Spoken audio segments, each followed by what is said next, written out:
Дякуємо за авто підписникам Mercado медіа. В цей час воно нам дуже необхідно. Дякуємо глядачам каналу Mercado Media за збір на цю автівку. Слава ЗСУ! Слава Україні! Я головний сержант 2-ї саперної інженерної роти 33-го окремого інженерного батальйону. Хочу висловити подяку Mercado та його підписникам за таку чудову машину. Ця машина нас приведе ближче до перемоги. Победа за нами, слава Україні! Hi guys, today I want to appreciate the Mercado media, all the friends and subscribers, and the Navy community for this wonderful pickup truck. Слава Україні! Героям слава! Всім привіт! Я Вадим, позивний режисер, 42-га окрема механізована бригада. Ми зараз ведемо бої на Харківщині. Дякую Mercado Media і всім підписникам його каналу за придбаний автомобіль. Він дозволить нам ефективно і успішно виконувати бойові завдання на Харківщині. Я сподіваюся, що цей автомобіль дозволить швидше здобути нашу перемогу. Слава Україні! I want to give a big thank you to Mercado Media and Johnny FD, two close friends who have helped me create this fundraiser between ourselves to help raise funds for what is needed essentially on the front line. And I also want to give a big thank you to both Mercado Media and Johnny FD's followers for helping us achieve this goal of funding the first car for our fundraiser. The car is going to be put to good use on the front lines in aiding us with helping to carry out our mission and also helping us to clear Ukraine of the invader. Slava Ukraini. Thank you, Mercado Media, Johnny FD, Kostak Gundi, and all your subscribers for the generous donation of this van. It will help us with our logistics in the International Legion.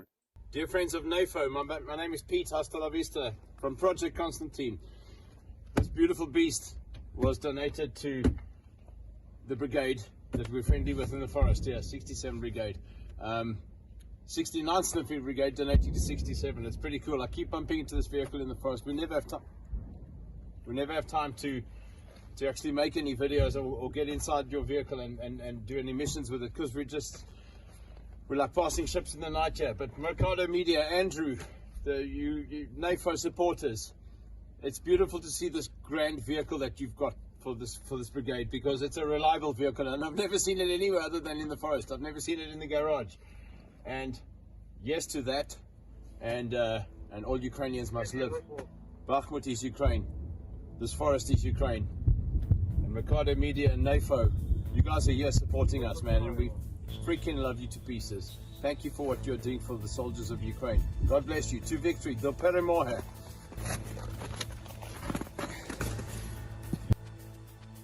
How you doing, everybody? How we doing? Whoa, I'm in the void. I'm in the void still. Ooh, I'm on my gaming settings. How you doing? Happy Sunday. Happy freaking Sunday. Let me change this back. I'm in my void camera for gaming. So if you guys ever want to check out my gaming streams and see me in the void like this, just like I'm like in the stream. I'm so streamed, I'm in there. Can't get out of it. Let me fix it. I'm free. No longer in the void. How you doing, guys? Happy Sunday. Happy Sunday. Yesterday, no stream. Friday, we had the protest. And I'm not going to like overextend myself and do like news and then go out there unless it's like, you know, a bigger day. But Friday, we had the protests. Yesterday was my birthday and I was like, I'm not doing news on my birthday for once. Because for the last like 5 years, I've been... You know, we've been doing something. I turned 30 in Ukraine. Okay, we had air raid alarms going off, so we had like drones and rockets coming in for my 30th birthday. For my 28th birthday, I was bleeding on the streets of Portland getting tear gassed and flashbanged. That was great. I was deployed for my 21st birthday. That, you know, I turned 21 deployed overseas. So, you know, sometimes having a birthday and like doing nothing is like fine for me because for some reason, I don't know, on my birthdays I decide to do chaotic shit, I guess. People are like, are you doing anything big for your birthday? I'm like, I don't know how I can top what I've been through on some of my birthdays already. I don't know how I can do that. I don't know, go bowling or something. Like, I don't know, like, I don't know what to do. I don't know what people do on their birthdays. I turned 30 a couple years ago in Ukraine. When we went there, and speaking of Ukraine, before we get into it all, there's Russians' losses. As of July 20th, they got 1,000. They're over 1 mil. They got 9 AFEs, 121 vehicles and fuel tanks. We got 3 tanks, 52 artillery systems, 270 UAVs. We got 23 cruise missiles and a multiple launch rocket system. So that is Russia's losses as of today, as of July 20th. Also, if you guys would like to continue to help Ukraine, and you'd like to continue supporting, I'm working on something with Dig's Pause in the background. I took a day off my phone and reaching out to any important things yesterday. We were gaming all day yesterday, all day, all night. Full 12 hour stream just was over there. So thank you to everybody that came in and at least said hello. A lot of you guys that don't watch my gaming stuff at least came over and said hi. So I appreciate that. And thank you for supporting my gaming channel. That's what I think. I was going to create another channel with a fourth channel. There's a fourth channel. No, I don't know. I maybe do that in the future, but my gaming channel, I think I can really use to do whatever I want when I want to do something other than, you know, talk about current events and politics and breaking news, which is what this channel is for, obviously. So anything that I'm doing where I'm just kind of hanging out or we're playing video games or whatever, watching stuff, I think we'll just do that on my gaming channel because yesterday was great. I played like 4 or 5 different games. Didn't matter. YouTube was still blessing it. So thank you to everybody that came on over. If you guys want to support Ukraine, Car for Ukraine initiative, you got Renegade Chungus and Canty. Where are they at here? Renegade Chungus and Canty are still fundraising, and there's their efforts. They're at 62 donations. They're at 62 donations now. So if you guys would like to continue to support those efforts within Ukraine, feel free to do so. We're still in a, I don't know. We got to wait. Trump promised missiles and he promised Patriot system. Well, we got to see, you know what I mean? But until then, you know, you can continue to help with the vehicles. My, my channel has helped a lot. And the reason why I'm not like hosting consistent fundraisers again is because my main attention to the channel, you know, has been shifted back towards the United States and what's going on here, which is how Mercado Media started, to be fair. You know what I mean? It's not like Ukraine was what I started with, and then now I'm going to the next thing. I started with, you know, who's been around since 2020? Shout out in the chat. Put a 1 in the chat if you've been around since 2020. Okay, that's what we started with. We started with buildings burning down. Okay, and Grand Theft Auto cops out there, Minneapolis police out there just with the door open, shooters, and that's what I started with. Okay, and I actually deviated from that. And that, you know, I gained so many amazing people over the past few years, but you know, I really went away from what we started with, and now we're back with it. Now my shit's growing like crazy because I'm back to doing what we were doing, and I appreciate everybody. But you know, I'm not gonna stop, you know, shouting out other people that I've met now for the past 3 years, you know, that this is their thing, and that's completely fine. So I'm gonna continue to, you know, shout them out and tell you guys how to support, because I do have a solid Ukraine community, and you guys watch a bunch of other Ukraine creators, and that's awesome. So, you know, I can help them out, and you guys can still get updated on what's happening. And whenever there's, you know, big breaking news within Ukraine or things that change, you know, we're going to talk about it. And especially Donald Trump's position on Ukraine, and it's all kind of wrapped into what we have going on at home in the United States. It's like it's a bunch of it. His geopolitics is, you know, just as bad as his domestic politics. So there's nothing. It's just a long list of issues, and Ukraine is obviously one of those for our channel. But I think, you know, more people will be able to tune into it now because Donald Trump's president, and a lot of people don't like Trump, obviously. So more people will watch, ironically.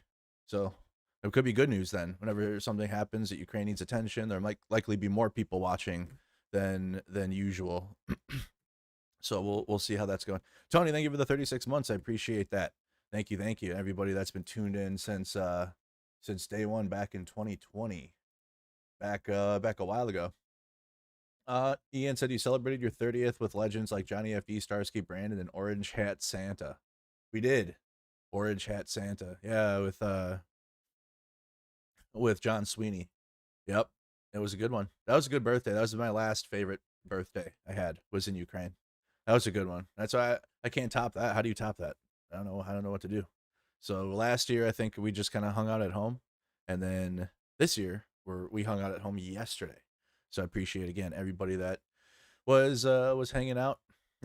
Nothing major really happened yesterday. I mean, other than the Epstein stuff that continues to get bad for Trump. Speaking of Ukraine, though, you got Usyk brutally knocked out Dubois to become undisputed heavyweight champion.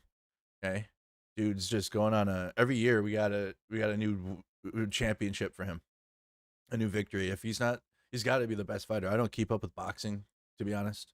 Um, I just don't keep up with the sport, but I know a lot of you guys do, or you keep up with UFC. But he's, from what has he lost? Does he lose? Is he not the best fighter, the heavyweight? He's got to be the best fighter in the world now, right? Best heavyweight. The Ukrainian knocked out Daniel Dubois in the 5th round of the rematch on Saturday in front of 90,000 fans at Wembley Stadium in London to become a 2-time undisputed heavyweight world champion.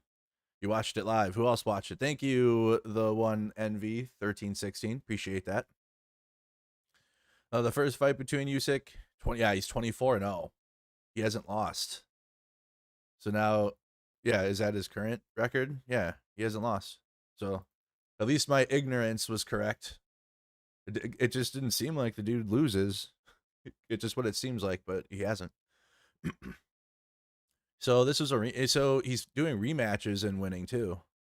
This was a rematch of the 2023 fight. Punch landed Dubois in the 5th round of the first meeting was contentiously ruled a low blow, despite a significant portion of the boxing community believing the shot was legitimate. Usyk allowed a 4-minute break to recover and went on to knock Dubois out in the 9th round. Okay, well, ran it back and still got him. So if you guys watched that fight, and you guys were talking about it in my chat yesterday, so if you guys watch that, cool. Maybe this could be a good reason to get back into watching boxing. I don't know. You got to like pay for it and apps and all this. And if it was on like an easily streamable thing to watch, like I would. There's websites, but it's getting tough to watch sports. Like it really is. It's getting stupid. Back in my day, I'm only 32. Back in my day, used to watch it. It used to be on like TV. You can pull up the biggest of sporting events to just be on TV. Like normal. Now you got to have an app for a subscription fee for an app for another subscription fee. And you got to do it. And then you got to buy the fight too. So you have sometimes you got to have a subscription fee for like just having fights, but then there's a bigger fight and you got to pay for that. It's like, brother. Well, there's ways around it. That's all I'll say. I'm not going to say what it is, but even then, like, I don't want to. It's just a lot of effort to watch sports. I hope the NFL doesn't do that. They're already putting it on Netflix and whatnots, but I don't, man, because that's the only really league that I consistently watch. To be honest, is the NFL. Just a big football fan, I guess. Like I like obviously I play other sports, I watch other sports, but the NFL is like the one that I will take time out of my day to make sure I watch, because I play fantasy football. It's just the one thing I really enjoy, and actually taking time out of my day to watch on TV. But beyond that, unless if it's on or whatever, then other people are watching it, or if I'm around them, then for sure, I will definitely check that out. Forrest Ritchie said the Department of Justice recommended that the popo that emptied his weapon in his direction serve 1 day. I'm not sure what that is. I think at the time you were following Riot Heart and the events surrounding the death. Yep, we all met up. Yep, I had followed the protests outside of Minnesota, and we went to other states and met other people, and it was great.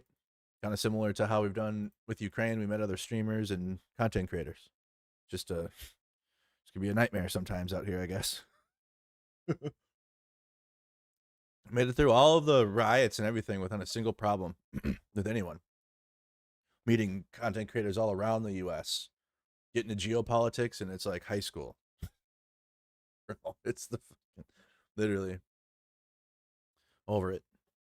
So, and a lot of those people are back out there doing it again still, especially in Minnesota. I see Riot, Riot Heart's out doing it again, but Unicorn Riot's posting again, or I think they always have, but they're like getting more attention again. A lot of the local Minneapolis, Twin Cities, independents are getting attention again, so it's really cool. It's kind of like we're all back, but like for shitty reasons. Oh boy, let's just check it really quick before we watch Mehdi Hasan, which I don't know. I'm just to be honest, I've been liking more and more of Mehdi Hasan over the last few years. I don't know if I wasn't never not a fan. God, do I need to, I can't just look at it. Oh my God. Hold on. You're going too fast. So Trump said at the Epstein parties.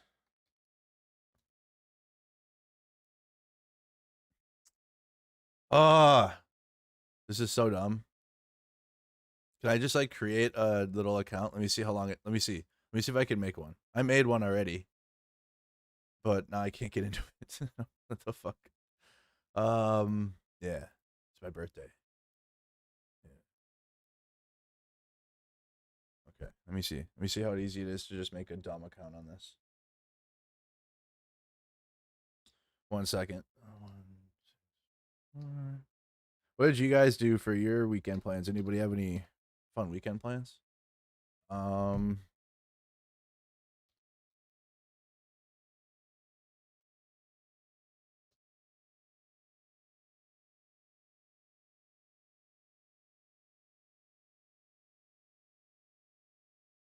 I have that?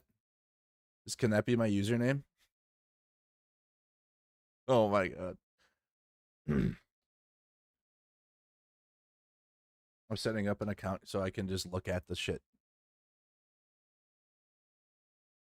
Oh, it's too long. Damn it. Nice. That didn't take long. Oh. So I'm super ultra mega 5G on oh God. No, I don't. Oh, I'm automatically following. Okay. Automatic follows. That's fun.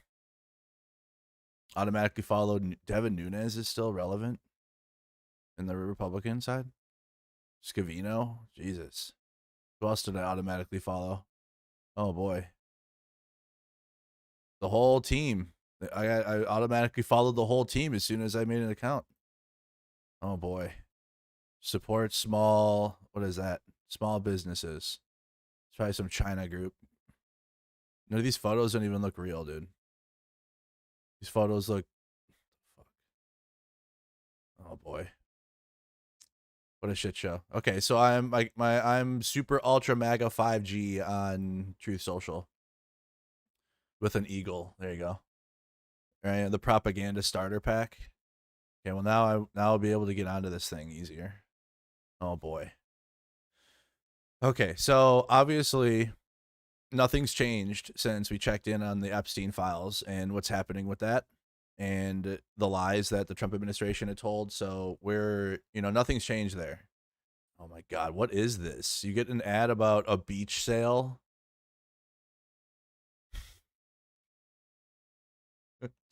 Sorry. Oh boy, I see. Interesting. Special code is TS. Interesting. Yeah, MAGA. The Washington whatevers. Oh my God. Okay, where did it start? He's been like crashing out. Oh my God. Blockbuster scam. Oh, the Obama. Okay, so they're doing Obama right now. Russia hoax. Obama did it. Basically, that's what Trump's doing. He's trying to do an Uno reverse, Men in Black like scan. You guys ever see the movie Men in Black? You guys ever see the Men in Black movie? My family. Hold on, we're getting to that. Men in Black scan. Is that whether the yeah? There you go. The neuralizer. This is what Trump's trying to do. This is what Trump's trying to do to his base right now. POV, MAGA and Tommy Lee Jones into his base, or he's trying to. I don't know really if it's working. I tapped out yesterday, so I don't know. I know the propagandists are going nuts, and they're doing everything right now. They're like, oh yeah, Obama, that's right. Yeah, Obama bad. Remember, guys, remember how bad Obama is? That's what I'm seeing. But I don't know if his base is going. Now it don't matter anymore. Now MAGA, guess what? Now you can Obama. That is important Obama. to every single one of us as Americans. This is not a partisan issue. Yeah. It has to do with the integrity and what is that? The creation of the Russia hoax? What the heck? MAGA got hit with the blicky, the neuralizer. Elon, oh wow, what is this? Holy. This was shared from her account? Holy. This looks like a MAGA Facebook group post. like a meme that you see in Mac. You want to talk about dog shit memes? This is terrible. How do you even read this? What is this? You want to talk about this? Looks like when Biden was speaking and then he had the red behind him. What the fuck is this with the red background? Where do you even start? I think you start at the top. Creation of the Russia hoax. Real intel assessment. Russia and criminal actors did not impact recent U.S. election results by conducting cyber attacks on infrastructure. That was that is not facts. That is not true. Donald Trump wins 2016 election. Okay. Secret Russia meeting circled a bunch of times. Obama officials to plan Russia hoax. Wow. POTUS briefing pulled. Did that, okay, is there an X on it because that didn't work, or what does that mean? The IC pulls product that contradicts Russia hoax narrative. That didn't happen. Obama order. IC begins outlining new assessment to claim election was hacked. Guys, you guys realize though, I need you to understand this so clearly, that with this administration, they're going to be going back in time and deleting shit and editing shit and redoing history. Okay, so none of this is true, but guess that they have the full power. They're going to start doing that. If they already haven't been. Secret CIA assessment says Russia was trying to help Trump win White House. So why are we at the fake news? Why do we have fake news clips on this?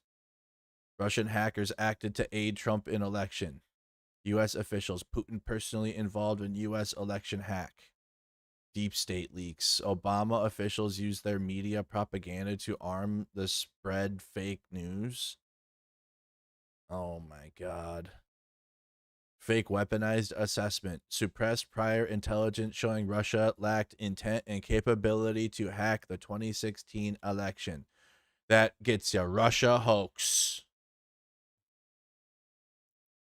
Oh my God. Oh boy. You know, the Mueller report exists. Okay. Robert Mueller did an investigation. Well, I don't think he did it to the best of his ability because Trump was president. There were people that were indicted for working with the Russians. None of this, and then trying to tie it back to Obama. Obama created the Russia hoax. So now, do you know, is Trump, like, since he's cooked on Epstein and he can't really win with that? He tried. He was throwing shit at the wall and like failed, and like his base was like, nah, so now we're gonna go back to every single talk MAGA Trump conspiracy and do that for the next 3 years, I bet. Prediction. Okay, obviously. So we'll start with Obama. We're going back to 2016. Oh, so no shit. There we were back and you know what we're gonna do? We're gonna loop these 10 years over and over again with Republicans. We're gonna loop. So then when we get all the way through COVID in like 3-4 years from now, when we're doing COVID stuff, then when JD Vance is going again or whatever, then we'll go, okay, we'll go back to Obama and Trump, or Trump Jr. or whatever, whoever the Republicans put up as the nominee. We're just going to be looping these past 10 years because that's all because they know they can't, their policy isn't going to win. The actual motion, like without lying to a base of people about trans people and the border, they're cooked. Like, it's done. They are so done. Like, that's why Trump had to go full fascist. And you'll see in this Jubilee video we're going to watch, which I've seen some clips. I haven't watched it. No pre-watching. That it's bad how far right the right has gone in the Overton window, and the political sphere in America is gone so far. Because they had to. They had to really play. They had to go in full send into America bigotry that exists underneath on the veil. Okay, it's there. And Trump and MAGA absolutely tapped it, and that's their energy. That's their tapping American deep bigotry all around, all of it. Racism, fucking ultra rich, poor, hate, like any hate that exists. They're like that's what's feeding our political movement.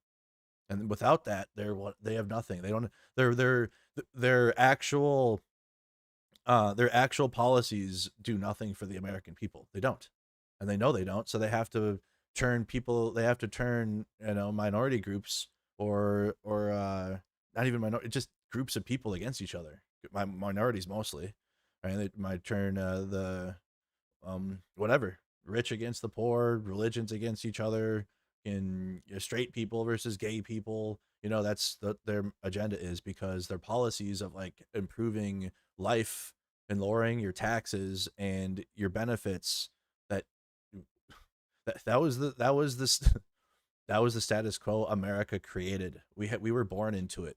No one was like, I'm gonna choose to pay taxes my whole life, and then when I'm done and I retire, then that money's gonna come back because the government says so, and that's what I trust. That's just what it is. And these Republicans are trying to take that from you.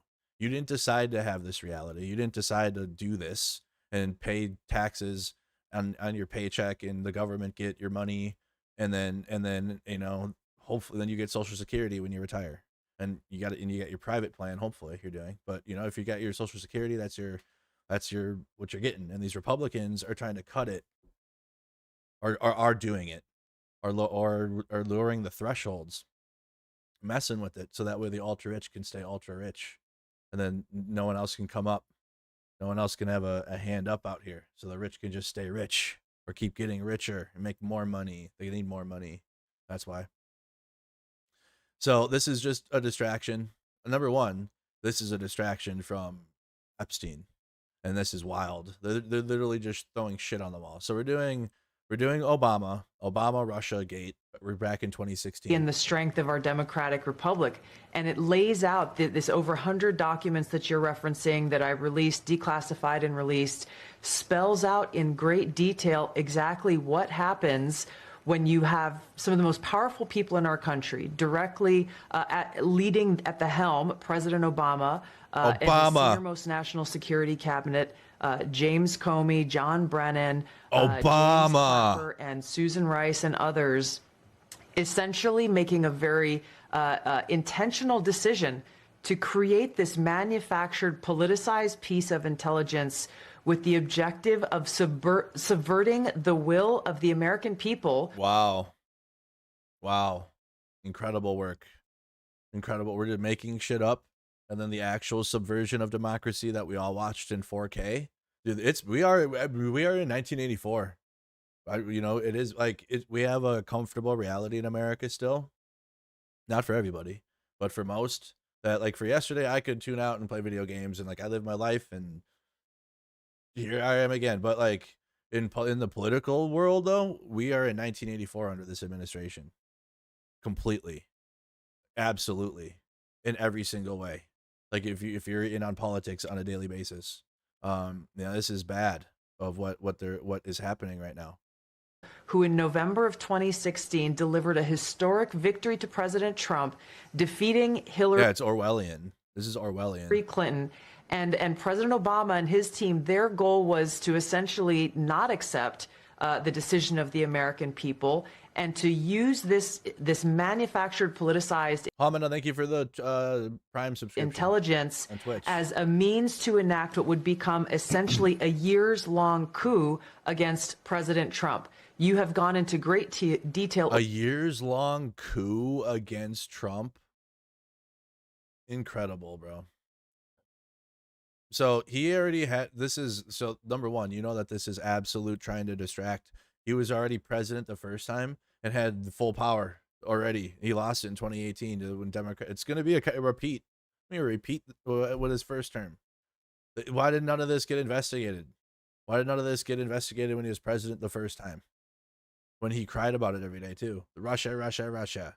Crying on the fake Russia hoax. Why didn't you investigate it, Trump, if it was a hoax and a fucking, what does he say? What does she say? It was a coup attempt? Get out of here, dude. Cruella DeVille from Wish. With her stupid filter she uses. She uses this like angelic glow, like PlayStation 2 graphics filter on her videos and everything. It just makes me want to like jump off my balcony, in a video game. You have gone into great detail over these years of what the effects of this document and this decision have resulted in. Obviously, a years-long Mueller investigation that cost taxpayers almost $40 million, 2 congressional impeachments, endless smears and attacks against not only President Trump, but his family. He had senior members of his team who were investigated, some arrested and jailed. We had heightened and increased tensions between the United States and Russia. The list goes on and on about the consequences of President Obama and his senior cabinet members politicizing intelligence once again, and I say these words very clearly, to enact what was essentially a years-long coup subverting the will of the American people. Gotta repeat it twice. Say it again. Say the words for the... Didn't MAGA cancel Fox News? They're all watching Newsmax now. They're all watching OAN and Newsmax. In that election in November. Now, you referenced this President's Daily Brief document that was drafted for President Obama in early December that reaffirmed what the intelligence community professionals, as you say, had been assessing for the previous 6 months leading up to the election, which was that Russia neither had the intent nor capability to essentially hack the outcome of the U.S. election. As you said, President Obama's political appointees pulled that document before it could be published. It's like she's swallowing because she's lying. It's like you've said, number one, this sounds like bullshit. Like, this all sounds like bullshit. And then number two, when she's saying it, it's like you're not saying it well because you're like swallowing your words and you're fucking nervous because you're lying. And it has not been published until we released it today. Wow. And the very next day after they pulled that document. You know, it's like it's the projection of the Epstein files and MAGA to try to cope out of it and say, well, if the Epstein files were real, then why didn't Biden use it? Like the Uno reverse they're trying to attempt to try to do. Nope. Can't use that one. Anyways, the actual projection is now Obama. If there was actually something on Obama, then why didn't Trump do it in the first term he had? Huh? If there was actual something from 2016 from Obama's term, bro, why didn't Trump investigate it in his first term? Why is it coming up now in the middle of his Epstein denial, Uno reverse, Men in Black doing this to MAGA? Hitting them with this one. Hitting them with that. And President Obama called the National Security Council cabinet meeting to discuss how Russia interfered with the election. Again, this is the first week of December 9th, President right? Trump had already won. Correct. This is the December 9th meeting. That came, that's exactly right. This low energy ass shit because they know, bro. They know it. I watched Hannity in the past. It ain't picking up. This is so low energy. December 9th meeting, we declassified. And it would be a Fox News breaking alert. Is it today? Is it breaking alerts? Did they make it? That's how they do it. It's propaganda. So like when it's something serious that they want their Republican viewers to pay attention to, they'll do a dong. There's a Fox News breaking alert. And it'll be like a red thing come across the screen. This would be an alert, I think. The fact that it's just kind of like a low energy exclusive thing. Yeah. They're just trying to set propaganda. That's all it is. They're not even trying to like alert this is a bombshell Obama thing. No, they're just trying to like milk their cult that is still culted, I think, with this one. And release what they call the summary of conclusions from that meeting. Then DNI James Clapper took the lead on what President Obama wanted done. And which was essentially create a document that tells us not if, but how Russia interfered with the election. President Obama delivered the conclusion that he wanted the intelligence community to reach and directed them to find and essentially create and manufacture the intelligence to support the conclusion that President Obama wanted to deliver to the American people. Once that document was drafted, the deep state kicked into gear. The deep state. That, bro, you are now the deep state.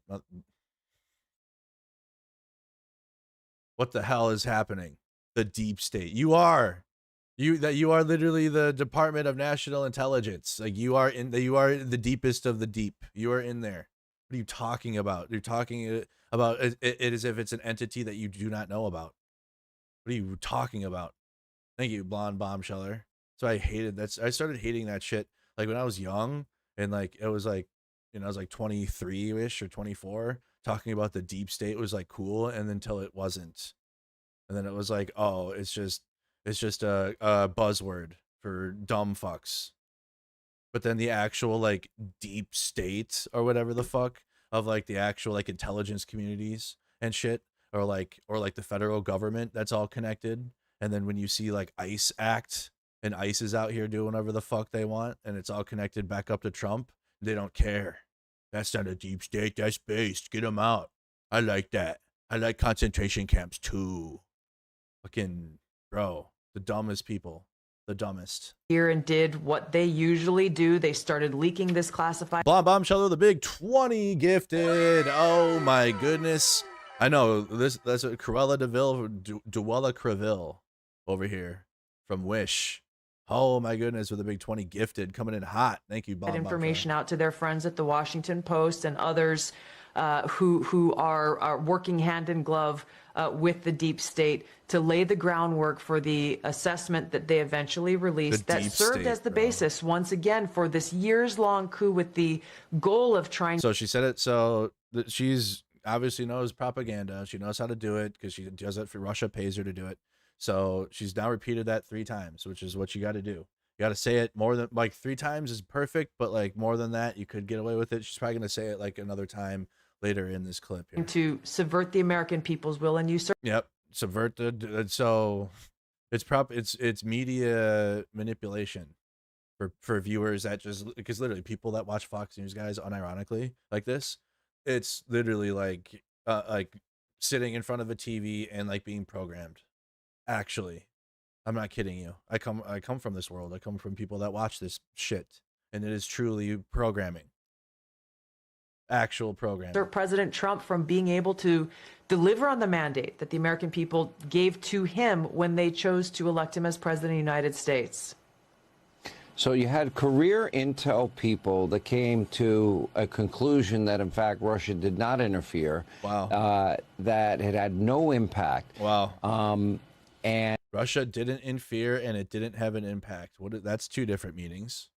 What do you mean? If they didn't interfere, then there would be no impact. Not it didn't have that much of an impact. What do you mean? It's kind of a oxymoron, or like trying to play both sides of that. And they didn't like the assessment, and they this meeting with President Obama at the time, and they make the decision, a very conscious decision, to pervert real intelligence, turn it into phony intelligence, but also simultaneously something else was happening. And James Comey, for example, was warned about the Russian disinformation dossier that was paid for by Hillary Clinton. He was warned not. Hillary, the steal, not the steal dossier. We have not moved on as a country from 2016, guys. That's the truth. You guys want to know why shit feels the same? And why it's felt the same for 10 fucking years, even though we've had a new president and we had Biden, and because you have a giant portion of this country that hasn't. And so then by proxy, we are also forced into it by default because they are. Because 75 to 80 million Americans and then a whole bunch of other fuckloads that can't vote because they're felons vote for this way, and they watch this media, and they are stuck in 2016. And then sometimes stuck in 2020 when they get really riled up about COVID. Oh boy, that was the worst thing in my life. Worst time I've ever been locked down. We had to play video games all day. Oh my God. Some of the small business rules are bullshit though, actually. Like if the big Walmarts could be open, then some of the small businesses that went above and beyond should have stayed open too. But I hope if that ever happens again, that can be reformed, because there were a lot of small businesses that did get screwed during that, and like they went above and beyond to have COVID precautions and have all of the everything. They had the plexiglass and and they spent all their money on it, and then they couldn't open, and that can't happen again. when you had like Walmart open and shit. Like that was fucked. So that was an actual, but again, that didn't get no one. It was all the dumbest narratives, right? So the actual like things that mattered never got to the light of day as usual. But it was a fake. The COVID is fake. People scream. Oh, Obama made it. Obama did it. He made the vaccine. He made the virus.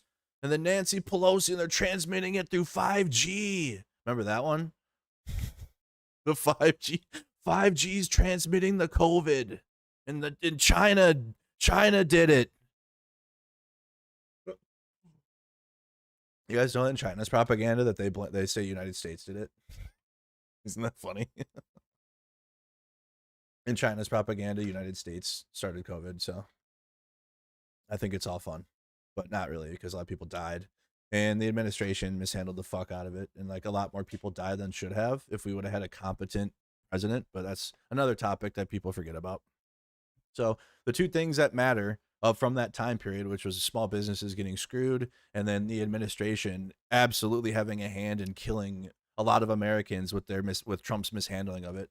The actual two truths of that fucking time. No one can, it's that those two things. How could Trump? You're gonna blame Trump for the virus? Oh, I thought the virus wasn't real at first. That's what it was. You guys remember that? But what virus? We can go outside and there's no virus. It's like the flu. I got the flu once, just like COVID. And then it was the fake vaccine, and then they went and they were like, "Well, my grandma and my mom got it, so it must be true." Okay, fine. COVID is real, but the Democrats did it. And then, okay, here's a vaccine. Fake vaccine. They did not stop. They couldn't stop. It was like one thing after the next, after the next, after the next. So, anyways. If you ever wonder why it feels like we haven't like advanced, or like we're not in like a new time period or whatever, it like literally feels like we're like, honestly, does 2017, 18, 19 feel like it was just a few, like 3 years ago? Does it feel like that for you? I wonder why. Because a bunch of America is stuck there. They are stuck in that. And like Obama, and like literally Obama is so in their brain rent free. I promise you, when Trump is no longer president again, and please, if he can't run for a third term, which I'm worried about that. I will, like, Trump will be an afterthought, bro. I'll be like, thank fuck he's out. Thank God that fascist, that thick swollen legs. Oh my God, I never want to like, but it's different on the right wing. They are vindictive bastards, okay? Or like they will hold a grudge forever, and they will remind you of it forever, your whole life. If you fuck up, they will, like, bro. I'm triggered because, like, in conservative world, if you fuck up, you will be reminded of that. Like, as a grown adult. Oh yeah, well, remember that time when you didn't listen to me, like when you were in, like, something bad happened, and like, oh yeah, thanks, I forgot about that, but Nick, I remember now. They will like hold on to that forever. So like, we're not gonna, I don't know if we'll ever move on from Obama, because they need to for the propaganda, because Obama won 2 terms and he's a black president, and we can't, how that's unheard of in America, because we're racist. The racism. America hasn't moved on from that either, actually. We haven't really moved on from much. Okay, we try. People try to, but then, you know, the old powers that be and all the billionaire class that pays into it puts us right back into as if we haven't moved on from anything. Still fighting about the same shit. This is insane. Anyways, okay, well, that's one thing. So that's the hoax now. Oh boy, they did do it.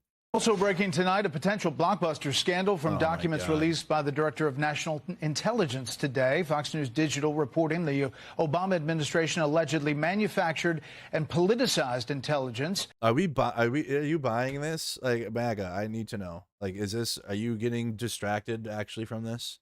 Nobody else is. No one, not a single other person is like, oh wow, ding, oh wow, Obama, huh? And if anyone does do that, then they're grifting. Or they're trying to They're trying to see what they can get away with from right-wing audience. And stop, right-wingers. If you're MAGA and you're watching silently and you're scared to chat, they're trying to take your money. They're trying to take everything from you by lying to you. Oh, here, hey, ding, ding, ding. Hey, where's my keys? Hold on.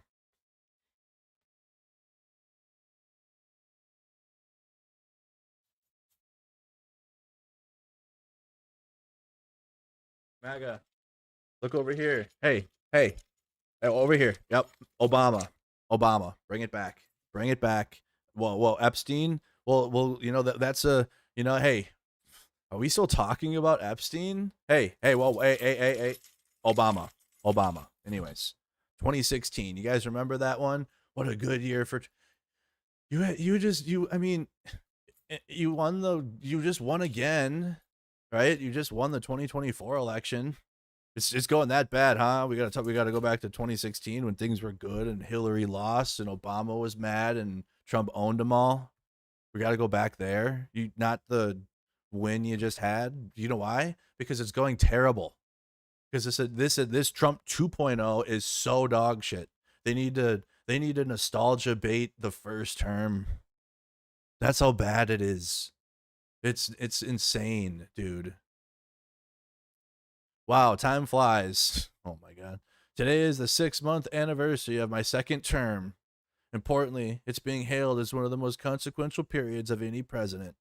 In other words, we got a lot of good and great things done, including ending numerous wars of countries not related to us.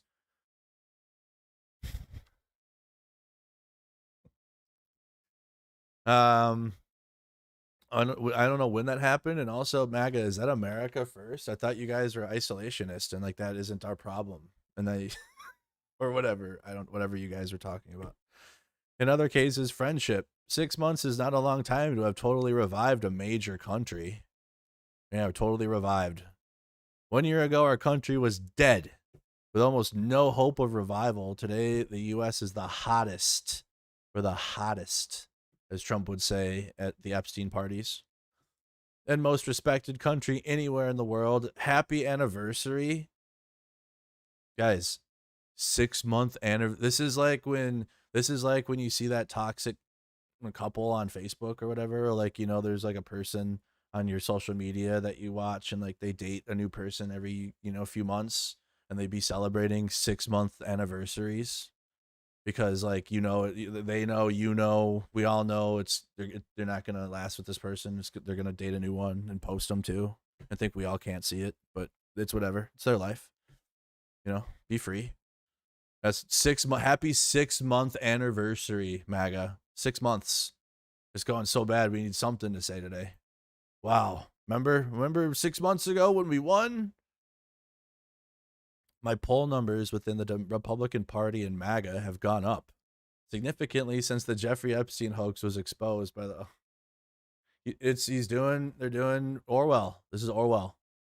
So they're trying to convince you, he's trying to manipulate your brain, because then you're like, wait, I like Trump still. I voted him. I'm Republican. My family Republican. I'm Republican. Okay. Okay, fine. Okay, he's doing better now. Okay, all right, yeah, Jeff Epstein was a hoax. I didn't even care about that anyways. Just all my friends and family and you were talking about it, but now I don't even care anymore. Yeah, you're right, Trump. I don't care anymore. It's the Democrats. The Democrats did that one. Yeah, Obama did it. Maybe Obama did it. Obama did do it. Yeah, you're right, Trump. That's it. Done. Complete. And they can fuck them. That's it. It's a cult. They have hit 90, 92, 93, 95% in various polls, all Republican Party records. The general election numbers are my highest ever. People like strong borders and all the other many things I've done. God bless America and MAGA. Dude. Oh boy. Jesus. They demand retribution. Women for Trump. Wow. He has accomplished more in 6 months than any press. This is where all the Facebook memes went to, I guess. This used to be my timeline. There used to be bullshit like that. The People's Champion. Wow. Russia collusion. They tried to set him up, failed. Remember Hillary and Obama? Hillary and Obama memes in 2025, bro. I can't believe we haven't. Trump didn't get put in Gitmo for his crimes.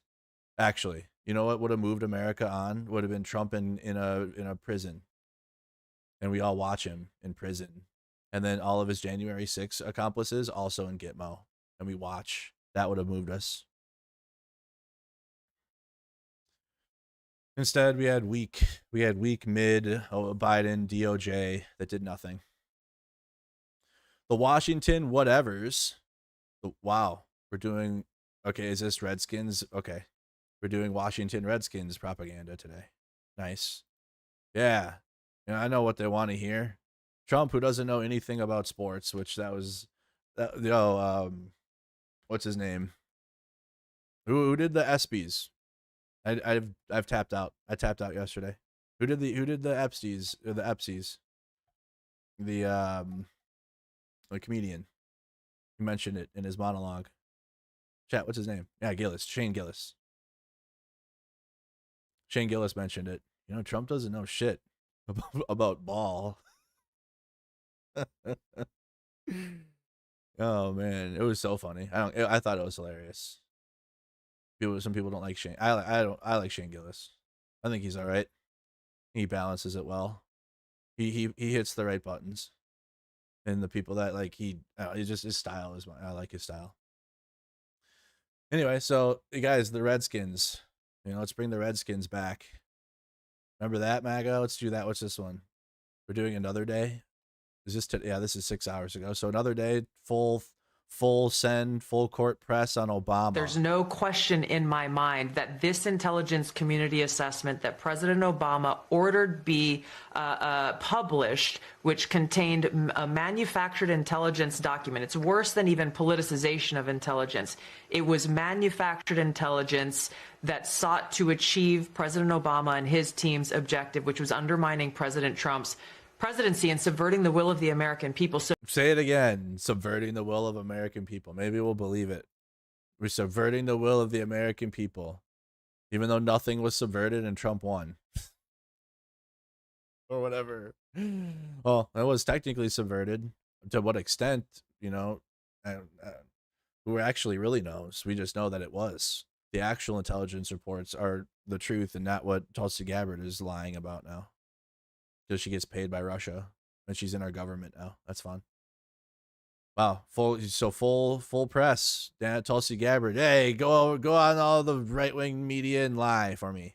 Thank you for the lace flaw. Thank you for the 5 gifted. I appreciate it. Go on the right wing media and go lie to them. Go tell them lies. Oh, what is this? Adam Schiff is a thief. He should be prosecuted, just like they tried to prosecute me and everyone else. The only difference is we were totally innocent. Yeah, go after Adam Schiff for a mortgage payment.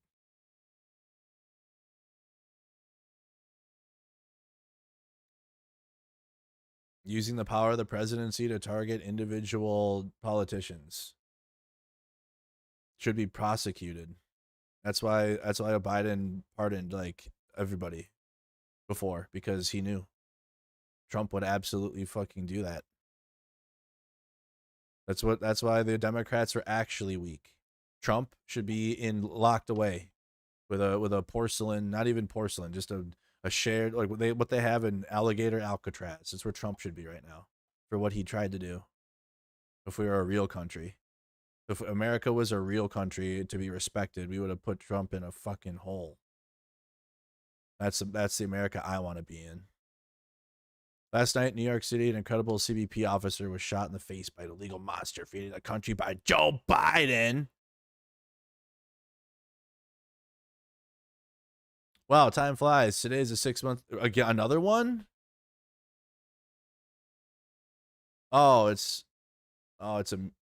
He's resharing Mike Johnson, resharing Trump. Wow. Just 6 months into Trump's second term. America's safer, it's stronger, it's the best. Oh boy. Hi, Leo 2.0 here, big time Trump supporter. Oh, in my opinion, President Trump is the greatest president in my lifetime. Jesus Christ. I also have the privilege to work in the Trump administration, the greatest administration in American history.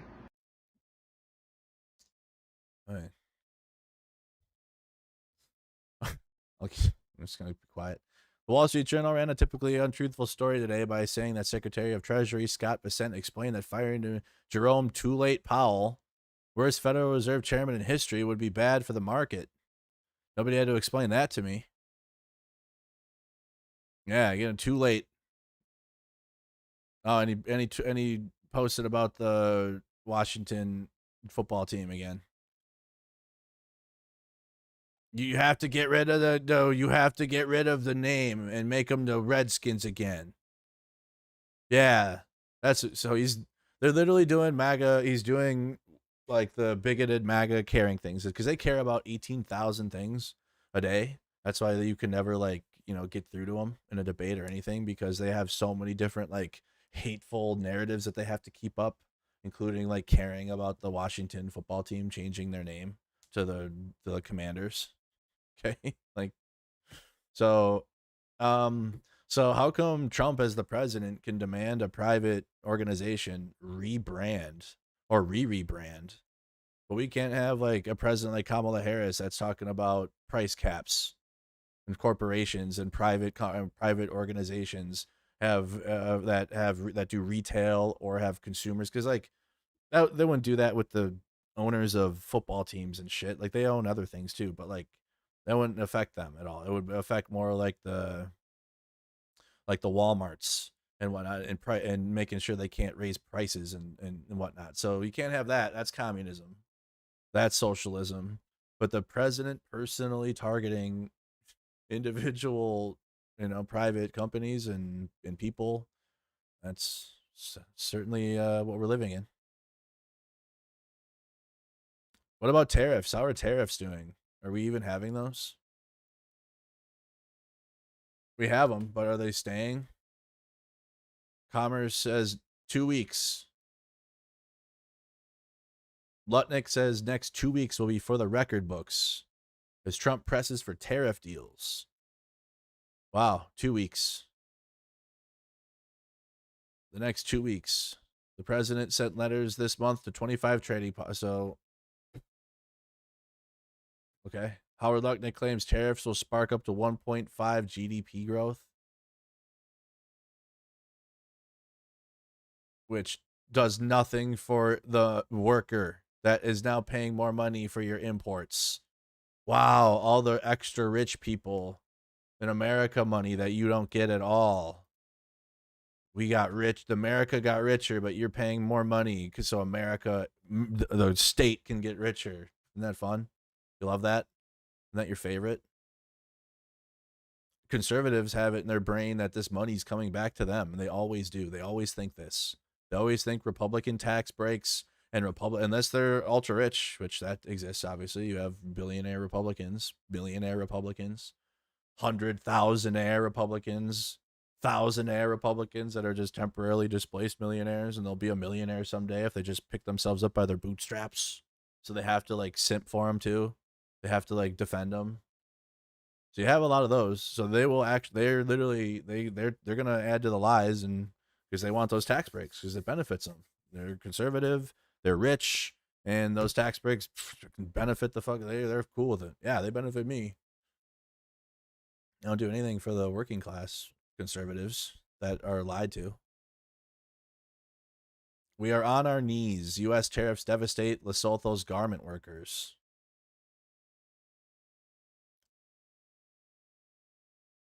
Crowds of women bundled in woolly hats and mittens against a sharp winter chill wait every morning for the gates of a garment factory.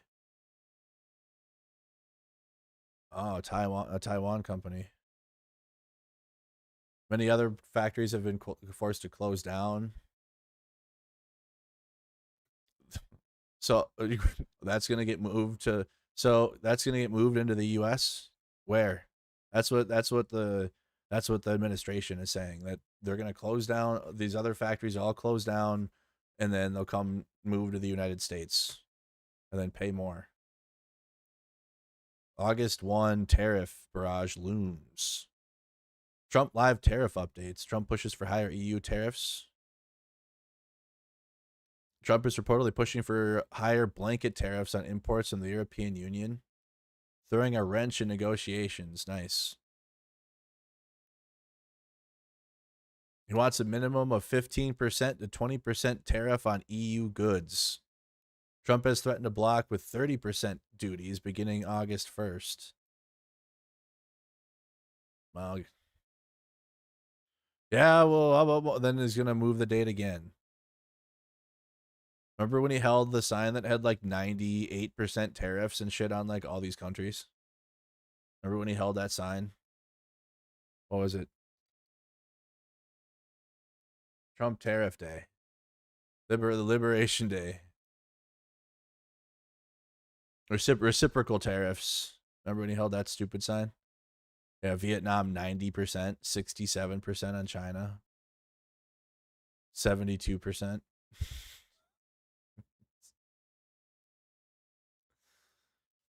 Oh boy. You think he's gonna taco out and move it? Trump tariff, it's so stupid, dude. Tariffs are so dumb. It's gonna move America out of first place, actually. Who's gonna want to deal with us? The European Union will figure out better ways to trade with themselves and other countries, and America will slide out of the lead, and it will be nobody's fault but the Republicans. And the Democrats are being weak too, so I guess they're both complicit. And not giving back to the American people enough. All right. We ready for the debate reaction? The golden age of travel? What the fuck is this? Do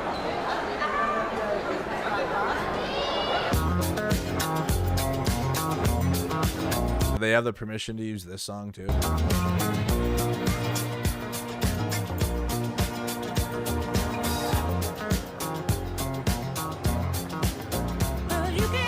Hey guys, you can take your you can leave your shoes on at the airport now.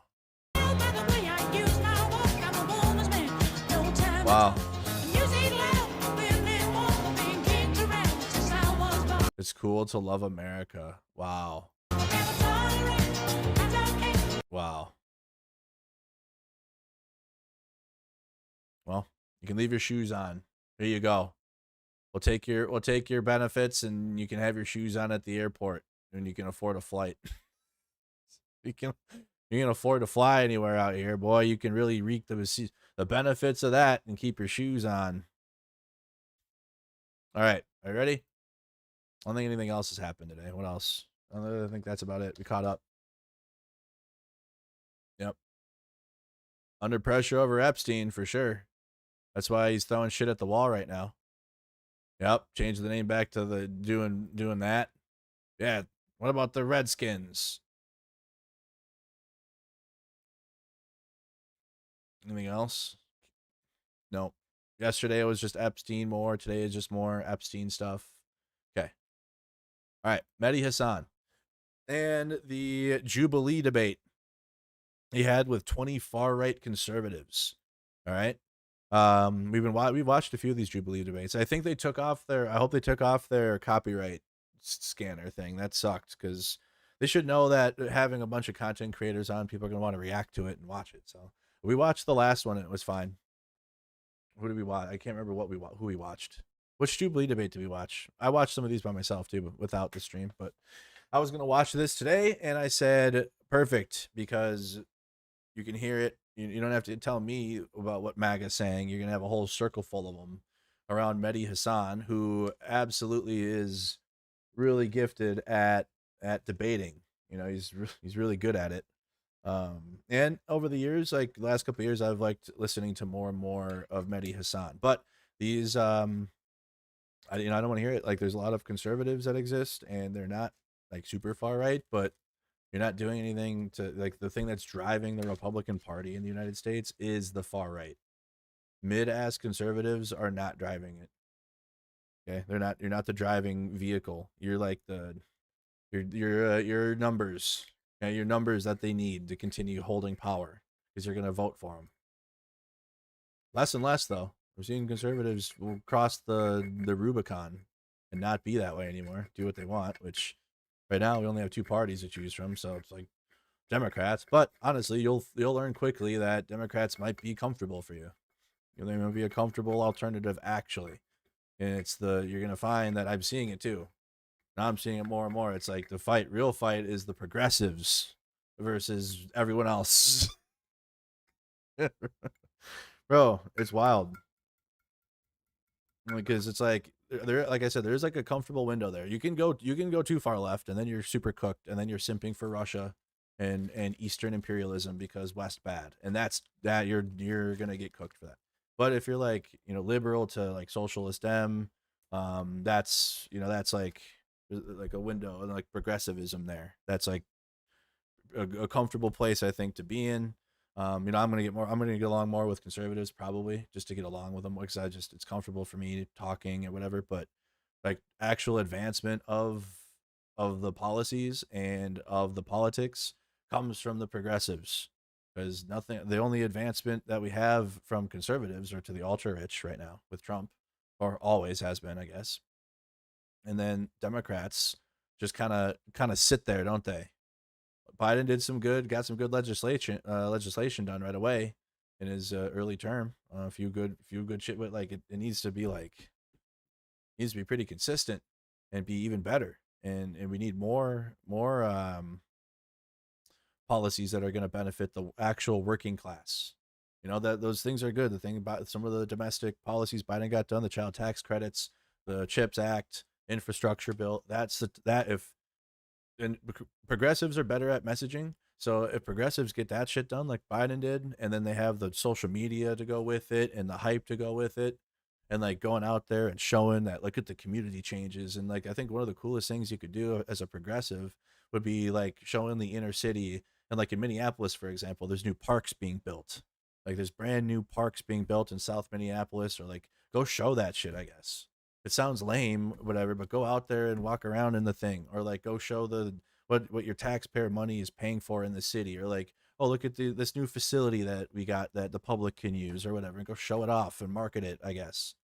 Okay, you got to be like you have to have like a corporate brain, like a corporate marketing brain for progressive politics, and if you can do that, you're probably gonna cook like Zoran did in New York City. I think he did that really well. He blended like capitalist brain marketing skills with his politics, and it worked really well for him. And that's what you got to do. Okay, you can't go. You can't do comedy. You can't do. You got to play with it, because America, we're super capitalist. Okay, and to lean into more public services and more funding to them, you gotta go with what America knows. America knows branding. We're capitalists, so you gotta like play with that and then use that for the politics, and I think it can work well. Just settlers from the 1500s. Frey lost the DFL endorsement. Yeah, he did. Do you know why? Because of the success Zoran has in New York City, and that's gonna continue happening. I think that's gonna continue to happen in other cities after and I think that's all credit to the Zoran campaign in New York City. Colonialists. Yeah, colonialists. You don't look very Native American to me. I am Native American. Whites are Native Americans. What are you talking about? What are you talking about? You're a little bit more than a far-right Whites are Republican. Native Americans. Hey, what can I say? I think you can say I'm a fascist. Yeah, I am. Listen to me. I am an immigrant. That's how it's. Oh boy. I'm speaking from personal experience. Get the hell out. I don't even like. Get the hell out. I should get the hell out. Yes. Why? I don't want you here. I'm Mehdi Hasan. I'm a journalist. I'm the editor of Zeteo. And today I'm surrounded by 20 far-right conservatives. Oh boy. This might be the spiciest one yet. They're gonna go full send here. My first claim is Donald Trump is pro-crime and pro-criminal. All right, let's do what we usually do with these. I love these. This is probably the best political content actually out there that for like mainstream consumption. So I'm gonna ask you guys. Trump is pro-crime and pro-criminal, and we're just gonna. You can agree yes or no.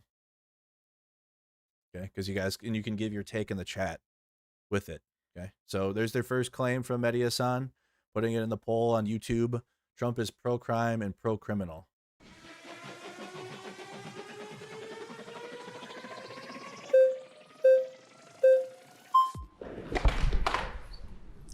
Welcome. Nice to meet you. Nice to meet you. I'm Mehdi. I would just like to ask, what makes someone pro-crime versus, anti-crime? I think when you're soft on criminals, when you let criminals out of prison, when you pardon people who've assaulted police officers, you're pro-criminal. Donald Trump pardoned almost 1,600 people who were involved in January the 6th. I think 600 of them had been charged with assaulting. So it says, fact check, according to the U.S. Attorney's Office for the District of Columbia, approximately 1,572 people were federally charged with crimes related to January 6th. All of them have been pardoned, which, as we know. Police officer or obstructing a police officer. 170 had pled guilty to assaulting a police officer. 70 had pled guilty to assault with a deadly weapon. J.D. Vance said, we're not going to pardon the violent criminals from January 6th. Donald Trump pardoned all of them. Are you okay with that? I would say January 6th is a very special case. I would say it's almost a climax point in history. I would just phrase the question this way. Right now in the LA protests, if they were to, just for example, they were to rush the capital of LA, I mean, they'd have to move over all the homeless people living in tents on the steps. Jesus Christ. Of the Capitol. Jesus. But if they were managed to get into the Capitol and they were just protesting, peacefully, let's say police officers were rushing them in. They were letting. Hey, let's not use the actual. This is why I don't do hypotheticals in debates. I can't stand them. And people got mad. They're like, why don't you engage it? Engage with the hypothetical. Engage with the hypothetical. Fuck off. No, because there's a real example that he was like, hey, Mehdi Hasan was like, January 6th was criminal, wasn't it? And then the guy was like, January 6th is a special case. Yeah. Anyways, how about LA? Yeah, let's talk about LA and make up a scenario that didn't happen and talk about whether or not that would be the thing you're talking about. Let's do that instead. That's MAGA's favorite. That's their favorite thing to do. Not answer your question, create their own conspiracy and make you answer that instead. No. And Mehdi, watch, I bet Mehdi's going to destroy him here. Letting them in and saying, hey, you guys can go in. Like we have many testimonies that say. What about the violent ones, though? Okay, violent ones like... Like a man named David Dempsey, a judge, a Reagan-appointed judge, sentenced him to 20 years in prison. He stomped on police officers' heads. The judge said his conduct was exceptionally egregious.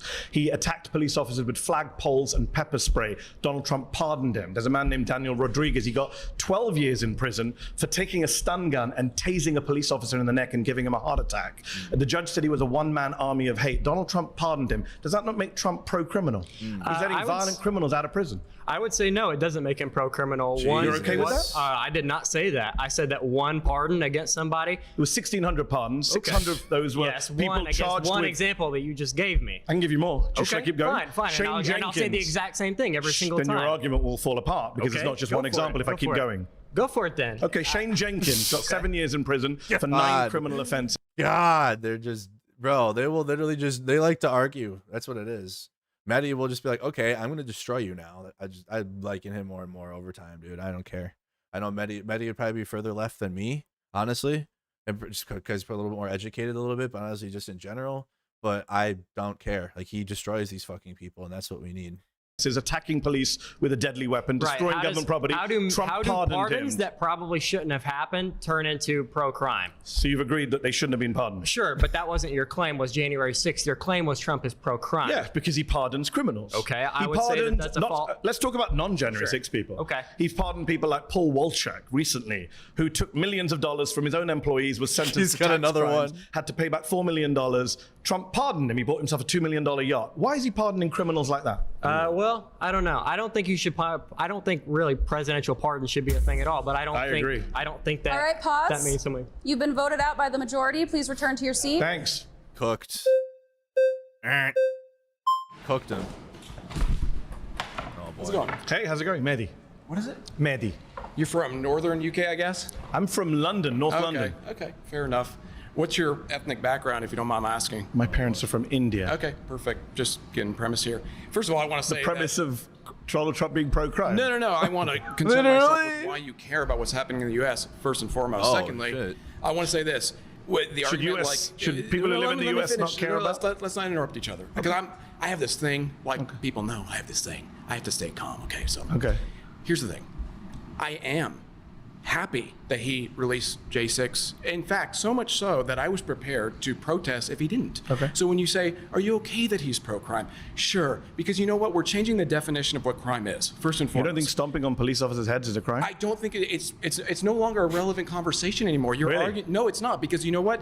Okay. Oh boy. Have you seen the U.S. in the last 4 or 5 years? Yes, I've. Yeah, it's a shit show. BLM protests. Have you seen? Okay, I myself have been involved in these protests. I've seen egregious things that you couldn't even imagine. So we have no done rules to then? conservatives. It's not about that. It's about tribal warfare. That's where we're at in the U.S. I don't know where you're at in the U.K. You're from India, so I don't really. I'm not from India. Oh, you sorry. Your parents are from India, so I'm an American you have citizen. your own states. I'm an American, you know. You're an American citizen? Yes. Okay, fair enough. I don't know how Yes. you got that, but fair enough. Here's the thing. Are you an American citizen? Absolutely. Okay. But here's the Not thing. sure how you got that, but okay. Born here. Born here, and my family lineage is settlers from the 1500s, so I have some stake in the claim here, okay? But you're a little different But you're than a yours. descendant of immigrants. Immigrants. Settlers. I didn't know. Colonialists. Yes. Yeah, You don't look, colonials. you don't look yeah. very Native American to me. I am Native American. Whites not. are Native Americans. What are you Sorry, talking about? You're not. Whites are Native Americans, and then they What are you clap. talking about? And then they clap. This chick's a Nazi. This chick is a full. This is we've seen her before. She like gets up there and she's all shaky, and she's like the shaky Nazi to me. But she's like big in right wing world now, but she's full. She's an actual fucking Nazi. They'll have her talk. Really? I think What was happening to Whites are Native Americans. They got the gay guy again that is confused about. I don't know. They got him back again. Who did we watch debate all these fascists and Nazis?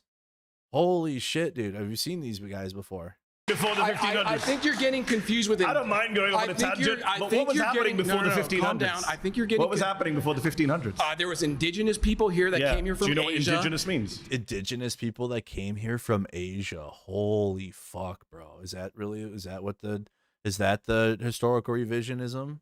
They came here from Asia.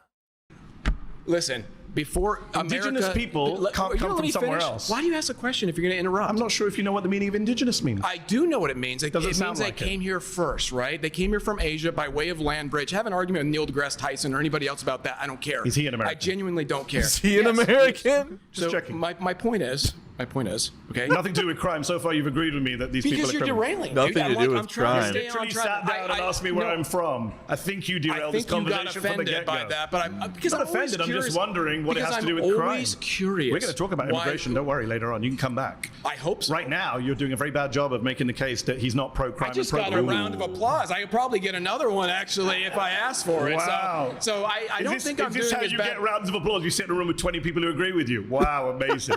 Amazing. That must make you feel good.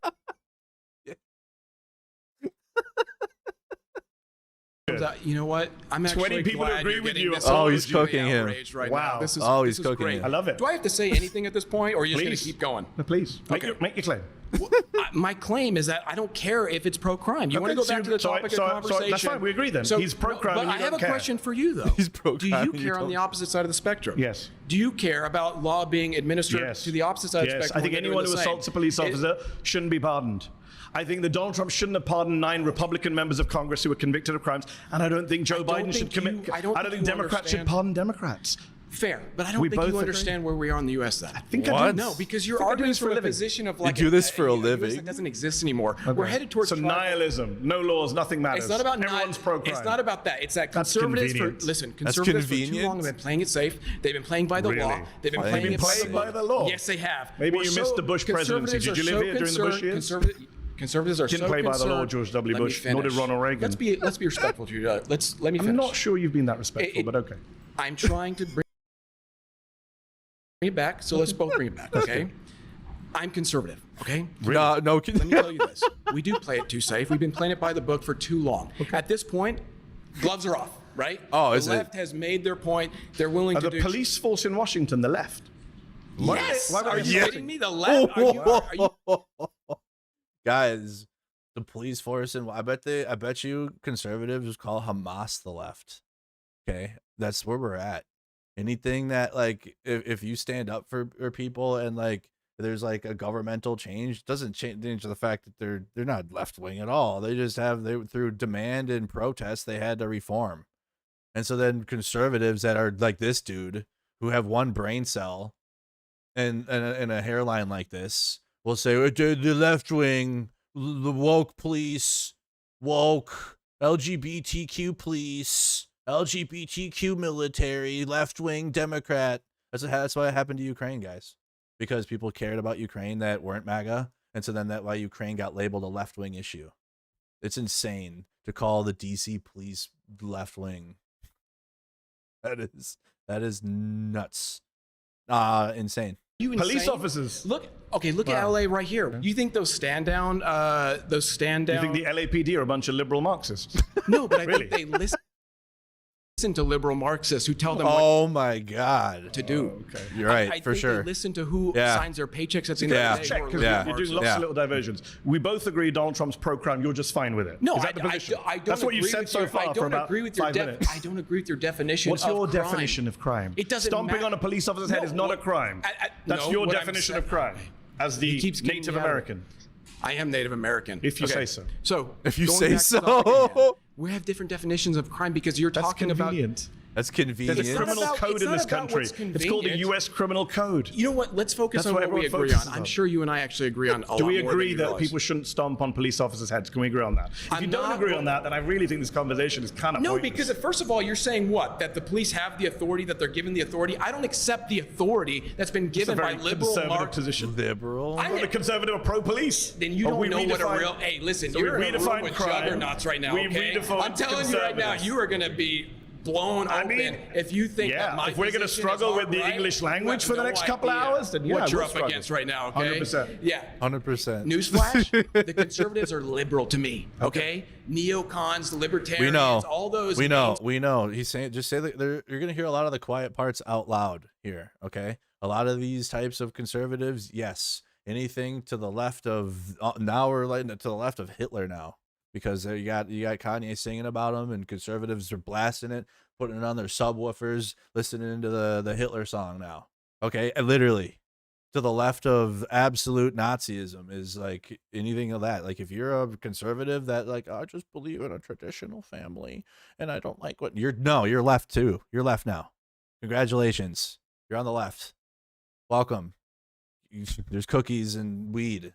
Mainstream people, there might as well be leftists to me, okay? That's how far to the right I am. Do you understand my position? So when I you say, kind of guessed it when you sat down. say, about obeying police, why would I give the authority to police? Do you know here in America? Do you think Donald Trump should be pardoning 9 members of Congress who committed financial crimes? Are you pro-financial crime? Do you know pro-financial crime? Do you know who Thomas Timbo is? Pause. I think the people who clapped you have voted you out.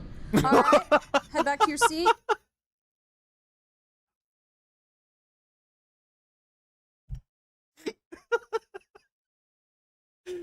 Oh my God, he's good at this. Holy fuck, get the fuck out of the chair. Nice to meet you.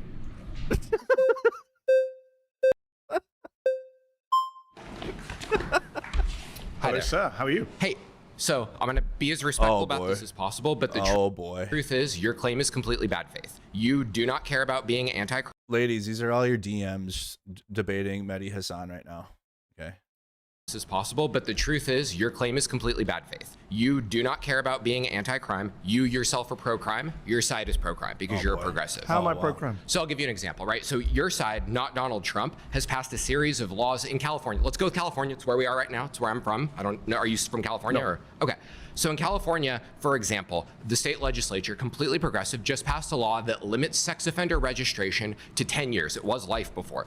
California has a tier-based sex offender registry. Those who commit misdemeanors have to register for a minimum of 10 years, while those who commit more serious crimes have to register for 20 years to life. That's pro-crime. The legislature in California, which is progressives again, has passed a law that says the voter-induced 3-strike law is no longer absolute. If someone murders someone, stabs someone... California voters changed the state's 3-strike rule in 2012, so the mandatory 25 to life sentence was only imposed on serious or violent offenders. In 2021, the legislature ordered a mandatory resentencing for those with certain enhanced sentences. Okay? And? Okay. On 3 separate occasions. A judge now does not have to give them life. That's a progressive law. That is pro-crime. That's not at all what that says. They're still going to jail. They're still going to fucking prison. It's just now it actually focuses on the most serious of crimes. And so now you're just blanketing, just putting even like people that didn't commit as serious of a crime, and then you're putting them in a prison with people that have. And then that person is not going to be rehabilitated because they're with a bunch of serious criminals, and they're going to come out fucked, even though they might have committed a crime, but it wasn't at the level of like the serious crimes. So it sounds like they're trying to narrow it and scope it, but they're still going to prison. They're still going there. It's just now reformed. That's pro crime though, I guess. You support that, don't you? I actually don't support sex offenders coming off a list. I think they should be on for life. Okay, so you disagree with progressives. So hold on. You and I both agree that sex offending is a bad thing, especially child sex offending, right? It seems like you and I agree on that. I agree on that. The legislature of California doesn't. So I'm not here to debate the legislature of California. I'm here to debate Donald Trump being pro-crime. And I'm saying that Donald Trump was friends with Ghislaine Maxwell. When Ghislaine Maxwell, who's the worst child sex trafficker of our lifetime, she's serving over 20 years. Do you know Ghislaine Maxwell? Yeah, she's actually not. Jeffrey Epstein's the worst sex trafficker. He's dead. I'm talking about people who are alive right now. It's interesting though you didn't use his name, right? Wouldn't he be the one who did this? Oh, great. I'm glad you brought up Jeffrey Epstein. Jeffrey Epstein, before he died, did an interview with Michael Wolff. He's on tape. I don't know if you heard the tape. He says, my closest friend was Donald Trump. I was his closest friend. Elon Musk, I'm not sure if you've heard of him, he tweeted recently that Donald Trump's name is in the Epstein files. And Ghislaine Maxwell, who was the right-hand woman of Jeffrey Epstein, when she was on trial for child sex offending, which you and I are opposed to, Donald Trump stood up and said, good luck to her, I wish her well. So yeah, that makes him pro-crime and pro-criminal if he's being soft on child sex traffickers, well, you just said they like were his Epstein. Friends. He's no, I'm saying he was friends. He was friends with Epstein. You haven't seen the videos? They danced together, partied together. Epstein said I was his closest friend. He's not supported the pedophilia part. The only people supporting pedophilia that's not true. Trump gave a speech about 20 years ago where he said Epstein's a great guy. He loves young women. A lot of them are very young. Nudge, nudge, wink, wink, laugh, laugh. So yeah, I think he's pro-crime and pro-criminal. Do you think he's pro-crime for having a friend who's a? Do you have any friends who are criminals? Not that I know of. Certainly not child sex offenders. No. Do you? If it came, no, of course not. Okay, so we're both in agreement again. I don't know about that. I don't know about that guy though. If it came out tomorrow that one of your friends was a child sex trafficker, you know what I'd do? You'd stop being friends with them. Yes. And I wouldn't say. And then I'd go on TV and I would say, "Oh, look, Mr. Hasan was friends with this guy 10 years ago. Therefore, he's pro-child sex trafficking." What if Mr. Hasan said, "I wish them well when they're on trial"? Wouldn't you ever go at me for that? You wish your friend well on trial? Yeah, child sex trafficker. Would you be mad? I wouldn't wish someone well, but that's Donald your Trump gotcha. did. That's your gotcha. It's a pretty big gotcha. It is the biggest gotcha. What do you mean? I love how Mehdi can flip it right back onto him. It is the gotcha. You've wished him well. You wished your friend pretty big gotcha. Okay, he praised what you're really trying to do right now is you're trying to get back to Donald Trump on a personal level. Elon Musk says his name. What's his policy? Oh, you want to talk policies? Yes. So when he left office in 2020, he left behind the highest murder rate for over 100 years. According to the Brookings Institute, the murder rate increased 30% across U.S. cities in 2020. Their analysis found the spike was connected to local unemployment and school closures in low-income areas during COVID. Behind the highest murder. Yes. That is the most bad faith claim you could possibly make. It's a fact from the CDC data. You know what? Here's why it's bad faith. Can I finish a sentence and then you can come back in? You're just lying to people. Donald Trump. I'm lying? Can I finish the sentence? Donald Trump does not cause the murder rates. Murder is a state level crime. That's hilarious. Gavin Newsom is more responsible for the murder rate than Donald Trump is. That's hilarious. So Donald Trump's not responsible for the murder rate, but other politicians who are Democrats are. Yes, because it's a state level law. That's like saying I'll say Republicans are too. State governors who are soft on crime are the ones that are responsible for murder rates. Let me finish a sentence. When Donald Trump left office in 2020, between 2019 and 2020, according to data from the CDC, from the FBI, from Pew Research, there's a 30% increase in the murder rate between 2019 and 2020. It was the single biggest jump in the murder rate since 1905. So he's pro-crime and pro-criminal. Who's doing the murdering? The murderers. So aren't they responsible for the murder rate? But why did it go up on his watch?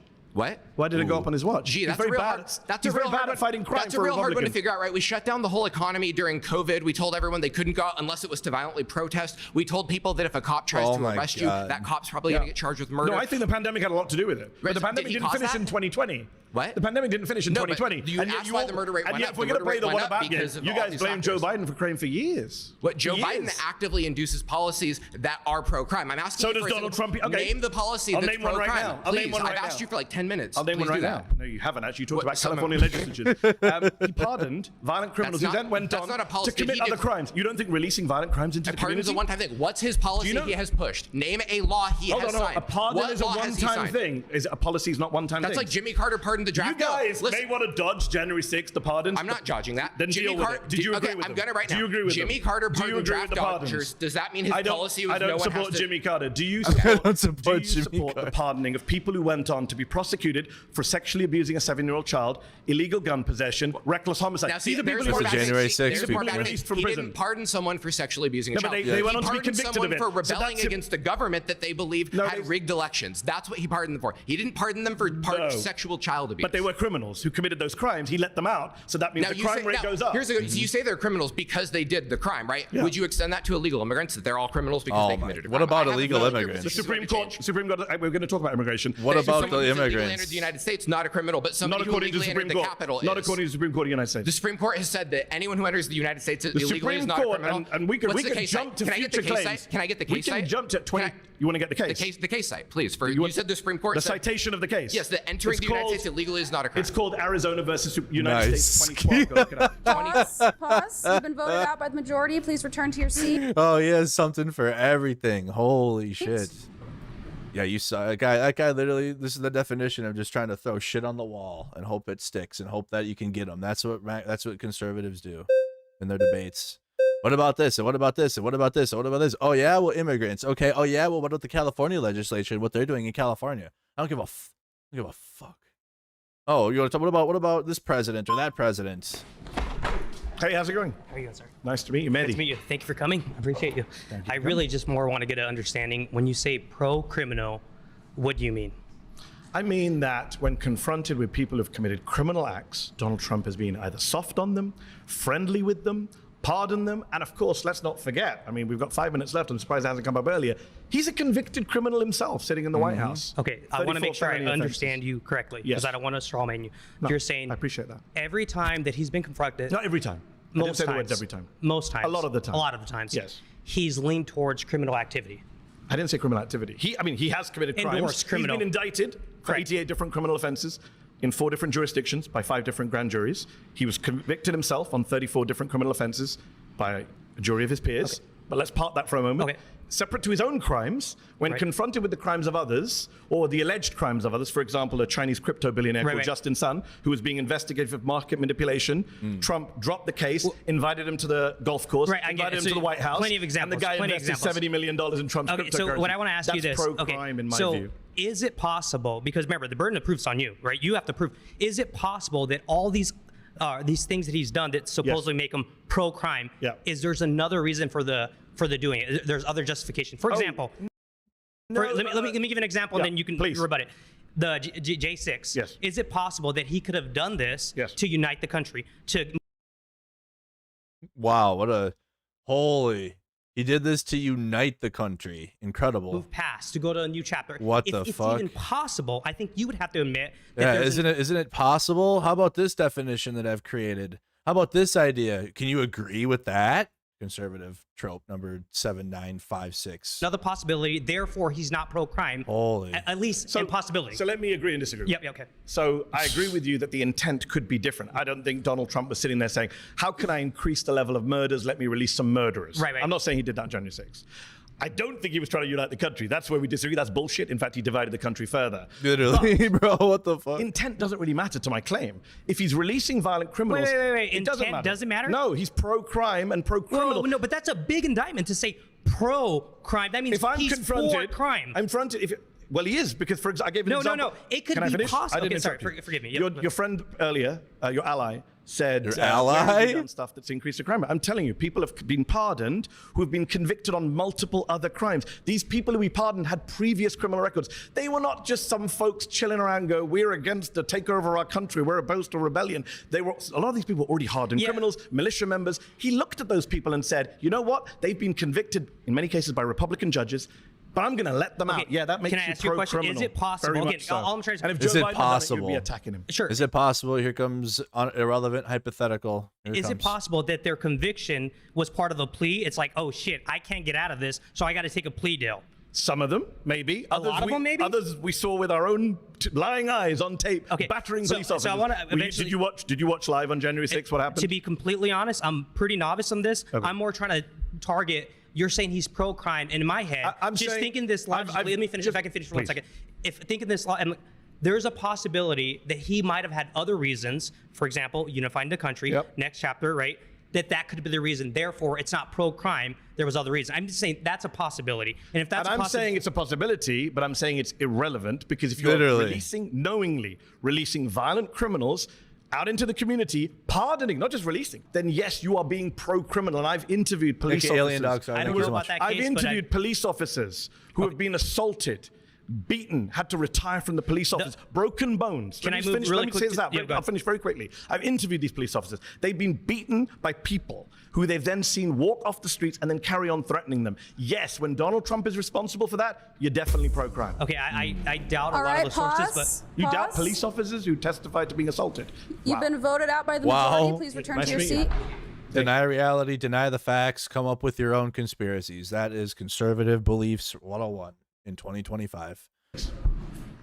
I don't want to hear about traditional family values, small government. All that is blarp shit. You don't believe in any of that. Conservative, I don't know, I'm saying you. I'm just talking at the people here. Conservatives don't believe in that, actually. They love big government. They love being told what the fuck to do. They love hatred. They love bigotry. They don't know what the fuck they're talking about majority of the time, but they have a lot of feelings. Oh, here's my theory as to what. How about this? Well, I'm going to create a narrative, and like you have to agree or disagree with that, and then that will be the definition instead. Hey, how's it going? Good. Nice to meet you, Mehdi. So you claim that your main claim is that Trump pardoned some people from January 6th. By the way, I was there. I saw it all firsthand. About a football terrorist field away. There's smoke in my eyes. Bloodied. It was a crazy day. Were you convicted of any crimes? No, of course not, because I didn't enter the building. Staying very peaceful. But your entire claim is that he pardoned. That's not my entire claim. That's basically you keep bringing it up. All you do is bring it up. Okay, I'll mention some other people. Let me say this. Are you okay with his pardoning of Paul Walczak, who stole money from his employees? You keep talking about pardoning. 9 former members of Congress. That's my claim. He keeps pardoning criminals. That makes him. You know who else pardoned a big criminal? Go on. Hunter Biden was oh my God. He had hookers there too.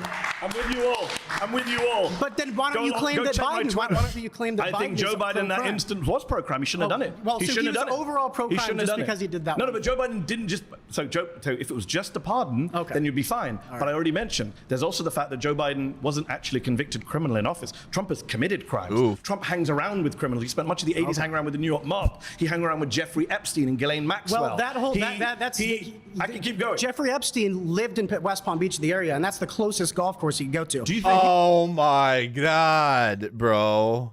That's the closest golf course. The billionaire couldn't choose any other golf course. He had to choose Epstein's because it was the closest. Come on, Mehdi. He's very Do you think rich, Donald Trump is in the Epstein so he files? paid. Holy. As soon as Trump found out, Do you think Donald Trump is in the Epstein files? No, I do not. Here, Is Elon Musk lying? Let me explain. Let me explain this. Okay. He lived in the area in Mar-a-Lago, near Mar-a-Lago, so he bought my ticket to God. go in there. Yep. As soon as Trump found out that Epstein had done all those bad things, immediate ban That's from not true, Mar-a-Lago. but okay. Immediate ban It's from not Mar-a-Lago. true. Yes, it is. A book called the Grifters Club alleged Trump banned Epstein from Mar-a-Lago for hitting on another member's daughter. That's not Yes, true. it is, 100%. In fact, Ghislaine Maxwell recruited some of the girls that were abused from Mar-a-Lago. During the deposition, Virginia Guffrey said she was approached by Ghislaine Maxwell about giving massages to Epstein while working as a spa attendant at Mar-a-Lago. So listen to this. From Mar-a-Lago. That's pretty outrageous, right? Elon Musk tweeted that out in a fit of rage, okay?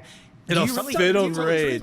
Do you really The think... truth comes out when people are angry sometimes. So Ooh, majority of the time. Cash We might Patel- see that today. Cash Patel Ooh.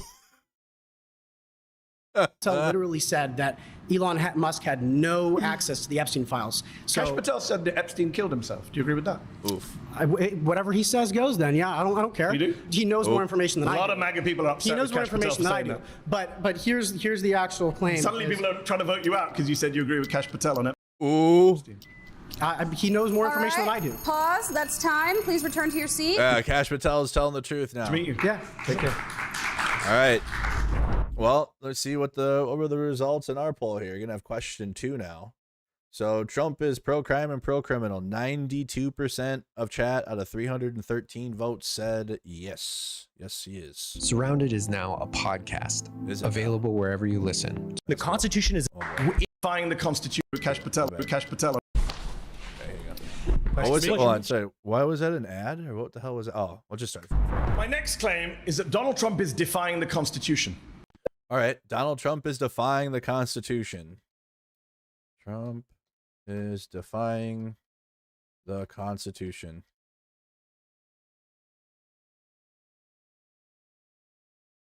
Okay. Yes, no, and that's all you get. You don't get unsure. Yes or no? Donald Trump is defying the Constitution.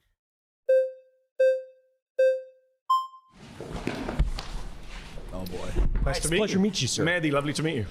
So I would say that with Trump being anti-Constitution, I don't really care, to be quite frankly. Okay. Because Okay, what a wow, we're starting off hot. Yeah, well, I mean, yeah, look, quiet parts out loud. Quiet parts out loud with 2025 Republican MAGA. in regards to the Constitution is a document that should seek to serve us. Yes. And when it fails to seek to serve us, that can be amended. Laws can be changed. And quite frankly, Okay, progressive. Okay, what are you, some type of commie? What the fuck? What does that take? Interesting. Okay. fact is, we're defending things in this country that shouldn't be defended. The First Amendment should not defend pornography and making children and women be victimized. Making women and children be victimized as a result of that. I think things like blasphemy shouldn't be allowed per the First Amendment. I think that, quite frankly, there are a lot of legal processes that are enabling criminals and bad people to fully enact their will in this country in the name of the Constitution or following the Constitution. So, quite frankly, if Trump is anti-Constitution, good, and I think he should go further. So, yeah, fuck the Constitution. Oh boy. That's why in like 2024 there was this like reality of like the far left and MAGA like kind of working. You know, they're kind of like they're like you know, Trump could fix it. Hey, maybe he'll stop the genocide in Gaza. They had the Arab League helping. Maybe he'll do. There's like a weird there's like a mixed bag there in 2024 that was kind of weird. We had tanky fascist hybrids out here. It was weird. It was very weird. Called him out for it too. But yeah, reform. Yeah, constitutional changes and other things that people on the left advocate for and not Republicans. Let's do all that, but like not the way that people want though. It'd make it super fascist instead. That's the catch-22. Is that it sounds good. Oh wow, that sounds good. Yeah, but it's like hold on now. What type of changes you want to make to the thing? This is wonderfully revealing of the modern conservative mindset, so I appreciate you spelling it out so openly. Just checking, do you support the Second Amendment? I do. Okay, surprise, I was shocked to hear that. I'm saying that Donald Trump is defying the First Amendment, the Fourth Amendment, the Fifth Amendment, the 14th Amendment. He's thinking of defying the 12th and 22nd Amendments. You're saying you don't care about the Constitution, but actually you do because you quite like the Second Amendment. You just don't like the bits that you disagree with. Can I just be clear on that? Yeah, absolutely. Okay. I'm more than willing to amend it and include whenever the it's in Second your Amendment. favor. Yeah, absolutely. Okay. So can Whenever it's in my favor. Democrats do the same when they're in office? No, absolutely not. Because So you don't Can Democrats amend the Constitution? No, they can't do that. friend democracy. enemy. No, I don't. Absolutely not. What do you believe in? Autocracy. Oh, by who? Honestly, quite frankly, anyone who is in line with Catholic teaching. Oh my. Donald Trump is not Catholic. Of course, he's not. What are they clapping for, bro? What do they mean, dude? Catholic teaching? Autocracy. By who? Honestly, quite frankly, anyone who is in line with Catholic teaching. Donald Trump is not Catholic. Of course, he's not. I completely agree, and so that's you part of support the problem. Trump? You don't support Trump? No, I don't. I didn't even vote for him. I wrote in like John Pork or someone. I can't even remember. Why did you vote if you don't believe in democracy and you want autocracy? Well, because quite frankly, I voted. I kind of voted just to. I came with this argument, but I'm bored of my own argument. I'm much more interested in this. So yeah, absolutely. How do we get to an autocracy? I think, quite frankly, that if we are able to enact local leaders. Who is the we, by the way? I think, quite frankly, these far-right conservatives sitting right around White people. Oh boy. Yeah, No absolutely. So, well, actually, I have quite couple of you guys can't hear. Don't make the cut from what I can see visually. Actually, hold on for a moment. I do think that there are people who happen to not be white who do actually have history in this country and have roots in this country. For instance, from the Mexican-American War, we subsumed a lot of territory of people who have far stakes in this country who happen to be Hispanic or what have you. I'm for defending the traditional demographics of this country, which is majority white, and should stay that way. So, this dude's not. Yeah, this is going to be the Trump isn't right-wing enough Nazis that we have in America, like the dude clapping like a seal behind him, and then the blonde next to him. United States. I mean, we've gone so off topic, but how does the United States look like under you? Sorry, what's your name? My name is my name's Connor. It's a pleasure to meet you. Took a little bit of a doubt there. Oh, well, I use a pseudonym. What's his? Online, fair enough. Connor, fair enough. How would Connor's America look? What would it look like? Well, quite frankly, I think we would deport people who shouldn't be here. No, I didn't ask about deporting. What does the government look like? What does the government look like? Yeah. I would say, quite frankly, it's under a sort of benevolent leader, such as Where does he Franco. come from? It could be a kind of aristocratic class. Could be someone who picks the autocrat. Frankly, the people. I mean, we could hold a vote on it. Kings were isn't that democracy? Well, sure. You can have a vote to get to that stage. And then no more votes afterwards. Absolutely. Oh my God. Use the that is okay. He's giving it away. Actually, that's what Russia does. This is Russia. This is what MAGA does. They use the process to then eliminate it afterwards. Okay, you got it, and then they shit, and then whenever, like, for example, when the Democrats didn't host a primary, the Republicans want to cry and say that was, which is valid, but see how they play the game. It's the game. It's the conservative game that they play. Right? Games rules for thee, but not for me. And then we got to play your rules, and then we're gonna delete them afterwards when we win. Wow. 100%. Wow. And if that autocrat kills you and your family, you're fine with that? Well, I'm not going to be a part of the group that he kills, because that's the whole thing. How do you know? Carl Schmitt Autocrats tend to kill everyone, even their own supporters. Schmitt makes this point very well in his work. It's the friend-enemy distinction, right? Carl Schmitt, he said, how is this guy even American? Because in America, you have the freedom to be as stupid as this person. That's why. That's where we're at. Okay, you have the freedom to spout shit like that. Nazi theoretician. Yeah, absolutely. I don't care. Are you a fan of the Nazis? I don't care. I frankly don't care being called a Nazi at all. I didn't say that. I didn't actually say that. Because he is one. That's why. Because he is one. I said, are you a fan of the Nazis? Well, they persecuted the church a little bit. I'm not a fan of that. But what about the persecution of the Jews? Jesus. Well, I mean, I certainly don't support anyone's human dignity being assaulted. I'm a Catholic. But you don't condemn Nazi persecution of the Jews? Jesus. I think that there was as they look around like, how based was that? How based? Okay. We all right. All right, this guy's cooking.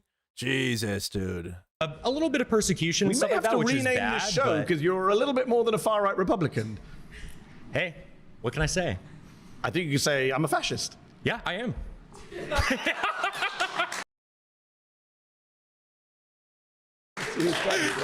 Absolutely. I'm just checking who's clapping just to get my set of where everyone is on this. Because you know that millions of people are going to be watching you on YouTube and checking out who the fascists and the Nazis are. I'm not ashamed of that whatsoever. No, clearly you're not. During the pre-war period, prior to World War II, it was only those parties that properly enacted the people's will. You guys know the only true way to like to defeat this, and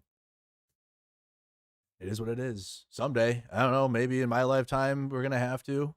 But just imagine, like, you know, when I'm playing a video game, okay? Imagine when I'm playing a video game and then there's bad guys. And then I have, like, a fucking, like, Gatling gun in the video game. And then I go to all the bad guys. That's, like, in the future. Like, that is likely what's going to have to, like, actually break this. Like, we're not going to, I don't think we're going to break free from this with words at some point. You know, down the road. You know, and in a video game, maybe, hopefully, maybe it can be done over a video game. We can have like a multiplayer lobby and like fascists versus the rest of us, and then winner, you know, wins. But outside of the video game might be relevant in my lifetime if like this continues, because I'm not raising my kids in a world with people like this. I'm not doing that. I'm telling you that now, okay? And millions of other people probably feel the same way. That's why they won. The conservatives were fat cats. Are you in favor of killing people who aren't like you? Quite frankly, I'm not. If you mentioned Franco earlier. Franco killed a lot of innocent people. Oh, well, he killed communists. He killed people who raped nuns and killed priests. What about children who he killed and women who he killed? What are you talking about? He never killed any women or children. He was Catholic. Oh my God. He only killed combatants. Is that what you're claiming? Yeah, Franco and his forces killed or executed 150,000 people. That includes members of the Catholic clergy who were deemed either liberal or loyal to the Spanish Republic. Just do the bring up the Red Scare in the United States. He only killed combatants. Never killed any innocent people. The White Terror was only punishing those people who did acts of terrorism. America has had shit like this already. And again, are you supporting? And I have a feeling, like I have a bad feeling if Trump decides to full send a war in the Middle East for Israel, and you're gonna have people against it. We're gonna be labeled communist and go through another thing again, and it's gonna be the same shit. That's what I'm actually worried about. All this shit for immigrants is. It'll be for dissenters of the Trump administration, the way that they're going, and people that just speak out against it. Like raping innocent women, nuns, dude, killing priests. I mean, priests don't brandish guns and kill people. You just refuse to condemn the Nazi Holocaust, my friend. I don't think you're in a position to ask anyone any questions. I quite frankly don't care what you think about me. If I'm a Nazi and being a Nazi is mutual, and being a Nazi means upholding human dignity, because I even believe in your dignity. I don't in a state that I was running. I wouldn't want to hurt you or anything like that. But quite frankly, I don't debate fascists. Okay. So do you concede then? I mean, why? Do I concede you're a fascist who won't condemn the Nazis? Yeah. Yes, I concede that. Okay, great. So I mean, what are we doing here? Because I mean, you just seem know what you're doing here. You just he needs to, bro. That's like, can't say the words. Just imagine it. Just imagine it. That's how you can do it. Just imagine it. All right, the beach, our grandfathers and shit that stormed the beaches of Normandy, okay, and fought that, and that's like what we need to do in the United States, okay, with these types of people. Seem offended, to be quite frankly. Like, I'm offended by people who can't condemn the Nazis. Yes, I am. Okay. There's no talking. Like, what is there to talk about or debate or play games? Like, they need to not be here. Well, I condemn the evils that they did, but I don't really care about being in a video game. I don't care about being called a Nazi is the whole thing. I never called you a Nazi. I care about called doing yourself the right a Nazi, thing. a fascist, and a General Franco supporter. Well, yeah, I am a General Franco supporter. He was awesome. He was so super cool, quite frankly. Because the whole thing. And you don't believe in democracy. I don't believe in democracy. What are you doing here at a televised debate? This is democracy. Not what a debate and disagreement. Because it is the means to support an end. The reason we it's a tool. It's to be used. You have to use it and steamroll it and play games and lie and get a whole bunch of other people to believe fascism is based and cool and like it's a will of the people, and then it's not, and then it's the means to the end. This guy is giving it away. This guy is giving away the right-wing dream, the actual right-wing dream. But like that's why there's like some Republicans that will like, well, we can't because we have corporations out here and there's consumers, and like they're their products too. People are products, and we can't just like delete all the products out here that we're making money off of. So you got to be careful with the fascism. You got to monitor it a little bit, because we can't just kill everyone out here. Okay, we need people to buy our products, and then they step in and act like they're saviors before it gets really bad. We have free speech now is because we want to be openly talking about our opinions so we can get the state that we want. But it doesn't mean upholding free speech after we win. Again, I mentioned the only good thing about this fascist moment we're in is that you guys are so open about it. The whole reason I mentioned quiet part loud. The Keep saying whole it. reason I mentioned say the quiet part, literally, exactly. This guy's speaking for this is the silent majority. Okay, this is the silent majority right here. Don't forget that. Whenever you need a reference to come back to what conservatives believe in, actually, because they don't, like I said, they don't believe in traditional family. They don't believe in any of that shit, any of that woke shit now. Okay, no, they believe in tax breaks for billionaires and white nationalism and hyper religious LARPing shit, which is really just a means of tools of control, actually, because they don't believe in any other religious principles that are taught. So it's really just the means to control people still. Like, it's layers of propaganda to control people that Republicans and conservatives use. Carl Schmitt earlier, and you kind of blew past him, is the friend-enemy distinction. Past him because of the Nazi even liberals, when they take power, they want to enact policies and they want to enact protections for their people and their ideas. For their people. It's for everyone. It's for everyone. Everyone reaps the benefits. Conservatives reap the benefits. It doesn't. When Biden's doing bills and shit, he does it it's for everyone. Child tax credits are for everyone, not just liberals. The Infrastructure Act was for the cities, not for just liberals, or for the rural or the infrastructure bill to get the internet into rural areas, which, by the way, not a whole lot of liberals live in rural areas. Some do, to get the fuck away from it all, like based. But like a lot of people in rural areas are conservative, and Biden had the infrastructure bill for them and whatever, or the relief. And the opposite is seen with Donald Trump, where like California, for example, when they're going through wildfires or whatever, you know, it's political partisan games. Oh, they're against me for this, so they're not going to get support. They didn't vote for me. Oh, good luck. GG's. I don't care about them. The reality is so skewed here, of like when like a Democrat will pass a bill, it's literally for all Americans, or those that need it. Like if you're rich as fuck and a bill passes to help the working class, okay, just because it like doesn't like help you, or if anything, if the opposite is true. Like when Republicans pass bills, it hurts people. Actually, if liberals pass bills, it might help you, it might not, if you're in a tax bracket that is not being mended to right now, of like people that are in the working class. If like your bracket you're not getting a break there, but they're not adding to your problems either, unless you're ultra rich, obviously, then you got to pay a couple extra percentages of taxes. Oh, wow. Oh, big bad there. Punish their enemy. And so I'm the same way. I'm like, hey, if you're going to punish me, I'm going to get in power, and I'm going to frankly punish you when you try to leverage power against me. Just that simple.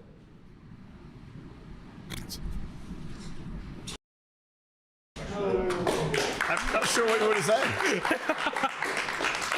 Hey, it is what it is. All right. Pause. You've been voted out by the majority. Please return to your seat. It's a pleasure to meet you, sir. I can't say the same, but thank you. I can't say the same. Holy. Well, good to meet you, Mehdi. Good to meet you, sir.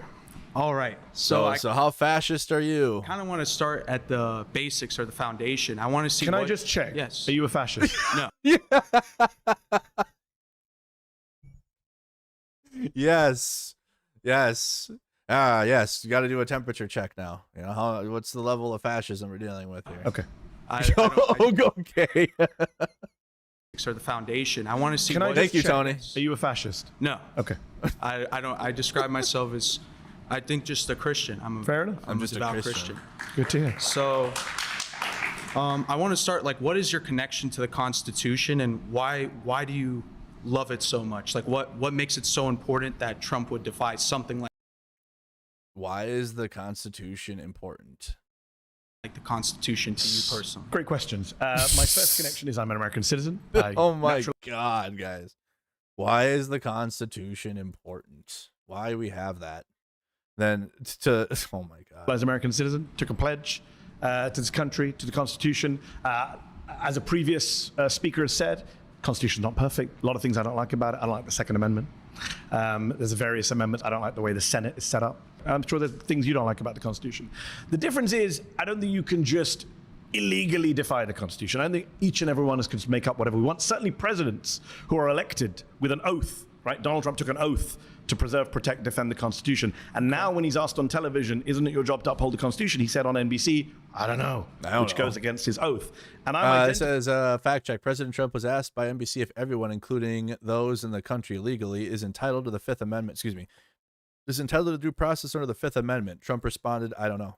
Specific amendments where he is violating. He's only 6 months into his presidency, defying the First Amendment, the Fourth Amendment, the Fifth Amendment, the 14th Amendment. He wants to defy the 22nd Amendment and be president for a third term. This is the problem we have right now. Free speech is under assault. The free press is under assault. Due process is under assault. The right to be in your home and not be invaded by federal agents, the Fourth Amendment, is under assault. So that, for me, is a problem. Okay. Well, I'd like to start to say I really don't find the Constitution that important. I find it to be like a 300-year-old document. Oh, boy. And it was created to defy the country that subjugated your ancestors in India. And then your parents probably moved from India to Britain. And then you move here to tell us that... I love when he looks around to see who's agreeing with this bum shit, to see, okay, Who else am I dealing with in here? We should listen to a piece of paper that you were never even connected to begin with. So he's saying the Constitution shouldn't matter, and it shouldn't matter to you because your parents are Indian. Yeah. Wow. What a definitely. Let's see how he responds to this. I want to say, like, if I don't care about it, why do you care about it so much? How do you run a country without any kind of laws or due process? And by the way, you do care about it, because without the First Amendment, you wouldn't be sitting here. Well, true. I agree with the First Amendment, and I think. So do you agree with Donald Trump's crackdown on the First Amendment? He's imprisoning people for their speech. He's threatening free speech media organizations. He's threatening peaceable cut the funding to the public broadcasting service by 1.1 billion. Assembly. These are all rights under the First Amendment. Why aren't you bothered by that as a conservative? Or maybe it was more than the First Amendment. So I don't like the First Amendment. I like free speech. Okay, so, the First Amendment is what guarantees free speech. I'm from the UK, by the way. I'm from the UK, Yeah, you guys which is don't a have democracy. that. We don't have the First Amendment. No, that's one of the things I do like about the Constitution. I wish the UK did have a First Amendment. So people I'm a that get journalist. arrested for praying outside abortion clinics and stuff like that, right? So you're opposed to people being arrested for speech crimes, I assume. Well, it depends what it is. If it's like the Oh, people. so you're like one of the previous speakers. You don't. No. As long as it's someone who agrees with you, you don't mind the crackdown. No. Yeah, exactly. It's rules for me, not for thee.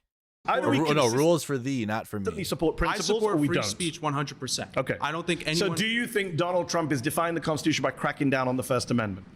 So I think he's cracking down on free speech, like the deportation of Mahmoud Khalil, who was just released from prison by a judge, saying his First Amendment rights were violated. And I agree with the judge, and I disagree with Trump deporting them. But I think that's more a matter of free speech and not the Constitution. Oof. Nope. Hey.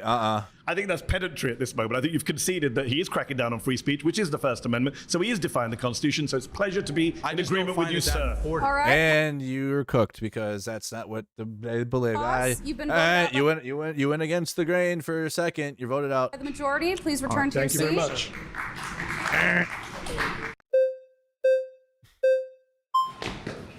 I don't think the First Amendment should matter, but what happened to Mahmoud Khalil and what Trump's doing to the immigrants is wrong. Interesting, sir. You need to go home and evaluate your beliefs. Come back next time. Voted all the MAGA fascists voted them out. You can't side with immigrants. Mahmoud Khalil, what? We hate him. Flags are up. I'm Mehdi. Mehdi, great to meet you. My name is Kai. Do you, Mehdi, believe that the Constitution is important and good? Oh boy. Overall, yes. Do you believe that that Constitution can be eroded through democratic processes? What do you mean by erode? The original intention of the Constitution being destroyed through a purely, democratic or legal process. I'm not sure I agree with that. Okay. I think if you're democratically amending the Constitution per the rules of the Constitution. Honestly, this is probably the move that, you know what, this is scary because you have 20 people that are willing to sit down and argue that what is even the importance of the Constitution. And this is what runs MAGA too. Okay. That's why the third term could be legit if not legit, but illegal. If they just say the Constitution is old. We need to just have Marjorie Taylor Greene or like Lauren Boebert or Paluna or whatever, or the Speaker of the House just tweet, the Constitution's old. We need to amend that thing. And then they pass some amendments to keep Trump in office or something. So it's important for midterms and why the Democrats need to see what they have out here. They need to get in there and retake the House to stop all of this. That's fine. If we could find a constitutional way to get rid of the Second Amendment, I'd be pro that. So let's pose a hypothetical wherein the entire population of the United States has drastically changed. Yes. And the population now has completely different intentions about what to do with the country. Let's say it wants to give it all back to Mexico, dismantling the United States of America. If that's the case, then what's the use of the Constitution? It hasn't defended the country. In fact, it's allowed for its destruction. I don't understand the premise. How did the whole country change? Demographic replacement, mass migration. Oh my God, bro. We're seeing a change in demographics, and the Nazi claps hard. What is Yeah, only people like me. I do want to talk about immigration today. I hope we talk about it. Everyone's itching in this group to get to immigration. Yes, sir. I've saved it for you all. But yes, sir. Yes, sir. That's immigrate. What about trans people? We haven't talked about that either. Or Biden laptop and his cock. Yeah, talk about the things we care about. I don't fucking care the fucking Constitution. Can't even say that word. Can't even spell that word. Given we're on the sense of the Constitution, and you asked a question. Dude, literally got the fucking tism itches, bro. Like, yes, let's talk about immigration and talk about them immigrants. That's what I care about. don't care about this woke document. Liberals, some Obama probably made the Constitution. I do want to talk about immigration today. I hope we talk about it. Everyone's itching in this group to get to immigration. Yes, sir. I've saved it. I've saved it for you all. But given we're on the sense of the Constitution, and you asked the question, what is the proportion of immigrants in this country? What proportion of the population is foreign-born? It's very difficult to measure because the actual projections of the number have been changing more rapidly. But what is currently? The best estimate of official I think it was about 15%. Yes. Yeah. Just under 15%. Which is, by the way, more actually than the original estimate was. So but we have 15% of the people are going to change the country, change the Constitution. How's that going to work? It's actually a nightmare. As someone who wants to amend the Constitution and get rid of things like the ridiculous way the Senate is set up or the Second Amendment. Raven asks, why is the hot guy a righty? I'm going to have to download the Right Stuff app to find hot righties so they can talk to you like they own you and take all your benefits away. And then if that's what you want, on guns or various other things, it's really hard to change the Constitution. They made it almost impossible. You know, last time we had a constitutional amendment, you know like what? 20, 30 years ago. I understand, which is why I think members of Congress pay. Which is why it's impossible. I get it. So where are you getting this scenario where 350 odd million people all become foreign-born migrants? Take all your rights away. Migrants, immediate migrants, even though America is a nation of migrants. Yeah. And then abandons the Constitution and gives the country back to Mexico. Outside of your imagination, where is that happening? Let's bring it back to the actual discussion. What you did is you entertained my hypothetical, but then instead of sticking to the point of the Constitution, you said, well, how would you bring about your hypothetical? And then when because you missed out the part where the Constitution is quite hard to change. Hold on. I understand that. I gave you. I also wanted to get a sense of where you are, and you're a great replacement guy. So that's fine. Okay. Yeah, and you're a real good journalist because you don't talk to people who identify as like a political ideology. I mean, that's a very liberal idea. I don't debate fascists. I'll talk to them, but I won't debate them. Frankly, that's upsetting. I think there's a big problem when we value freedom of speech so much, but any real journalist is not going to talk to somebody because they identify with the politically incorrect ideology. Just talk to the guy in front of you. What are you talking about? You literally oh my god, stop talking to him, and then everybody had to vote debating versus talking is very different. Okay. It's pointless, right? Okay, he doesn't believe. He doesn't believe in free speech. Okay. He doesn't believe in democracy. He was freely speaking with you. You're the one who shut up. No, he said very clearly. Okay, he said, I support free speech so that I can get one election. After one election, my guy comes in. And after my guy comes in, nobody gets to speak or vote again. We all listen to your Why would I conversation. debate that? We listen to your conversation. Let's bring it back to this topic. Let's bring it back to the Constitution. Please do. Conservatives that need to be in control of the conversation even when they're wrong the whole time. Talk down to you, stay in control of the conversation. Fourth, fifth, 14th. Now he's sitting still. You sure, Raven? You sure this is the type of guy you want? Good luck. 15th Amendments. Those are the ones I'm saying Trump is defying. Do you support that or do you deny them?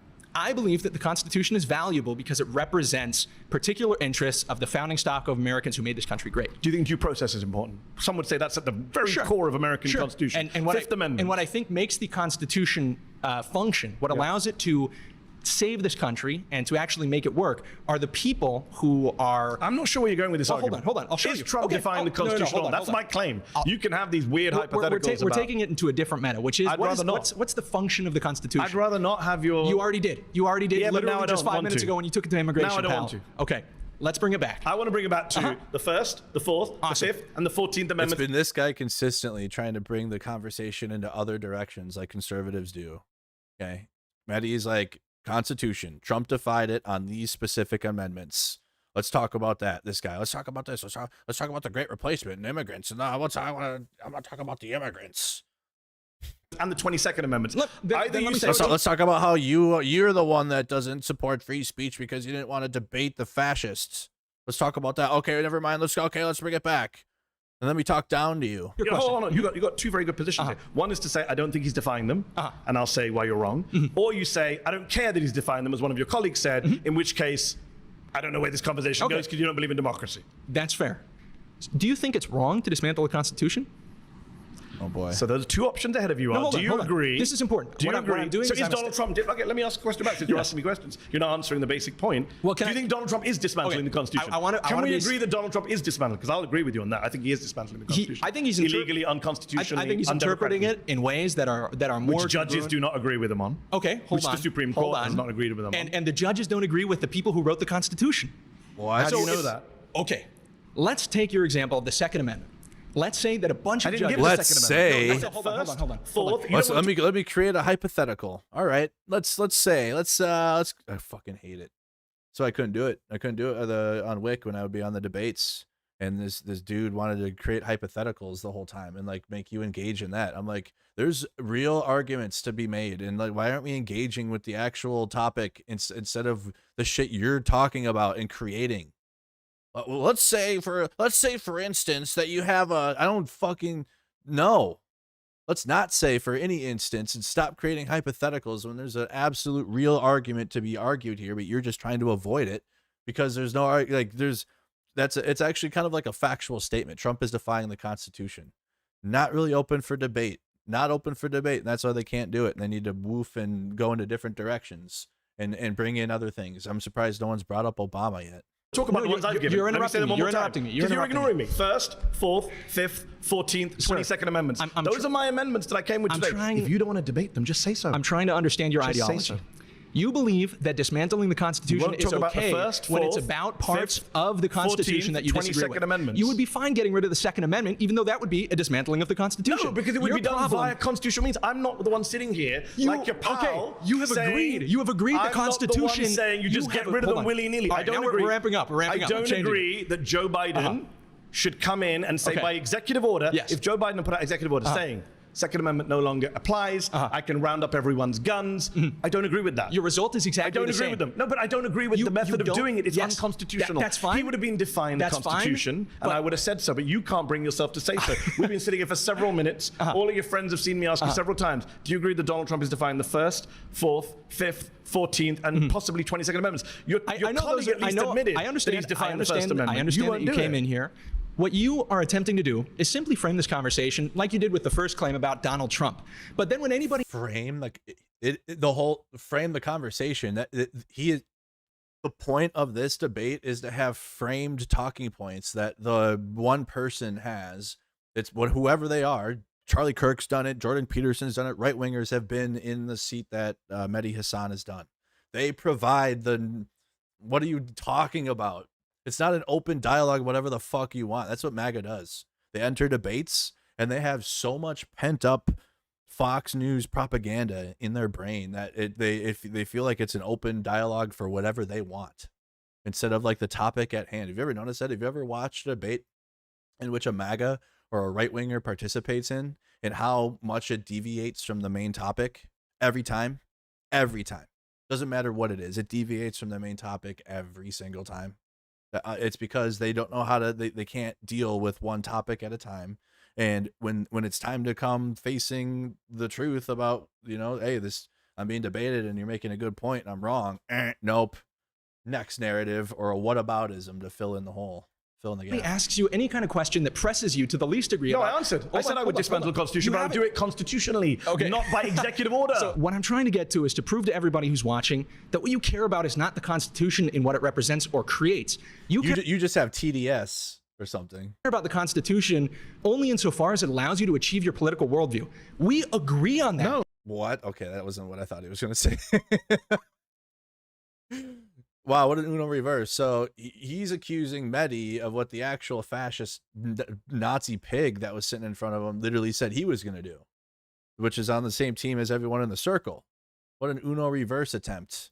Oh, yeah, well, you're just going to use the Constitution as a means to your political end. And yeah, how about that?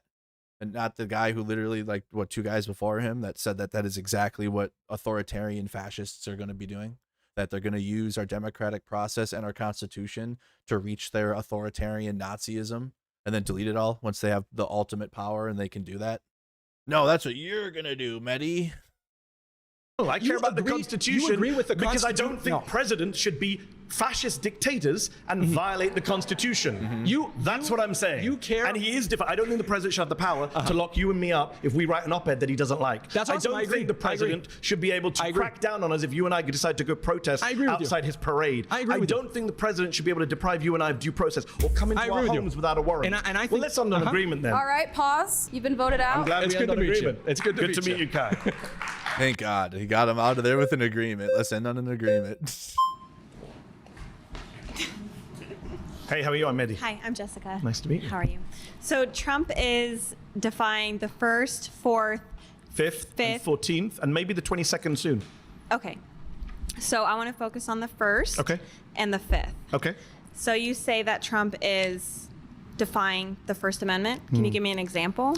For example, he banned the Associated Press from attending White House events. A Trump-appointed judge said that was against the First Amendment. He's been cracking down on media organizations he doesn't like over their speech. If they say stuff he doesn't like, for example, Cracking down how? So, for example, he banned the Associated Press from attending White House events because they can't go said to the White House it's either. the Gulf of Mexico. That's not how it works. They were already at the White House. He deprived I them. can't go to the White House either. Oh my God, not that one. Oh, I can't do it. So why should they be able to? Oh my God, bro. That is serious. That's one of them. That's a MAGA response. House events because they can't said go to the White House it's either. the Gulf of Mexico. That's not how it works. They were already at the White House. He deprived them for access, so he punished them for their speech. But are they allowed to go to the press? Which is why a room? judge he appointed. Anyway, this is a fact check. The Associated Press was banned from the White House press pool and other official events. District Court Judge Trevor McFadden, a Trump appointee, reinstated their access and said banning the outlet violates the First Amendment. Trevor McFadden said this was contrary to the First Amendment, a Trump-appointed judge.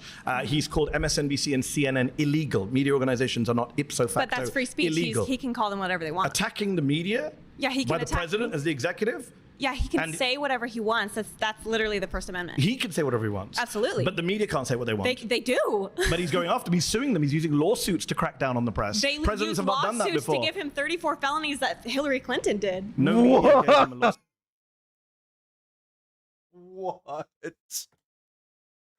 The media used lawsuits to give him 34 for the crime 34 felonies that Hillary did.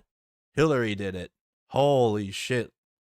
Guys, this is what we have in this country, guys. It's bad. It's so bad. It is so Hillary, dude. No, but people we're on talking the about media. Democratic side. We don't talk about the Democrats. Okay.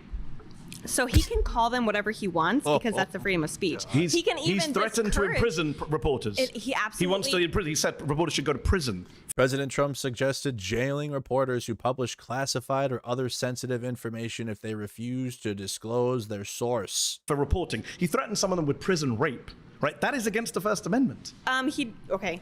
How is that against the First Amendment? You don't think sending reporters to prison for Is he reporting that he sending doesn't them? like? Did he do that? He wanted to. He said so. Okay, I would like them to go. I would really like to. So other people stopped him doesn't mean he's not defying the Constitution. So he can also said if you turn up. Excuse me. Please. He can want to do something. Yes. That doesn't mean he will or he can. Okay. And I think he's very. Well, I've already aware given an of that. example of something he did do to the Associated Press, but okay. Yeah, okay, so the Associated Press isn't allowed in the Oval Office, which is his office, that's his executive space. Okay. And they are allowed in the press room, just like That's Trump's safe space. He can kick them out of his safe space. CNN, just like The Guardian. Which he thinks are illegal media organizations. He can think whatever he calls wants. the media the enemies of the people. You called him a fascist. Yeah.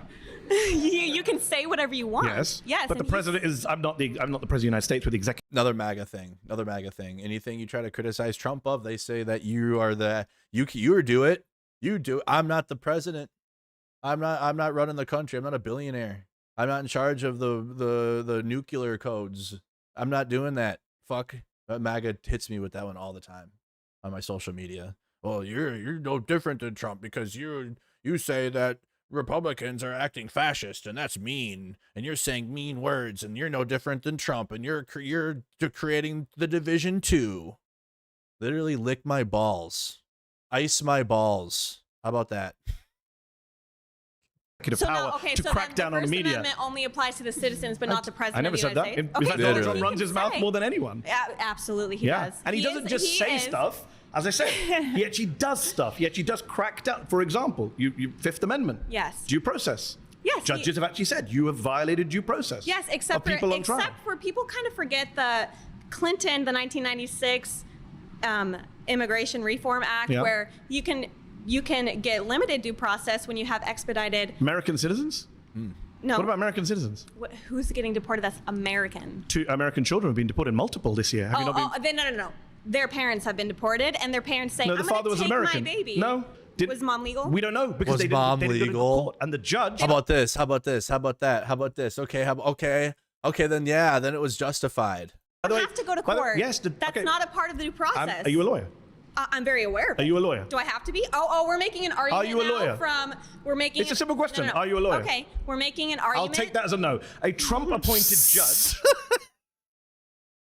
In the case, not some Marxist lefty judges you people like to call them, a Trump-appointed conservative judge said you cannot, it is illegal and unconstitutional to expel or deport an American citizen without meaningful process. He said that in April. So that was an act that Trump did. It wasn't speech. He got rid of an American citizen from the country without process. So that's the Fifth Amendment violation. In MAGA brain, it didn't happen if it doesn't happen to them. And there needs to be like it needs to be widespread, and they need to see it like a movie. Like if it was like a movie and like Trump was just like sending children, it was like buses, and like MAGA can see it and like, oh, that's so obviously bad. But like one example of like Trump deported an American citizen. Well, was the mom illegal? Well, you know how kids are, and like they can be terrorists too, type shit. MAGA will literally make those arguments. Like I've seen MAGA make arguments for like Palestinian kids, and like the Palestinian children, you know, like they talk to Hamas. So like I've seen that so many times. Since I'm not up to date on that specific I can give you case, more. I'm sure you can. So well, you weren't aware that American citizens are being deported. It's a pretty big story. Yeah, maybe if you read the fake news, you might know. What? If you read the fake news, you might know what's going on. A lot of American how citizens would I know what's going on if deported. I read fake news? I don't watch CNN or Rachel Maddow. Sorry. That's why you don't know the CNN and Rachel Maddow. That's the fake news. CNN and Rachel Maddow. Your fellow citizens have been deported this year. My fellow citizens. Are they no. not? American citizens haven't been deported? Okay. When a child goes with their All right, adult, guys, that's time. Please return to When a child and an adult go. Nice to meet you. Nice to meet you. Thanks for playing. Hey, before we go any further, Thanks for playing. Okay. Now, is he sitting down with it? No, not the Nazi chick. Wait, I wonder if the Nazi girl is gonna sit down. Hi, how are you? Hello, nice to meet you. Oh, what's his next claim? We missed his claim. Hey, really quick, looking at our poll, is Donald Trump defying the Constitution? Let's see what the final numbers were. The final numbers were 96%. 96% said yes on his second statement of whether or not Donald Trump is defying. With us on this episode. Now, let's get into it. My next claim is that immigrants overall are good for America. Okay. Immigrants overall are good for America. Let's do another poll. Immigrants overall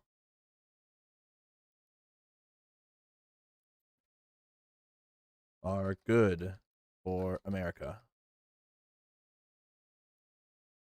Yes or no? Fascists, you're going to vote no. Okay. Immigrants overall are good for America. No, Daniela, you beat me. Hi, how are you? Hello, nice to meet you, Mehdi. Daniela. So in regards to your claim, I just want to start by asking this. Do you care more about helping Americans or immigrants in this claim? Immigrants are Americans. I'm an immigrant and an American. Well, immigrants are not Americans. Americans are the people that were born here. That's not true. Where'd you get, what's the basis of your claim for that? Are you talking about people that get naturalized in the process of becoming American? 14th Amendment. Have you read it? Okay, yes, I have. Citizenship clause. It so says any persons born or naturalized in the United States are citizens of the United States. I'm aware of that. There's about 40 to 50 million naturalized Americans in this country. Yes, but you didn't seem aware of it because you said Americans versus immigrants. So, but are you understanding that the process of getting all these immigrants that come in here we've been also, the millions of immigrants, it's up to the millions, it's the last 20 years now, and it has dramatically affected Americans here in the country, which Positively, I would argue.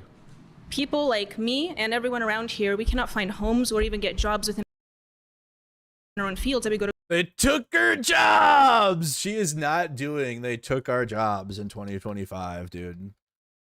She is not doing they took our jobs. Still more immigrants from the future arrived at the time border today, some even bringing their entire families. The purplish goo that they have on their bodies when they arrive is an ectoplasmic side effect of the time travel process. This is all giving scientists a great opportunity to learn even more about American life in the future. Chris Hall joins us now. Chris? Yes, there are incredible things we're learning about Americans in the future, Aaron. It appears that in the future, Americans have evolved into a hairless, uniform mix of all races. They are all one color, which is a yellowy, light brownish, whitish color. It seems race is no longer an issue in the future because all ethnicities have mixed into one. Perhaps most interesting is how this has affected their language. That people in the future speak a complete mix of English, Chinese, Turkish, and indeed all world languages, which sounds something like this. Back to you, Aaron. Apparently, the people from the future are having a pretty easy time finding work. Since they offer to work for such low wages, they're being hired all over America. This is bullcrap! I ain't standing for this! Well, mine as hell! All right, folks, my name is Daryl Weathers, and I'm with the Construction Workers Union. I work with a lot of fine men who have families to feed. Now, I don't know about y'all, but we worked long and hard to get our pay up to a level where we can make a decent living. And now these people from the future are showing up and offering to do the same work for next to nothing. They took our jobs. Yeah, their jobs. They did. We're in the moving business. 14 years we've been working our butts off. Now these future folk come in and we can't get work nowhere. Well, they took our jobs. They took your jobs. They took your jobs too. What about us in the fast food business? The restaurants are firing us because the future people work for a lot less. The future people. They took your jobs. They took your jobs. Your jobs. It's affecting kids, too. Me and my friends started our own snow shoveling business. We were trying to be responsible and make money, you know? But then the people from the future came along, and now we're out of work, too. Oh, they took our jobs. They took your jobs. They took your jobs. They took your jobs. Oh, boy. They took our jobs. She's doing it. She's doing it. 20 years now, and it has dramatically affected Americans here in the country, which Positively, I would argue. people like me and everyone around here, we cannot find homes or even get jobs within our own fields that we go to college for, that we get into debt for. And because more blue-collar work, especially in construction, agriculture, and so forth, and the hospitality industry, we cannot get jobs in these fields, so it requires Are you looking for a job in construction or agriculture? No, I went to college. No, but I'm speaking on behalf of those people that don't exist, by the way. I'm speaking on behalf of them. Many people here are in college or went to college, but we can't even find jobs in our fields, also because of the H-1B visa program as well. But in regards to just your claim about immigrants specifically, we cannot even get jobs to pay for housing. Unemployment is at a record low right now, even under Donald Trump. And I'm not a Donald Trump fan, but I would say unemployment under both Biden and Trump has been at record low levels. Yeah, literally. Like I told you. I tell you guys that. All during Biden and Trump now. I would say, guys, job crisis. Trump ruined the job. No, he hasn't. Thank God. Thank goodness. We don't have a jobs problem. We didn't have a jobs problem. If anything, after COVID, it was like, unironically, a job paradise. If you wanted a job after America was opening back up, boy, you would get that. If you want a job right now, go get one. If you're not working, you can't find one. Unless you're like, obviously, if you have disabilities or if you're like physical and you're collecting unemployment or whatever. That's, I'm not talking to you. I'm talking about like the, you know, if you're like, you can't get a job because the immigrants type people, right? Those people, like, go find a job. You can go work all the labor jobs and they pay well. You want to go work for construction, you want to go work in the whatever, go do that. And they will hire you and they'll train you and you get paid while you're trained and you'll be great if that's what you want to do. But people don't. They want to cry. They want to cry and blame immigrants for all their problems. Okay, is this in regards for American citizens? Yes. Okay. Okay. Well, I'm unaware of that statistic, but from what I see, from what I can I'm an immigrant and an American, and I employ many American citizens, both naturalized and the ones born here. I employ Americans. My parents came Americans as defined by you. My parents came as immigrants and became naturalized, so I'm not necessarily opposed to immigrants. So you're the child of immigrants. Correct. I'm a child of immigrants. I was born But you don't here. accept that immigrants are Americans. Not at this moment. So your parents are not Americans. Not at this moment. So hold no, on, your parents they're are Americans. citizens. They became naturalized. You just said you can't be citizens by being naturalized. No, I was born here, and I'm not Yeah, you're opposed born to here, right? naturalization. I But never are your said that I'm against naturalization. Are you against naturalization? No, I never said I was against You naturalization. did. You began. You're very. Everyone was here. They can play it back on YouTube. You said Americans or immigrants. Are your parents Americans or immigrants? No, my parents are United States. What type of American are you? We're doing it. We're getting there. We're getting there, MAGA. We're gonna do the Civil War meme. You're gonna be doing it. What type of American are you? Citizens. But they're immigrants, you said. No, they came here as immigrants. However, but So they I want are to make the immigrants. claim that we cannot I came here as an immigrant. I'm an immigrant. But at this point, when they came, the United People States aren't happy economy, with the way this is going for you. the United States economy, it was not at. It's better now. The American economy is better than it's been Not for from many the- years. not from the And I can say statistics that I as someone who see. doesn't like Donald Trump. We're Which giving statistics are you millions seeing? and billions of dollars Which to statistics are people you of seeing? minorities as well as The reason the immigrants economy is doing badly now is that because we Donald can- that Trump's we're giving tariff it to loans policy. we cannot Literally, exactly. The tariff policy is ruining the trajectory that it could have been if Trump would have continued Biden and then claim the credit for it like he would have anyways. He would have done it. See, Biden was bad and I'm good. He could have ridden the Biden economy. But no, he didn't because he has tariffs. So now there's like 4K, like, oh, Trump literally was the one that ruined it. instead of just carrying on the same tax policy, the same economic policies, and claim that it was his. But he's a dumbass with all types of problems and fascists all around him, so they're stupid. Nothing to do with migrants. In fact, the they congressional... can't even start businesses. I'm an immigrant. I started a business. No, I understand because the SBA is giving people billions of loans. I didn't take any loans They're giving from them SBA. billions. I didn't take any loans. I'm not from saying you SBA. did, but I'm saying that statistically speaking, they're giving billions of loans. So should we do statistics? According to statistics, immigrants are 80% more likely to be entrepreneurs than native-born Americans. Sure, more likely. MIT study found that immigrants are 80% more likely to start a business compared to U.S.-born citizens. Start businesses and hire Americans. You know why? That's because in school you're not taught about business unless you take that class. Unless you go and you take the business classes. You know, you're not taught in school, and especially in public school, how to actually pick yourself up from the bootstraps and do your own thing. You're not taught that at all. Not even a little bit. Okay? But people that come here, they have to create a life for themselves. They're like, fuck it. But there's tons of tools. Boy, all the tools are there too. When you find out about a business and then business loans and how you can start, it's like, oh, I didn't know I could do this. I didn't know I could get money for what? And then, because you're not taught. You don't teach anybody this unless you take business school.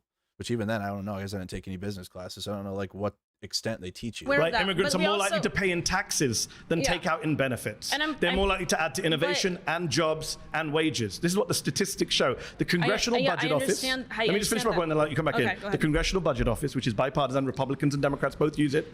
They have said that the immigration surge that you mentioned will lead to an extra 9. The Congressional Budget Office projects that the immigration surge during the Biden administration will add $8.9 trillion to the GDP.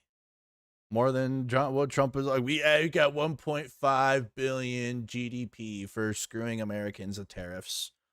That's what we got. We got 1.5. We got 1.5 GDP, guys. But now small businesses have to pay $40,000 for their imports. Isn't that great? Making America great. $1 trillion of GDP over the next 10 years. That amounts to $65,000 per American household. That's $65,000 for each and every one of you holding up a red flag. Okay, I understand All right, that, but... pause. You've been voted out by the majority. Please return to your seat. Afuera. Nice to meet you. Thank you. Cooked.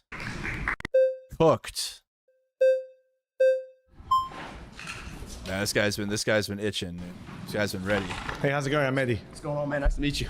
All right, so first, before I start, I need to know what you mean by good. I can talk about the economy, I can talk about culture, I can talk about all those things. I need to know what you mean. All of them. All of it. I'm saying immigrants are good for the economy.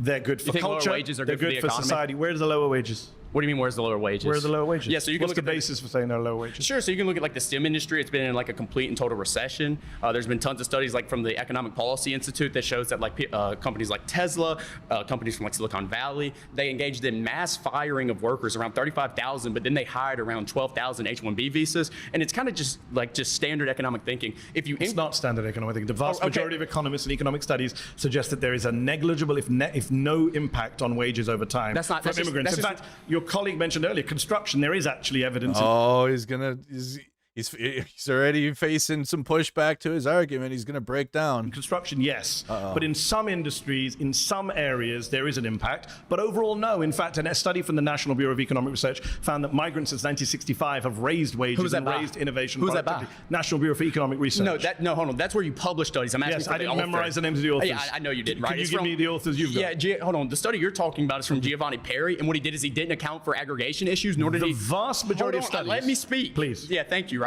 So listen, he didn't account for aggregation issues, right? And when you look at like the spatial approach, which is what all these economists use, you're not accounting for the fact that when immigrants come into an area, natives leave. If you look at an occupational approach where you look at the specific firms that immigration's going into, like Kim, ETAL 2013 did, you find a net negative impact when there's a 10% increase of immigration. You find around Bro, conservatives will leave their neighborhood if there's like a group home put up. Like, or if there's like an old folks home and like they're like, I don't want to see the old people and like I'm moving. The neighborhood's gone to shit. Like they'll move for that. Who gives a fuck? They don't contribute to the local shit anyways. They'll give all their money to corporations regardless, wherever the fuck they're at. They don't actually invest into their community. 0.5% decline in wages when it comes to the specific occupations they're going to. So all your studies are flawed. So 0.5%. Weigh that up against what I just... Conservatives will move if like their neighbor doesn't take care of their grass. Like, this is so stupid. Mention from the Congressional Budget Office, which is a massive boost in GDP per head, which you're not counting for. Massive increase in tax revenue. Immigrants actually funding the deficits and debts by paying way more in taxes proportionately into the undocumented immigrants. And what's interesting about wages is I'm in a room full of, I don't know what to call you anymore, conservatives, Republicans, fascists, I don't know. One of you has proudly said that. Call us correct. One of us proudly. Oh yeah, correct. I'm in a room full of correct people, but do any of you actually care about wages? Because for example, I actually do. For example, do you support raising the minimum wage? Absolutely, and you can't do that when you're bringing all these people coming into That's your not country. the reason the Republican Party blocks the minimum wage. You think Republican politicians don't vote for an increase in minimum wage because they're worried about immigration? Did I say I voted Republican? Did I say I voted Republican? Well, I'm on a show that was called 25 Far-Right Republicans. That doesn't mean I'm going to support every single Republican candidate. So you and I, So you and I, let's agree. We both support raising the minimum wage. Yes, 100%. $7.25 since 2009. It's lost 30% of its value. If you care about wages, we should be raising the minimum wage in this country, not scapegoating migrants who aren't the cause of low wage in the country. So that's the propaganda. The propaganda of it is what right-wing media tells their conservative base they can't raise the minimum wage or like because of immigrants or the minimum rate. It's communism, it's socialism, whatever the hell, to actually pay workers properly, and then they blame immigrants. No, immigrants are taking up all your money. That's why we can't pay you more. We can't pay you more because of these immigrants. Sorry, you know who's causing low wages? Billionaires, millionaires, and people who won't pay fair wages to their wages, regardless of whether you are an immigrant or a native. I get the monologue, right? Now let me respond. You had one. You had one with your one study that had 0.5% impact. Go. Yeah, and your study sucked that you didn't even know who wrote it, right? So let's get back to the point, right? Because I don't need to know one study. Again. The majority of studies say that wages are not impacted by migration. The majority of your studies are flawed. That's what I'm telling you. My studies. Right. Neither of us are economists. It's the economist studies. Don't assume who I am. Your studies are fake news. Yeah, your studies are woke. My studies are right. Are you an economist? I could be. But are you? I could be. Are you? I'm not going to tell you. Are you? I'm going to major in economics, right? Are you an economist? No, not right now. Okay, so when I said neither is economist, I was correct. Just don't assume. To use your favorite word. See here, dude, this is nothing of substance. You look at the red flags; they're coming up. Let me get to the point. Great, but so when you talk about the CBO, one thing you're not accounting for here is that they're assuming an equilibrium, right? Do you know what that means? You shouldn't make these type of assumptions. You said earlier that unemployment. Do I know what it means? I thought we're not doing assumptions. Okay, hold on. You mentioned we were at 4.2% unemployment. Yeah, that's counting people who have part-time jobs. That's counting poverty wages. That's how I'm what? against poverty wages. You Can won't we let agree me again? Yes. If you go to the Logood Institute, they calculated a way where it's functional unemployment. Okay.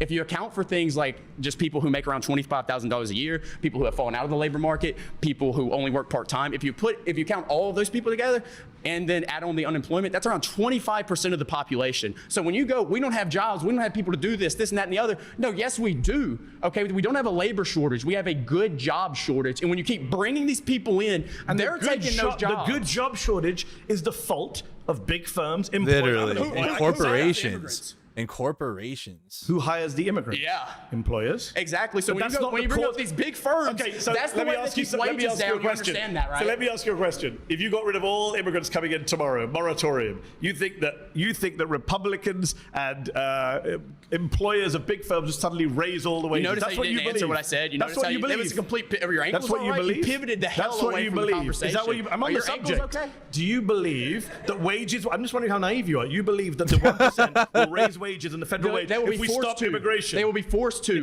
When you increase labor's relationship to capital, okay, and you give labor more bargaining power because you're tightening the supply of labor. This is a very simplistic understanding of economics because you're explain I'm wrong. I'm telling you how you're wrong. Because you're ignoring the fact that when immigrants come into an area, they spend money. They create jobs through their presence. About 1/5 of their monthly income leaves the country.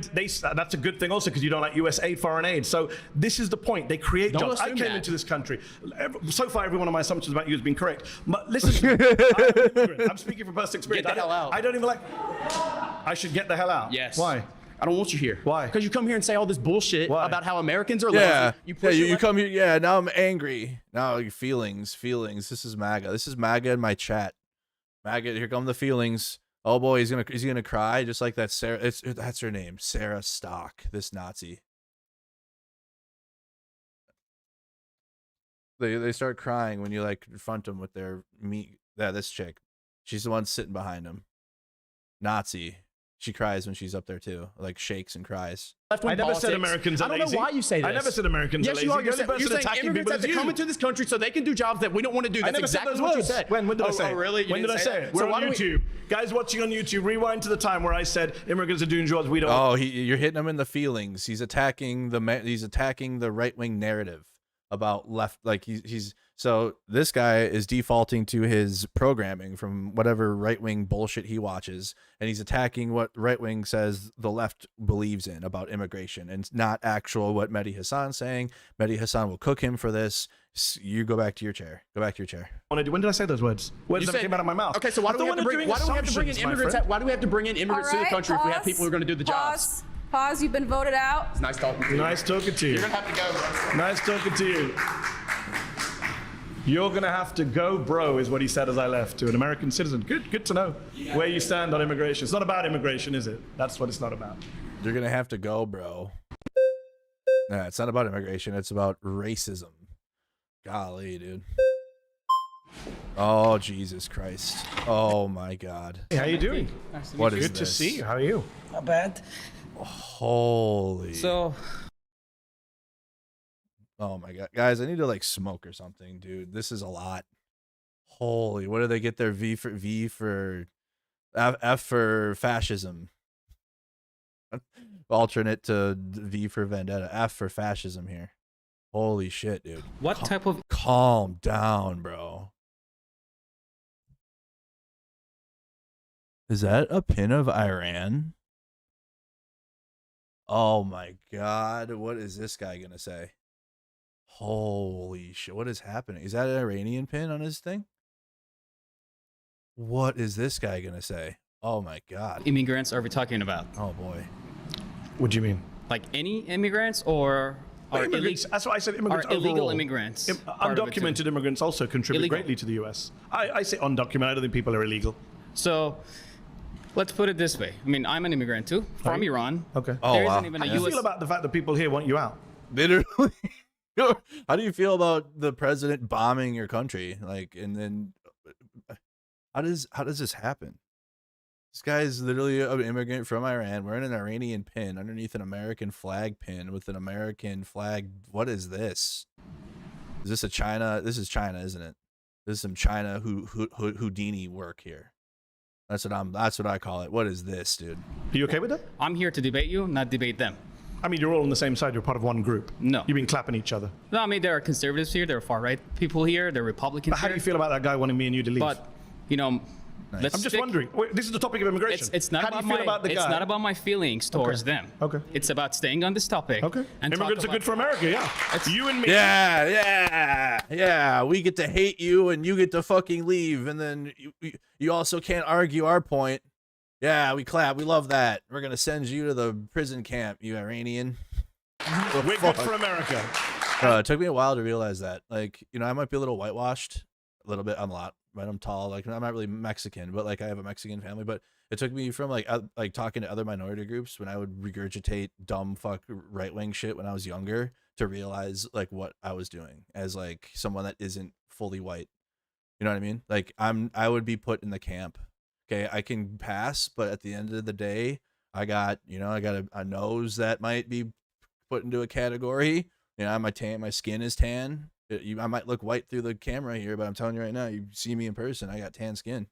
I'd be put in the camp. So when I'm sitting there regurgitating right-wing talking points as someone that would not even like, I'm not the dude with a Texas hat or this Nazi chick. Like I am not blonde hair, blue-eyed Hitler's dream. I would be put in the fucking camps.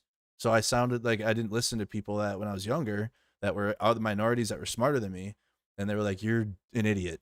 You're furthering your own demise by furthering this white nationalist talking points as a whatever you are, Mercado.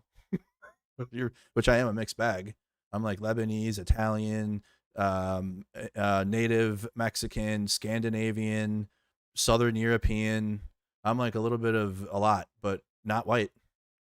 Okay, a little bit in there, a little bit with the Scandinavian, and some European, but mostly not. I would not. I'd be. Hassan's confronting this dude with that reality. Okay, and if you're not a minority or whatever, it's not really something you might understand, but maybe you do. You're furthering a goal that will get you killed in the future. The Republicans. But how do you feel about that guy wanting me and you to leave? But, you know, I'm just wondering. This is the topic of immigration. It's not how about do you feel about the guy? It's not about my feelings towards them. Okay. It's about staying on this topic. Okay. And Immigrants are good for America, yeah. You and me, we're good for America. And the guy over there wants us to leave. So I'm just wondering how you feel about that. So I believe that there has to be strict immigration laws. Okay. We have to make sure that the people who are coming here have the good intent of the United States in mind. That's not my claim, but okay. So my claim is about immigrants are net positive. If we just open our borders to every single person that wants to be here, that claims that they have economical hardship in their country. Who's calling for open borders? No, I'm just saying, it's a straw man. So you're just saying a straw man. No, I'm saying you're wasting time with a straw man. No one's calling for open borders. I didn't call for open borders. You wasted I said time. immigrants. You wasted time trying to cause division between me and my friends division. over He here. wants you to leave the country. That's a pretty big deal. Yeah, but you calling that out is divisive. You can't say that it's divisive. You're turning us against each other. But like that guy can hate me and want me to be gone and leave the country and literally say that. But like by you calling that out, you're being divisive. You're the divisive one, Mehdi. Fucking people that do that, dude. Right. I mean, you can ignore it, but that's your side, my friend. Like I said, you were the one that tried to derail this argument. Derail? By bringing that. It's literally core to my argument. I'm saying immigrants are good to America. People on your side are saying we should leave. Not me. And me and I you. asked you, what type of immigrants are we talking about? Are we immigrants talking about overall? Overall. So I mean, we're not gonna. So you want me to get into like particular communities? I'm not playing that So game. you believe that people that come here without overall any help respect, the society, without any respect to our laws and our border, are going to be good for this country? No, of course not. So you can't say that all immigrants overall. I never said all immigrants. Never said all immigrants overall. Immigrants overall doesn't mean all immigrants. Sorry to break that to you. All right. So we have to make sure that the people who are coming here have the good intent of this country in mind. Agreed? Yes. All right, irrelevant good. to my claim. But when you have undocumented immigration going on, Yeah. you can't vet that. You can't make sure about that. Let me real quick, talk about my background. There is no American embassy in Iran. So in order to come here, you have to stay in line for 4 years, and you have to go through some serious vetting procedure to get here. But I made it. And that process has to be in place because you don't want terrorists to fill this country. That Mehdi is supporting that, and he's saying that that's a net positive for America. Like you'd say, and Mehdi's like same. The guy behind me wants you out of here for just being not American, not from here. He wants you out. That's the argument that Mehdi's arguing against. That immigrants overall are good for America, and this dude is caught between a hard and a rock place, watching too much right-wing bullshit. Wearing his Iran pin, dude. That's wild. True, I'm an American citizen. I went through lots of vetting. I took my test. And that's how the guy over there wants us to leave. But he wants us to leave. Exactly. People don't really care about vetting, do they? But it's not really about vetting, is it, my friend? People should not have You're in the denial. right. People should not. Denial. I was told all this shit 10 years ago, guys. I promise you, by people like Mehdi, that were like, dude, you're not a rich white, okay? You're not gonna benefit from this far right nationalism. So stop. Like, even if you wanted to, like, there's obviously the moral arguments against it, but regardless, for immigrants or like not immigrants or even just minority groups, you're like a useful idiot for the means to the end that the big chubby fascist guy wants. Not have the right to ignore our borders and our laws. What about those of us who don't ignore the borders? Should we get to stay? Of course. But he says we shouldn't. Well, I'm not debating him. But that you're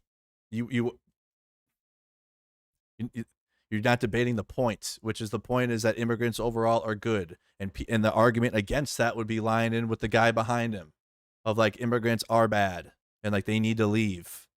You kind of are, because you're all together on this. No, I'm debating you. Okay. And I'm pointing out to you that your argument is in bad faith because these guys are actually speaking the truth and you're in denial about who's on your side. I agree with Mehdi. He wants you gone. Yep. Get him out. Clown nose. Get out of here. Okay? You're not going to change the fascist chubby dude. This dude is not going to change. And he will absolutely go to the extent to whatever he needs to do to accomplish his Nazism. This guy will be a means to the end of that, and then will be put in the camp. An alligator Alcatraz. Especially with that Iran pin. Are you fucking kidding me? I'm sure you got MAGA freaks trying to figure out who this guy was to see if he wasn't a false flag or something. It's about staying on this. Get the hell out of here. Laws. Okay. We have to make sure that the people who are coming here have the good intent of the United States in mind. You wasted time trying to cause division between me and the. I'm sorry. And that's how the guy it over should there be. wants us to leave. But he wants us to leave. When people so people don't really care about vetting, do they? But it's not really about vetting, is it, my friend? People should not have You're in the denial. right. People should not have the right to ignore our borders and our laws. What about those to of us who come don't ignore the borders? Should we get to stay? Of course. But he says we shouldn't. Well, I'm not Raised his hand. Yep, get out. Get him out of there. debating him. You kind of are because you're all together on this. No, I'm debating you. Okay. And I'm pointing out to you that your argument is in bad faith because these guys are actually speaking the truth and you're in denial about who's on your side. He wants you gone. I never claimed that I'm on their side or they're on my side. I'm here to debate you. All right, pause. You've been voted out by the majority. Please return to your seat. Nice to meet you. Remember, I've told you guys that since I've had a platform. The conservatives lie. They'll like, if people get through and it's through the legal process, then whatever. If they're conservative, if like the immigrant comes out conservative, good. I don't even know, bro. It's such a, they don't support legal immigration though. Actually, like if through the process and then you find out that this immigrant came here and they're like a MAGA. Oh wow, this is the goal. This is what immigrants should be. This is immigration, baby. We support that. But like the same thing, but they're not MAGA. Well, get them out. Get them the fuck out. But even then, though, like the dudes like with the Texas hat, even if they claim to be MAGA, oh, skin color doesn't pass the check. Get them out of here. Hey, how you doing? I'm Mehdi. Edwin, nice to meet you. The question is, immigration is good for America, right? Overall, if you look at the net positives to things like our society, our culture, our food, our economy, our general diversity, I know the D word is a bad word in places like this. I think immigrants have been a net positive. I think if you look at your everyday lives, we all benefit from immigration. And what kind of conservatives disagree with that? Some of the guys who told me to leave this place and go back to, I'm not a citizen. Yeah, but that doesn't represent all of us. That doesn't represent all of us, even though like it does the majority of the circle. Do you think all conservatives? No. Yeah. Oh. No, in fact, Ronald Reagan, who's a president I wasn't a big fan of until Donald Trump came along. Now people like Reagan look good in comparison. Reagan said in 1986, our country is a nation of immigrants. Our immigrant heritage is our strength. He gave an amnesty to 3 million undocumented migrants. He understood the value of immigration. So I'm with Reagan. Yeah. Although this guy's putting his thumb down there. So Reagan's not popular in right-wing crowds these days. Yeah. Well, he's popular with me. Good to hear. I'm a deferred action of childhood arrivals. Reagan, who was like the Trump, he was like they didn't call it. Reagan had a cult around him too, didn't he? It was like Mr. America and shit as the like all that, wasn't he? I wasn't around in those times, but like as I was a kid and like looking back at the documentaries of how conservatives viewed Reagan, as he was like this big figure, like big deal, and now crazy Reagan. Fuck that. Which I think looking back on Reagan, he sucked actually. He's the reason why corporations have as much power they do. So not good actually. But anyways, yeah, compared to Trump though, like compared to Trump, Bush looks good. Are you shitting me? Trump makes anyone look better. Bush looks like he was a all right president, but oh boy, it's not. He wasn't. I was an illegal immigrant myself.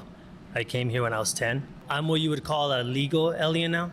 I didn't have any say on my parents' choices. Yes. Do I think that they were well-meaning by wanting to bring me over for a better future? Absolutely. I believe that. Yeah. Did they break the law? Yes. Do I agree with people breaking the law? Not necessarily. Do I think that there's ever a situation where you can break the law for the better or the greater good? Immigration is it's an interesting issue because I do agree with you that good to hear. Everyone is an immigrant in the sense like you're gonna get voted out. You're gonna get voted out. Nope, sorry, you're going against the grain. Can you tell me a little bit more about flags your journey? I've been here 10 years. I'm a proud American citizen. I'm a dual national. I'm British. I'm American.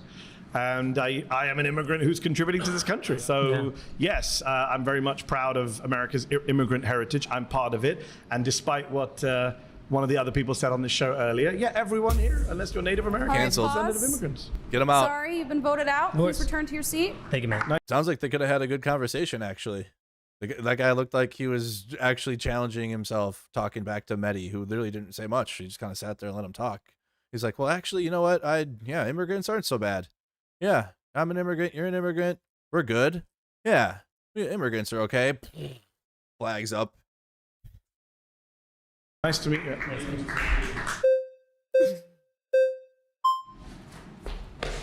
How's it going? Hey, how's it going? Actually a fan. I see you a lot on Piers Morgan. Okay, thank you for watching. Yeah. So my argument is that Americans are what is a nation? A nation is a geographical location full of people who have some things in common. So I think some of the things typically in history are going to be like race, religion, ethnicity, language. These are some of the things that we have to have in common in order to actually have a functioning civilization, especially in self-government. Okay, America has proved that you can have a lot of it, though. America as a country is unique because while other countries do have a hyper-specific thing, like race or a hyper-specific language, like, yeah, English dominates and there's certain things that will dominate as time, but America is like, people have came from all over the world here. It's a mixed bag of lots of things, of lots of different backgrounds. It used to be European back in the day. Now you're getting people from other places, and the United States is like kind of changing demographically. It's what's going to happen. What's going to happen? People that are in Europe and shit have better life, so they're not going to migrate to America. Okay, they're good there now. They're all right. They got shit now. But like people that have came in decades past, in times past, like they made a better life in America, from Germany, from Ireland, from Italy, etc., etc., etc., all European countries back in the day before I was born. Okay, now it's from other countries, same shit, just different time period, but just obviously like we have the internet and increased racism now. I'm not necessarily. Well, we've always had racism, but like it's easier to see with the internet and access to this type of content, and hearing someone like this big fascist dude say it out loud. Giant fan of self-government. I'm a Catholic nationalist. I'm not a fascist. You have to have at least some things in common in order to Agreed. actually have a civilization. And the immigrants, especially illegal immigrants that come into this country now, disrespect us. They hate everything that we believe. They don't even speak our language. I watched, after Trump got elected, I watched an interview of an illegal alien woman crying and about getting deported, and the entire interview was in Spanish. That is a spit in the face. It's disrespect. They don't care about us. They abuse our system. What? So you've gone from a teleological argument into just a bunch of series of wild. Literally. He had a point. He was trying to make a point, and now he's just, fuck it, bigotry. Fuck it. Fuck it. I'm bigoted. I tried. Here he comes. Substantiated Well, I'm asking you, what is I don't accept any of those claims that they hate everything we stand for, and I don't accept. Well, I'm not going to deal with the teleology. That's what this guy was crying up to him about. The guy with the white hat. He said, "You guys hate all American shit. My American shit. What is American culture?" That's what you need. That's what Mehdi should ask. What is American culture? The false claims that you made.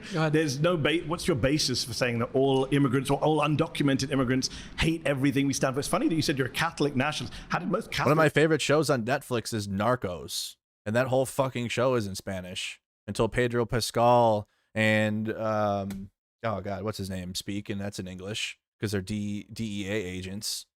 But the majority of the show is in Spanish. Happily, we'll watch it and read, because it's a good show. Let's get to America. Irish. Or like Stalker 2, for example, the video game. That game is far better in Ukrainian, in the original English language. Or like Japanese games that come out, and the English dub sucks ass, and you play it in the original Japanese, and it sounds so much better, and you can hear the emotions in the voice and everything, and you just read the subtitles. Irish Catholics, Italian Catholics, immigration. Much of the people coming across the southern border are Catholics. Yeah, I know. I don't. So it's really funny that you say you're a Catholic nationalist, but Catholics came to America via immigration. Yeah, so immigration is good for America. You and I can agree. Otherwise, people of your faith wouldn't be here. No. Well, we were here on this side of the world, in this continent, from conquest. We came over here, and but the big surges of numbers, as you well know, because you're a smart guy, Italian, Irish immigration waves. Exactly. And no, I did not pre-watch this. I promise you, I did not. I swear to God, I did not. If I pre-watch something and I want to show you guys something, I will tell you. Okay, they have no idea what is going to happen in this thing. I saw the sizzle reel clip that he shared a couple days ago. That's why that got me interested in this. But yes, the bigger waves of immigration came decades later. and our grandparents and our grandparents came from a lot from. That's why probably I have Scandinavian in me and Italian, and I live in Minnesota and shit because they came here. In Minnesota, you got a big Scandinavian population, Norwegian, German. I don't think not so much Irish here in Minnesota. More East Coast though, East Coast for sure. It all came. Then they built America. Help build America with other populations. Contributed significantly to the culture of America. Say, what's the difference other than like the immigrants are brown now? Is that it? Because it's the same principle applied. We're just in 2025 and different countries of immigrants are coming. That's what it is. So it's just racism then, I guess, at the core of like the argument. It's Catholic immigration ways. Okay, yeah, and I'm not even claiming. Are you against those? I'm not even Were claiming. you against those if you were alive I'm then? not even claiming Polish, all that, immigration all is that. bad. Against those. I'm not claiming immigration is bad in all cases at all times. What is your claim? My claim is that immigration, especially now, and especially for foreign people that have nothing in common with us, It's funny that you say it's is a especially negative now. thing. I forgot your name. My apologies. Brian. Brian. Yeah, how many in every era there has been a. Yeah, exactly. The Irish were original slaves. What the British did to them during the famines is unforgivable. Exactly. And a lot of Irish people had to escape that and find a better life. Brian, who says, I'm not against immigration, just immigration now. Okay. This is what people said about Italians. We have a big Ukrainian community and people that follow Ukrainian immigrants coming here. But we have friends already that live in my home state that immigrated from Ukraine to leave the war right now in 2025. Folks said about Russians, Poles, and now we're saying about people coming across the southern border.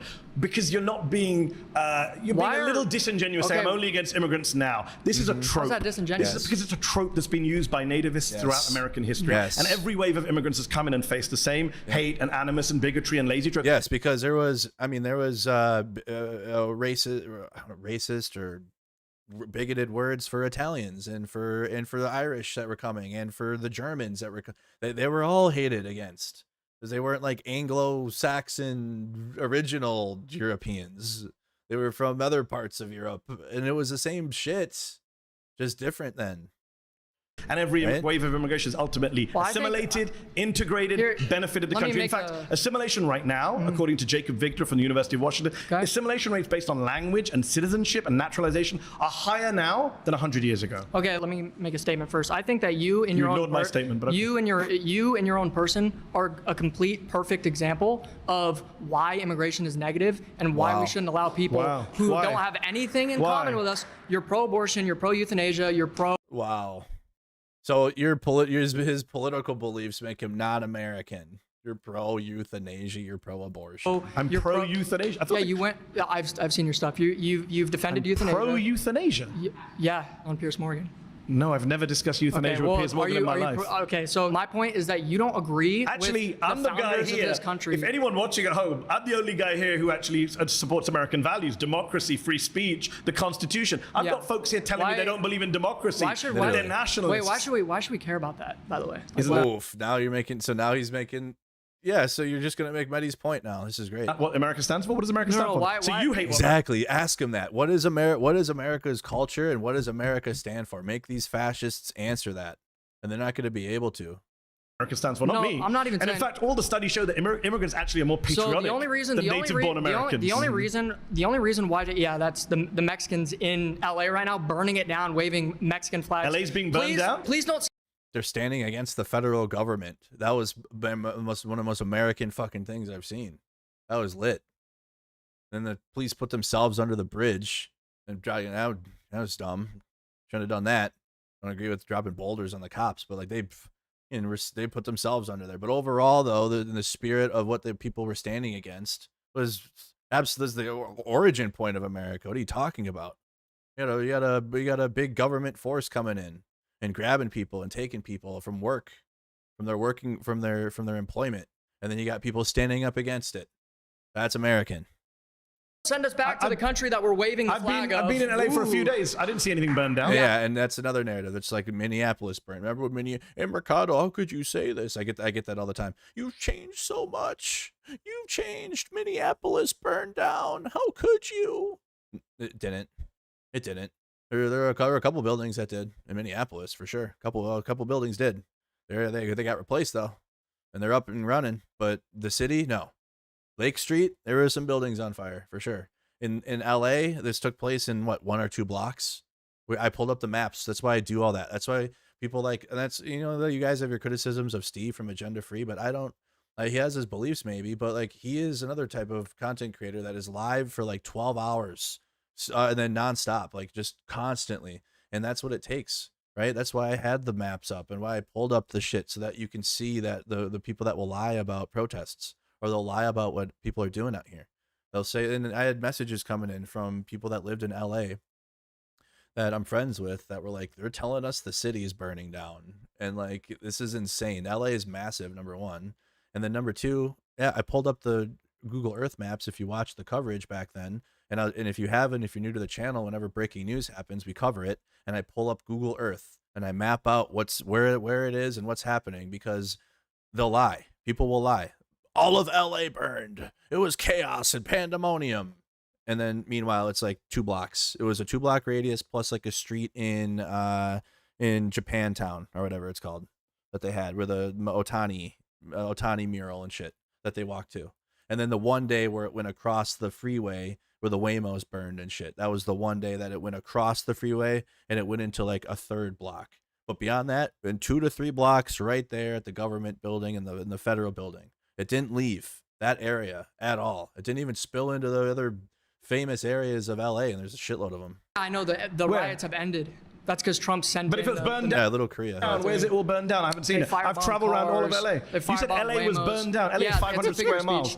It's not a figure of speech, actually. It's another false claim of yours. No, they're burning I support buildings. euthanasia. LA's burned to the ground. Bro, just immigrants listen, take what we stand for. Okay, so So you're pro-abortion. But you're just saying one false thing after another. So you're pro-abortion, and I'm standing by my position. Immigrants are good for You're pro-abortion. You're an immigrant. I'm pro Roe v. Wade. Personally, I'm not pro-abortion. If you knew anything about me, you know. Roe v. Wade is. All right, pause.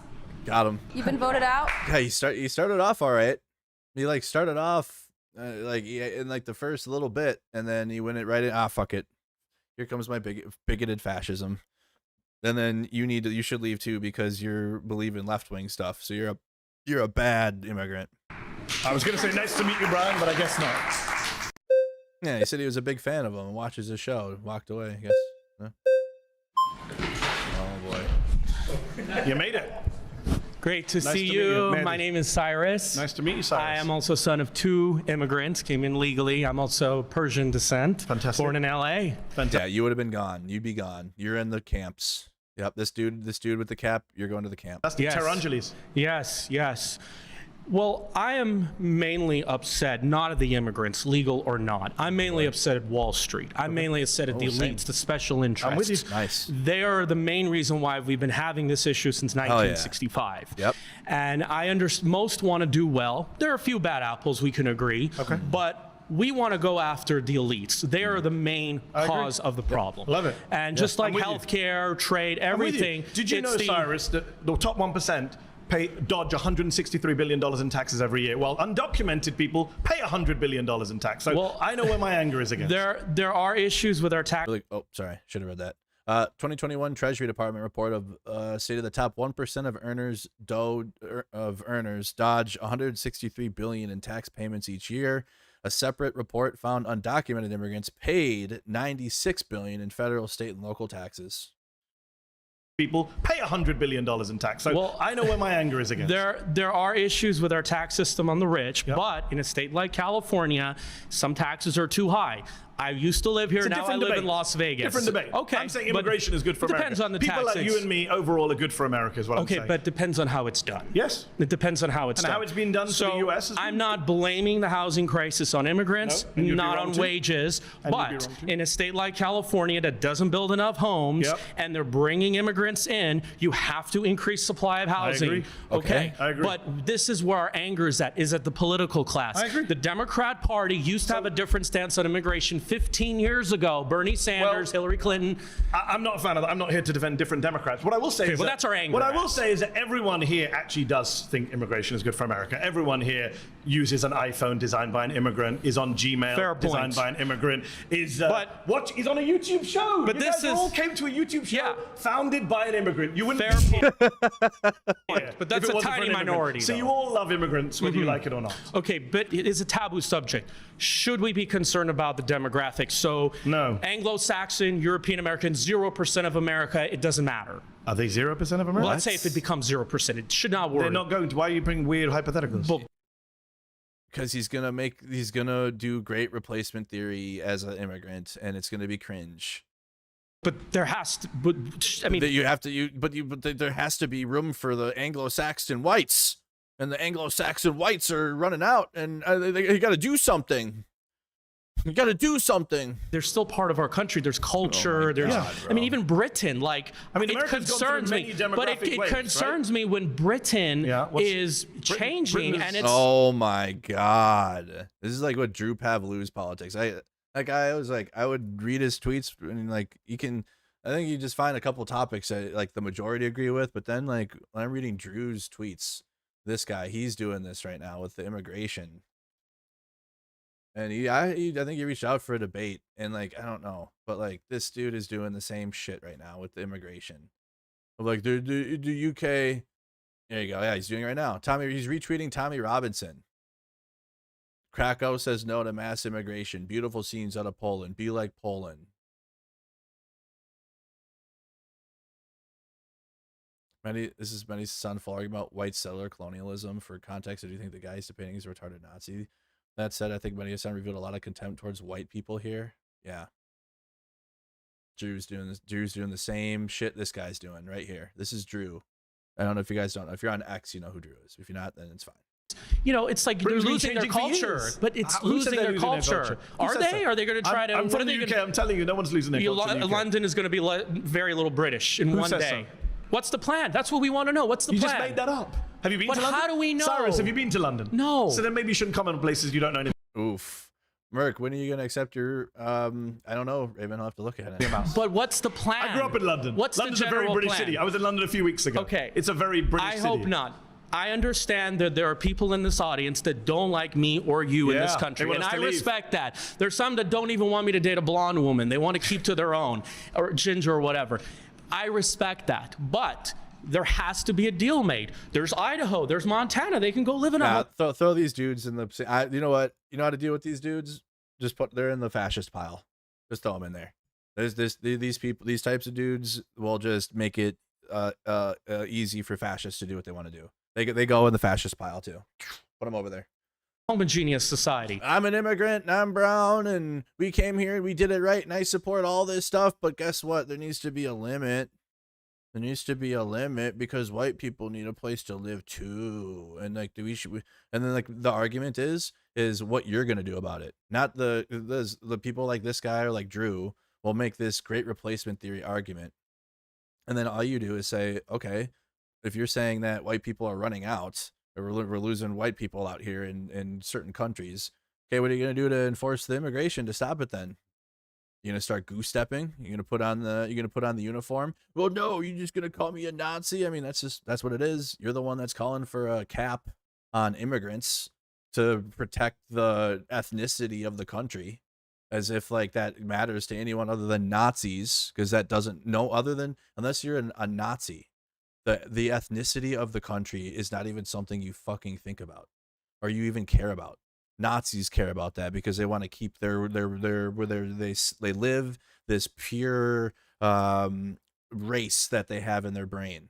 Okay. And that's what their actual argument is. So this is a Nazi argument about making sure that the whatever the UK isn't the UK anymore because immigrants, and like it's the same bullshit of like the America has, but it's becoming geopolitical. And all you're doing is just you're making it easy for Nazis. This type of person. I don't believe in force, okay? And I believe that there has to be a deal made. And I think there's upsides and downsides to diversity. There's a deal made. People have elections. They vote for elections. And right now, there's Donald Trump in the White House. Not someone I support, but people voted for him. Well, why did he get in? Mainly because we had 2016. Not sure we have time to get into that. Bernie Sanders. Okay. Part of the reason he got 2016 Bernie Sanders. And is that people in this room want people like me and you to leave. So and you're saying that Bernie Sanders got screwed? Is that the argument? They voted for him to try and make that happen. I'm not surprised. One of the Charlottesville marchers doesn't like me, and I've met those people, and I respect their views. You really shouldn't. Well, they're Don't respect racists and fascists is my advice to you. Yeah, you don't have to. Yeah, there's nothing that tells you have to respect racists and fascists. Not at Princes, you know. That would be tolerating intolerance, and you don't have to tolerate intolerance. It's just we can't change that. Actually, we can. That's why I tried to come in today, but anyway. All right, that's time. Please return to your seat. Holy shit! Thank you. Dude. Nice to meet you. Great Cyrus. pleasure. Good.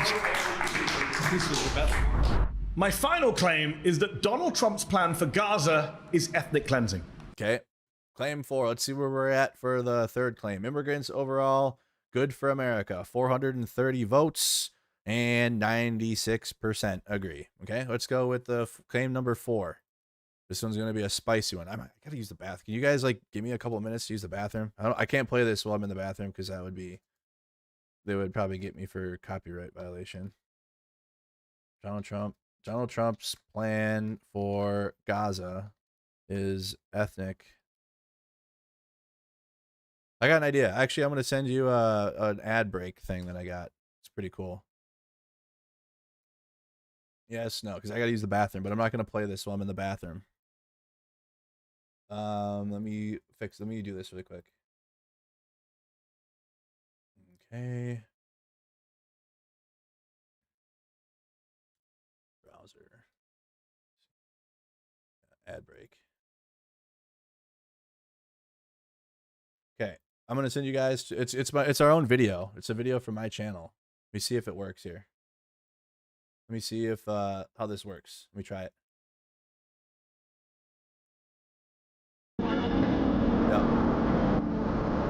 Okay, so it's just going to play the video on my channel really quick so you guys have something to watch while I go use the bathroom. Okay, bathroom break. We're on the last question. We're on the final stretch, but I got to go to the bathroom. Okay, I'm going to wait. So don't go anywhere. Here's an ad break for a few minutes. Don't go anywhere.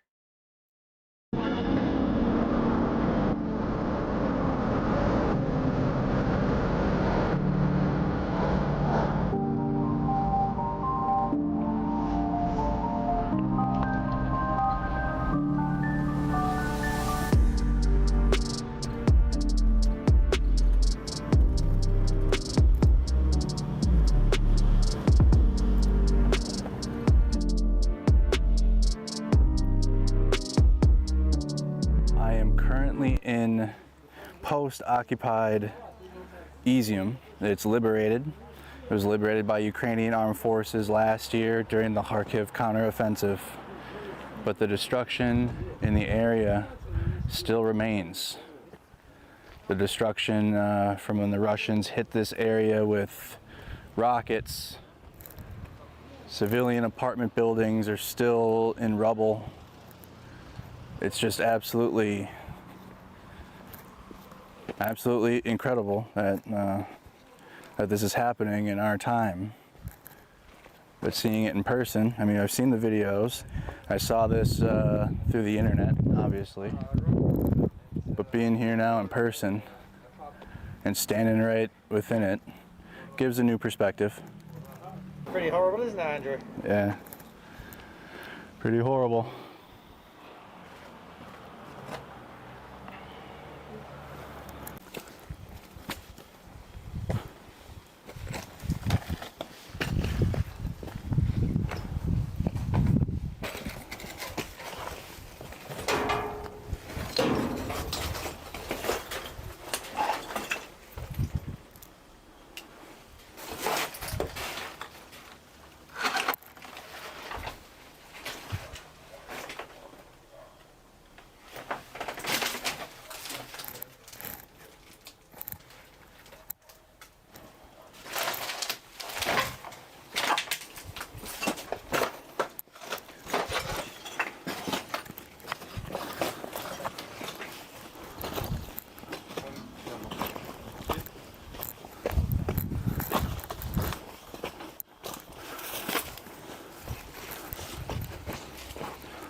This is where they hid.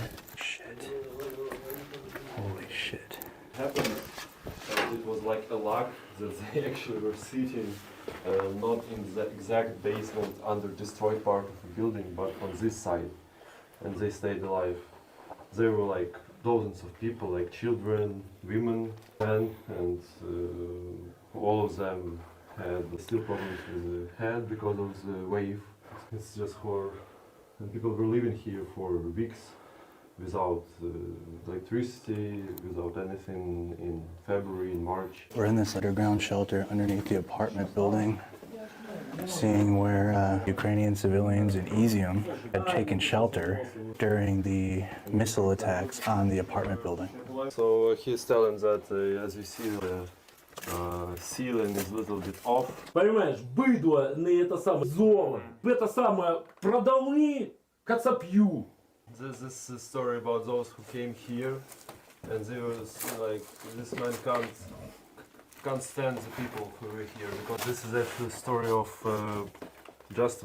И Путин чует. Великий историк. This man had a destiny, and this destiny was just destroyed by those who came here. He had family, they would start traveling to abroad, everything was fine, good. He lived his life, and now there came guys from Russia, from Lugansk, and they just destroyed everybody. And he saw himself how people were running from this exact basement, and tanks were shooting at the people. And from drones. And from drones, they just saw. He don't know. He doesn't know how, but maybe they saw from thermal vision that this basement is hot, and they started just hitting it with tanks, with everything they have. And you see the ceiling, and that even ceiling here is a little bit. It's not plain, basically actually. telling like a hate Yeah, speech. and here, like towards actually those in who came. Izium, there is a cemetery where we found 500 tortured people dead. Yeah. You remember all this? It happened here, and it's happening in each city Russians are coming to. And this man, he's living. He came to his destroyed apartment just to take some stuff. And that's All right, you can check that out on the channel. That was some of the reporting we did in Ukraine. Thank you for the break. Let's get back to it. Claim number 4. Donald Trump's plan for Gaza is ethnic cleansing. Hey, how are Sarah. you? Nice to meet you. Nice to meet you. Oh, here too. she is. So why Nazi chick. do you say this is Donald Trump's plan? Why do you think that? I mean, he says it's his plan. Have you seen his plan? When Have you did heard he his plan? say it? He said it standing next to Benjamin Netanyahu in January, February. He said it on Hey, Fox what up, News Christo? in an interview on Fox. He said it on Air Force One when he was chatting to reporters. Word for word, what's an example of what he said? Word for word, he said, for example, we're going to clean out the Gaza Strip. He said they're going to leave. We're going to take control of it. He says, we'll own it. I would own it. He says, I'm not sure under international law how he can own a foreign piece of land. And when he was asked on Fox News, the people, the Palestinians who are being forced to leave, would they be able to come back? He said, no, they wouldn't. That is the literal definition of ethnic cleansing, according to a UN definition of ethnic cleansing. Why do you think that Trump is saying this? Do you think that he has some personal interest in cleansing Gaza, or do you think there might be some special interest group or perhaps religious or ethnic group that's, that maybe he received money from them and that's the whole reason why he wants to cleanse Gaza? Or why do you think that is? I don't do Donald Trump's motivations. I really don't care. My claim is that what he's doing is ethnic cleansing. Well, do you agree with that? I would actually, probably agree, but I'm just... You agree that it's ethnic cleansing? You agree with doing ethnic No, cleansing? I don't agree with it, but I agree Okay, that's good to hear. probably his plan. But I'm trying to figure out, why do you think that is? Because Donald Trump's a white man. He identifies as Christian. I'm not sure if he really is. But what interest does he have in preserving a Jewish ethno-state? Why would he have that? It's a good question. You'd have to ask Donald Trump that question. I've got multiple views. I'm sure you have many views. I'm not sure I like where you're going with your views, but I think Donald Trump is definitely someone who's got financial interests in ethnic cleansing. He's got political interests. He loves the evangelical voters he gets. A lot of Christian evangelicals like to support Israel because they think Jesus will come back if all the Jews are gathered. Get them. In one place with no Palestinians. You know what she wants to say? She wants to be Elmo. She wants to be Dark Elmo in this situation. A lot of Christian evangelicals like to support Israel because they think Jesus will come back if all the Jews are gathered in one place with no Palestinians. I think he's going to make money, he thinks, from beachfront property with Jared Kushner. He said something similar in the past. You think that's the real reason? I think there's multiple reasons, yeah. I think financial, geopolitical, ideological, evangelical. I don't really care. My claim is that what he's doing is ethnic cleansing. Ethnic cleansing is a war crime according to the Fourth Geneva Convention. Yeah, I agree. It's against international law under the Rome Statute. So She's going to agree with you, Mehdi, but for different reasons. For the Nazi reasons. Like that's the catch-22 with this one. We shouldn't be part of that. The United States should not be supporting Donald Trump's plan for ethnic cleansing. I agree. Good. What do you think? What do you think should be done instead with the Israel-Gaza situation? I'm not sure what your stance is on this. I would like to see a ceasefire in Gaza. Two-state I would solution. like to see. I don't really get into debates about what solutions. I would like to see an end to the killing. I would like to see Gazans have freedom. I would like to see the Palestinians in Gaza somehow get their land back. 80% of Gaza right now is under Israeli military control or displacement. I would like to see freedom for the Palestinian people. I'm an American. To go back to the core of this show, I support American values. One person, one vote. Free speech. It really is a religious and ethnic battle. It is not a religious battle. Well, yes. No, it's not. That is what it's obviously between Jews and Muslims. Both want control of the Holy Land. No, it's not. Yes, it is. No, it's not. What else? What other? Actually, the founders of Israel were secular. They were not religious, actually. And I think some... Well, there were secular founders of Israel, and the founder of the Zionist movement was atheist. Yeah, ironically enough. The Israeli Declaration of Independence includes a reference to the spiritual importance of the land of the Jewish people. 4,000 years ago. Some religious Jews, like Bezalel Smotrich, it's been promised for 4,000 years, guys. Ethnic, government minister religious. It doesn't really matter. Is a religious fanatic. That's what the Zionists believe. It's obviously between Jews and Muslims. Both want control of the Holy Land. No, it's not. Yes, it is. No, it's not. What else? What other? Actually, the founders of Israel were secular. They were not religious, actually. And I think some religious Jews, like Bezalel Smotrich, who's the Israeli government minister, it doesn't really matter. is a religious fanatic. My point is, the core of the conflict is over land. It's colonial. It's historic. It is not about religion. Colonialism is for a reason. The people who want to steal the land want everyone to believe it's religious. My point is, why are we sitting here? Why are we sitting here? It's like a false dichotomy where we have to argue, like, do Jews get Israel? Do Muslims get Israel? Why are we? I've never brought up anyone's religion. How many of us I didn't bring up anyone's religion. How many of us here are Christians? I didn't bring up anyone's religion. Trying to pick sides between Jews and Muslims taking over. There it is. Israel, like, don't you think that we were waiting? Hold on. First of all, I didn't bring up religion. Second of all, you know that a lot. No, she was waiting to get to a point where it was comfortable for her to start her Nazi takes. That's what it was. I didn't bring up anyone's religion. How many of us here are Christians? I didn't bring up anyone's religion. Trying to pick sides between Jews and Muslims taking over Israel. Like, don't you think that? Hold on. First of all, I didn't bring up religion. Second of all, you know that a lot of Palestinians are Christian, right? Yes. Some of them. You're just reducing it to Muslim versus Jew. It's majority Muslim. Yeah, it's very. But there are many. There are. I agree. Yeah, but there's not that many. So it's not worth reducing everything to religion. Well, it is the reason. Why do you think Iran is backing proxies that want to take over Gaza and back the terrorism in Gaza? It's obviously because they want to Muslim control of the land. You don't think that's why? No, I don't think it's about religion. I've been following this conflict for decades. It's not about religion. People who say it's about religion, it's a distraction. Yes. Well, it's a big part of it, I think. I think it's become a big part of it. It's been weaponized by bad faith actors. By Netanyahu and Zionists, where you criticize Israel for one thing, you're labeled anti-Semitic, and that's like you're canceled if that happens, I guess. But I guess that you get canceled apparently. So people weaponize that and make it a reality, but in general, no. It's not. Actors, sure.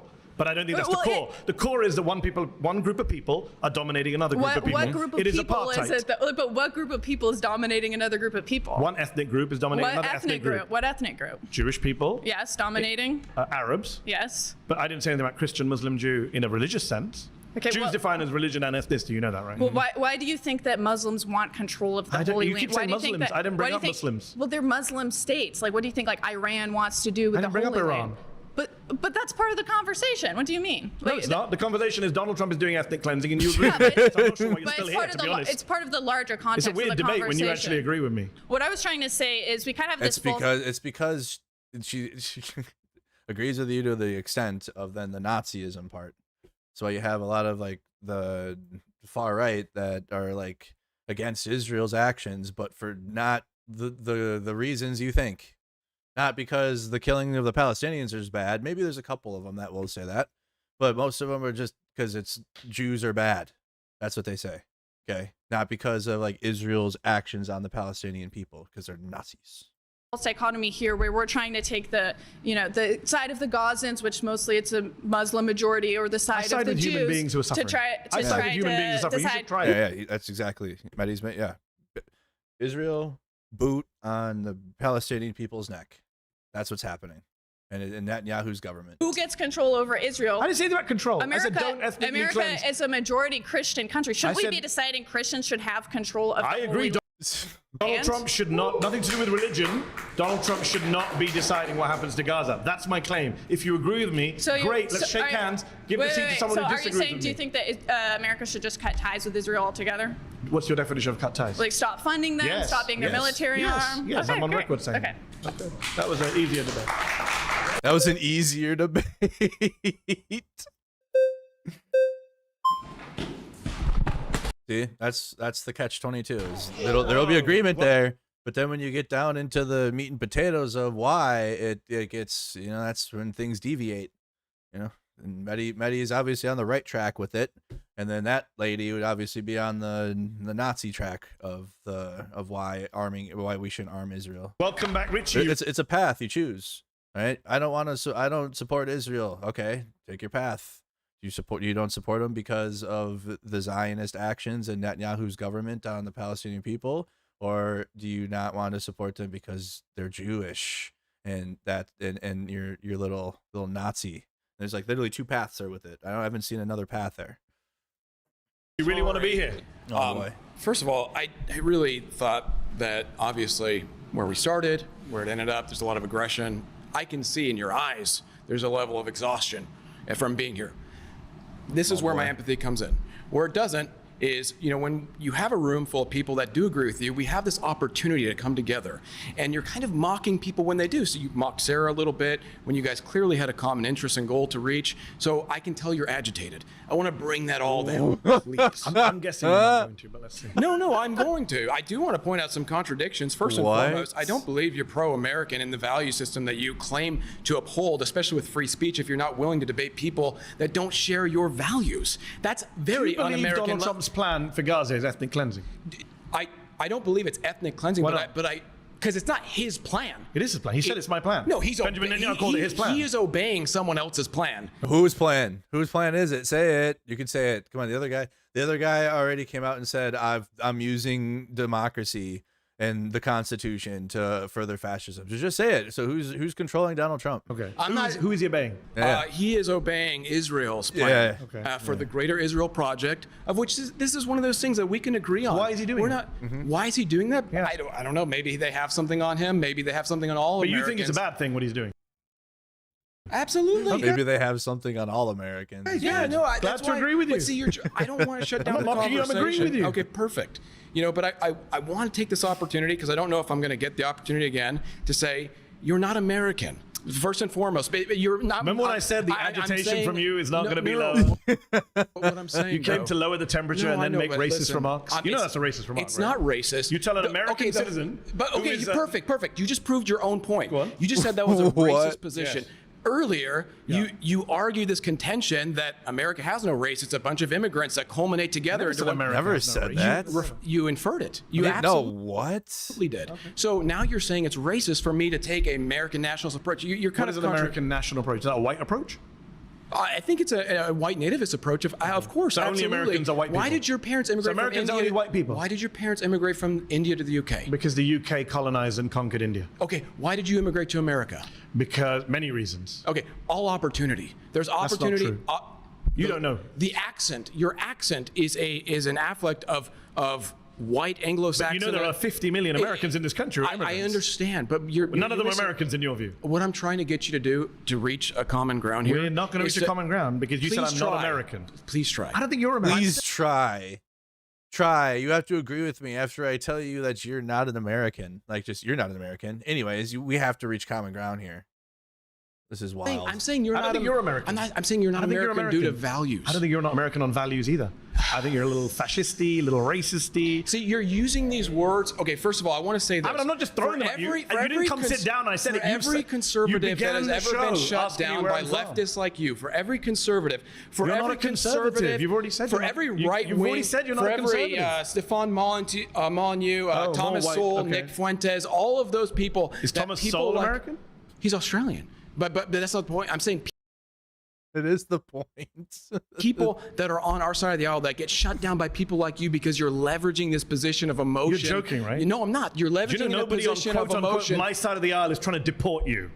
The only shutting down is being done by you. They're actually trying to genocide my entire race. So what are you talking about? Genocide my race. There comes the Nazism. There it is. oh, there he was fighting it. He's fighting it, and then here comes the Nazi takes. Nazi takes have been revealed. Where my race is being genocided. Wow. You're a white. Hey, Nazis, maybe that's for a reason, huh? Have you ever thought about it? You're the ones that are talking about supremacy when it comes to bloodlines and shit. Maybe your shit just ran out. Your shit ain't good. Your shit's off. Your bloodlines are mid. It is what it is now. Your shit sucks, dude. Talking about? You're a white genocide guy? Are you kidding me? Wow. You know the fact you're. I'm amazed that Jubilee find some of you guys. How did they find you? Do you see? Did they email you?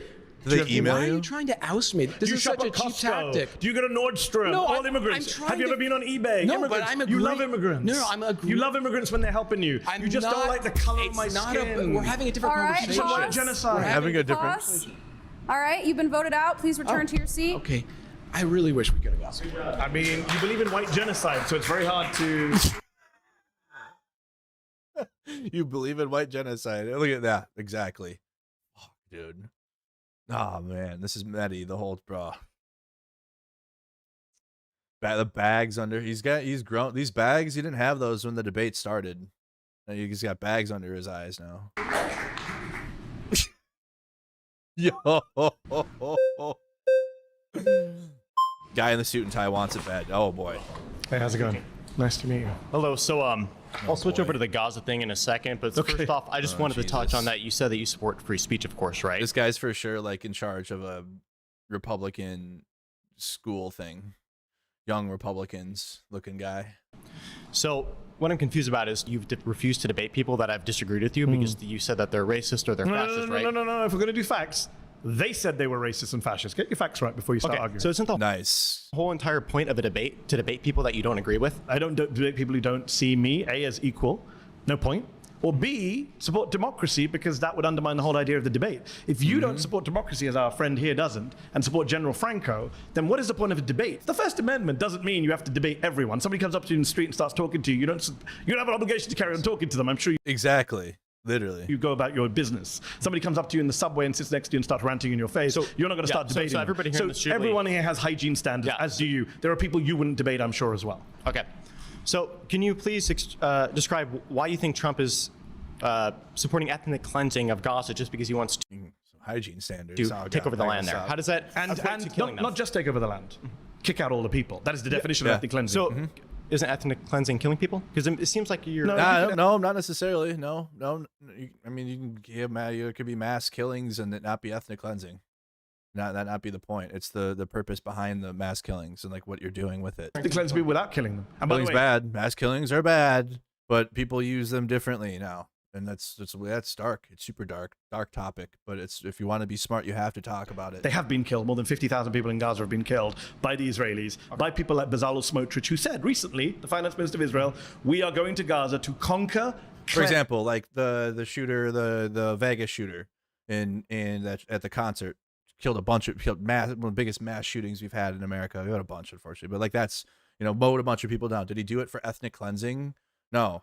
Okay. Whereas like Israel wants to and is doing and wants the United States to help in it, and Donald Trump wants to, and he wants to help do it if he gets his way. Ends and remain. We're going to annihilate the place. We're going to disassemble Gaza, he said. We're going to leave it behind as piles of rubble. That's the guy Trump's funding, supporting. That's the guy praising Trump. So yes, Trump and Smotrich are ethnically cleansing Gaza. I cannot deny that thousands of people are dying in Gaza, but you need to realize, why are they dying? Is it possibly that they're attacking another country? No, just the because people who are Israel dying were is not attacking another country. Just because Israel is killing more Gazans than Gazans are killing Israel, doesn't mean Gaza is righteous and Israel is evil. What the fuck is that argument? I didn't think about evil or righteous. Israel I said might be- ethnic cleansing. You said don't have to be killed. I said they are being killed, and the criteria for what's happening to them. If Donald Trump says these people have to leave and never come back, is that not ethnic cleansing? What is your definition of ethnic cleansing? I would think ethnic cleansing is when you're killing off a large part of an ethnic group. That's genocide. You're confusing your terms. Which they're doing too. Ethnic cleansing is removing one ethnic group. Both. It's both. Using a deliberate policy by violence or terror-inspiring means to remove another population, another ethnic group from a certain geographic area. That's the UN definition of ethnic cleansing. That is what he's doing. When he was asked Donald Trump, can they come back? He said, no, they cannot. That is that thing. I've heard all these. We've had people talk about white genocide today. Okay. You guys are nationalists. How would you feel You're talking if somebody 75% came, of the time. a president of France came and told you to leave your land and not come back? Would you not feel you'd been ethnically cleansed from your home? From America? Yeah. Well, because my ancestors were settlers here, not immigrants. They actually built Palestinians are not immigrants in Gaza. They are indigenous people to the land. Didn't Israel just give Gaza the land like a few decades ago? No. I'm pretty sure What? Israel used to have that land. I'm pretty sure you're. Oh my god, bro. Didn't Israel? Oh my god, dude. Holy shit. Wow. Holy shit.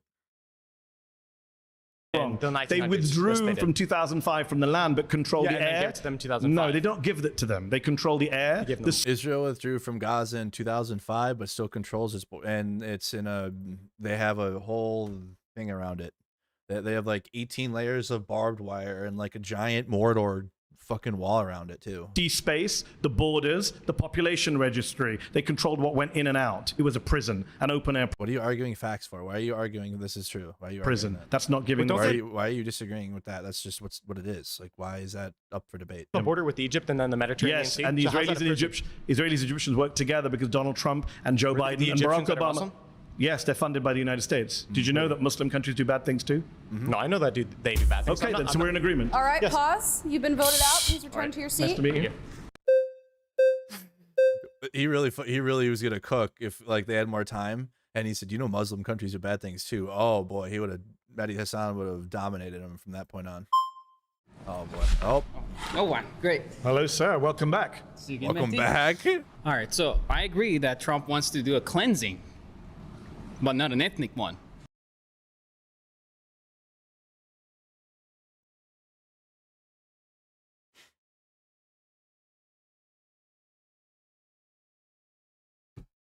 Oh boy. Let's hear this one, Iranian conservative immigrant. Let's hear this one. Because that area requires a lot of cleansing. Because when you have a my population God. that was taught from early childhood age to hate Jews, Christians, and pagans, you need some serious re-education. Number one, that's not true. And number two, that's not what he's proposing. Well, I mean, most Palestinians, by polling number, do support Hamas. They support resisting Israel. If elections were held today, 43% of active voters say they will vote for Hamas, 28% for Fatah, 8% for a third party, and 19% are undecided, according to a poll conducted by the Palestinian Center for Policy and Survey Research. Well, I mean, the thing is, you know, what did they do in the first place that they're in this, what you call open-air prison? Great question. What did they do to deserve being occupied? Well, here's the thing, because the Islamic Republic in Iran is using them as a tool. What has Iran got to do with this? As a tool for their Islamic expansion. When did the Islamic... Because they don't- they don't- When did the Islamic Republic... They're using the... what kind of expansion is happening? It's not... what is this argument? Yeah, Israel is using the Palestinians for expansion, even though the Palestinians have been losing land for like since the beginning of Israel in 47. Jesus Christ. Republic of Iran, you're Iranian American, Yes. I believe. Yes, I am. When was the Islamic Republic of Iran founded? 1979. When was Gaza occupied by Israel? Well, the very first time. 67. Sorry, 67. I'm sorry. I'm sorry. Decades wrong. My bad. So can we do the maths together? I got that 12 wrong. years before the Islamic Republic of Iran existed, Israel was oppressing, occupying, dispossessing the people of Gaza. I got the 7 right, but I got the decade wrong. My bad. Your argument makes no sense. Were there any terrorist organizations at the time? The PLO was considered a terrorist organization by the entire... Factions of the Palestinian Liberation Organization are designated terrorist organizations by the U.S. State Department, including the Palestine Liberation Front and the Popular Front for the Liberation of Palestine. Western world. All right, so what's Hamas there? Hamas did not exist till the 1980s. Exactly. My point is, after the Islamic Republic came, it became chaotic because the Islamic Republic has started to use the so-called innocent Palestinians for their own so-called innocent Palestinians. So-called. He already gave it away when he said we need to do a cleanse. He already gave it away and said that, which is wild, bro. What did this dude get put in an MK Ultra program? He's an immigrant from Iran. What? This has got to be. This is a This is a fuck. Someone paid this dude. Someone paid this. This is not. This isn't tracking. This doesn't make sense. If this doesn't make sense, it's for a reason. Nah, dude. This is someone paid for this dude to be on the show here and be this and clown this. Azerbaijan ethnically cleansed all Armenians from Arksad in 2023. Over 100,000 were kicked out. 300 were killed. The world seems to have forgotten. Not on this channel. We talked about it. You know, we talk about it, and people talk about it in the chat, especially when we talk about geopolitics in Ukraine. The Palestinians are innocent. Not all of them. Because but what about the 17,000 children who were killed? They're doing the 17,000 children were killed. Were they not innocent? Were they not innocent? Who's responsible for that? Israel. No, Dropped the bombs on Hamas them. is responsible. Hamas is responsible for hiding in hospitals and making tunnels underneath So those when hospitals. children are shot in the head by Israeli snipers aren't responsible for that. Look, it's a simple question. Here's the problem. When Israeli snipers shoot Palestinian children in Gaza in the head, as eyewitness testimony and doctors' testimony proves, that's not the fault of the Israeli snipers. This is the problem, because when you have a problem is you won't answer the question. I'll ask you a third time. When Israeli snipers shoot Palestinian children in the head, is that not the fault of Israeli snipers? Well, you gotta let me finish. No, you gotta answer the question. Fourth time. When Israeli snipers shoot Palestinian children in the head, I will get to your we're running out of time. I need to know what you think about innocent children. Because what you said was pretty outrageous. You said so-called innocent Palestinians. For the fifth time, when Palestinian children are shot in the head by Israeli snipers, is that not the fault of Israeli snipers? What did those children do?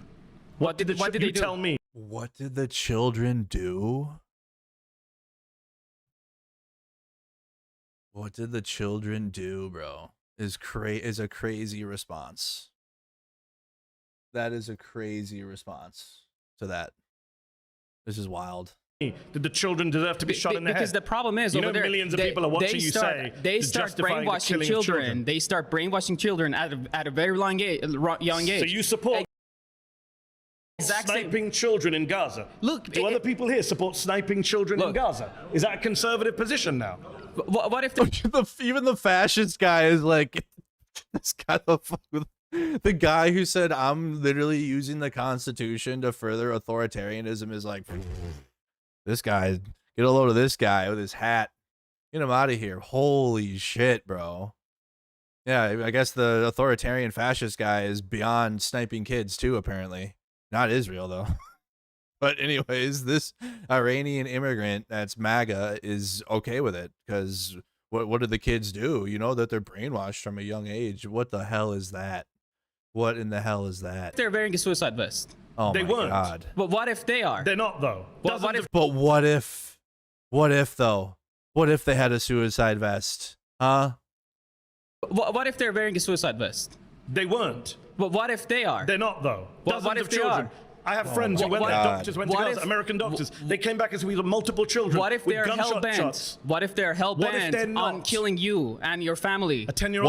What if? Hypothetical. What if they will? I know they're not doing it. They're not doing it. But what if? Child, an 8-year-old child, a 6-year-old child. Because this is like bad I said, for you. Like you You're said, sitting on they're brainwashing live television. Them. Live millions of people are going to see your neighbors, your friends. You support the killing of children. Millions of people don't know what's going on. Even your fellow right-wingers are saying, "Don't go this far." Don't go this far. Genocide, sure, but don't. White genocide, sure, but save the children. But let's not snipe children. Oh boy.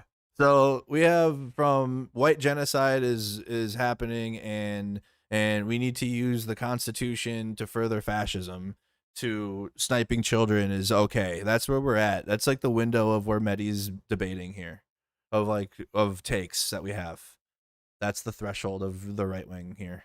People don't understand the brainwashing that is going on in Islamic Republic and in Palestine to create You're this hatred. obsessed with Iran so much that you're supporting the killing of Palestinian children who never harmed you or any other Israeli. That's insane. Look. And the fact that you support Trump's ethnic cleansing now doesn't surprise me. I didn't say ethnic cleansing. I said cleansing of the land. All right, pause. Because you need to cleanse the land sure from all the Slobodan Milosevic said similar stuff. You've been voted out. Please return to your seat.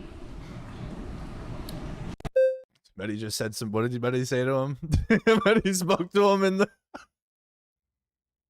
Mehdi spoke to him in the language, dude. I don't know what he said. Bro. I said cleansing of the land. He said he probably called him a clown or something. Slobodan Milosevic said similar stuff. You've been voted out. Please return to your seat. Oh boy! Oh shit! Oh. How you doing? Good to see you again. I'm good seeing you too, man. First thing I'm going to say is I'm not down for Israel. Okay, that's the first thing I'm gonna say. Weird. No, I would think, yeah. And I don't like I'm not down up for here and you use the type of rhetoric that you do. You talk like all these like left-wing positions, and then you go to the last part, which is I don't support ethnic cleansing in Palestine. I think you're doing a huge disservice to pro-Palestinians when you start allying yourself with all these progressives.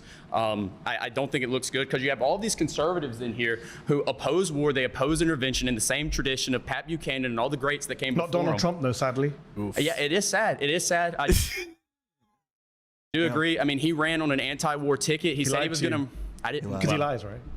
You gonna let me talk, or you Sorry. just want to? Yeah, true. So, I mean, yeah, you keep going back to Trump. I don't think this is part of his plan. I think this is a plan of lobbyists, and it's an Israel plan. this is not just unique to Trump. It's been a thing since the Democrats. It's been a thing since the Republicans before him. It's been like this since Truman. I don't know if you read like John Mearsheimer's The Israel Lobby have. or anything like that. Would you I have. agree or disagree with anything like that? Oh, I agree with Stephen Watt and John Meshemer, yeah, for Okay, sure. great. So I'm just warning, when you ally yourself with all these leftists and you come up here and you argue for immigration, you argue up here that, you know, Trump's this bad criminal and this Because Mehdi isn't making the Nazi argument about Israel, about the religion and all this weirdo fucking religious shit. And he's already made that clear. He's talking about Israel's government and the war on the genocide on the Palestinian people. That's what he's talking about. But he's not doing the Nazi take, and that's why. That's why it's not. And then you think Trump's bad too? I think he's good on some questions and bad on other things. But let me get to the point here: is you ally yourself. And that's what sucks when there's ever really valid arguments about the funding and all that, because you have Nazis that will like ruin it, actually, because there's people that have good faith about cutting aid to Israel or not funding Israel's war, and like they get drowned out because you have Nazis, and that is like it's just a wild environment politically to be in because of people like this. Guys like Jewish Voices for Peace and all those guys. Great people. Yeah, not really though. Why? Because they're self-interested in it. They're not. By definition, they're not. It says it on their homepage. By definition, they're not self-interested, right? They're going against their own Are you community. going to let me talk? On their homepage, it literally says that we are here to segregate Judaism from Zionism. It's very clear they're doing this in their own interest. That's why it literally says Jewish Voices for Peace. They're going to be the good Jews who say that we don't support Palestine. And then what happens is you take all these progressives, you go out there and LARP in the street, and then everyone here who's conservative, they're going to vote for the pro-war candidate because they don't want to be associated with all the liberals. So you're forced to vote for pro-war people. Oh, poor you. Wow. It's either that or get replaced in my country. That's ironic what liberals say sometimes. This guy's, bro, what a wild thing. That's what liberals will say once in a while here. I had to. What do you want me to do? Oh, you and your replacement bullshit. Got him. Got him. Okay, buddy. Yeah. Oh, wow. That's three. What did he say? What did he say?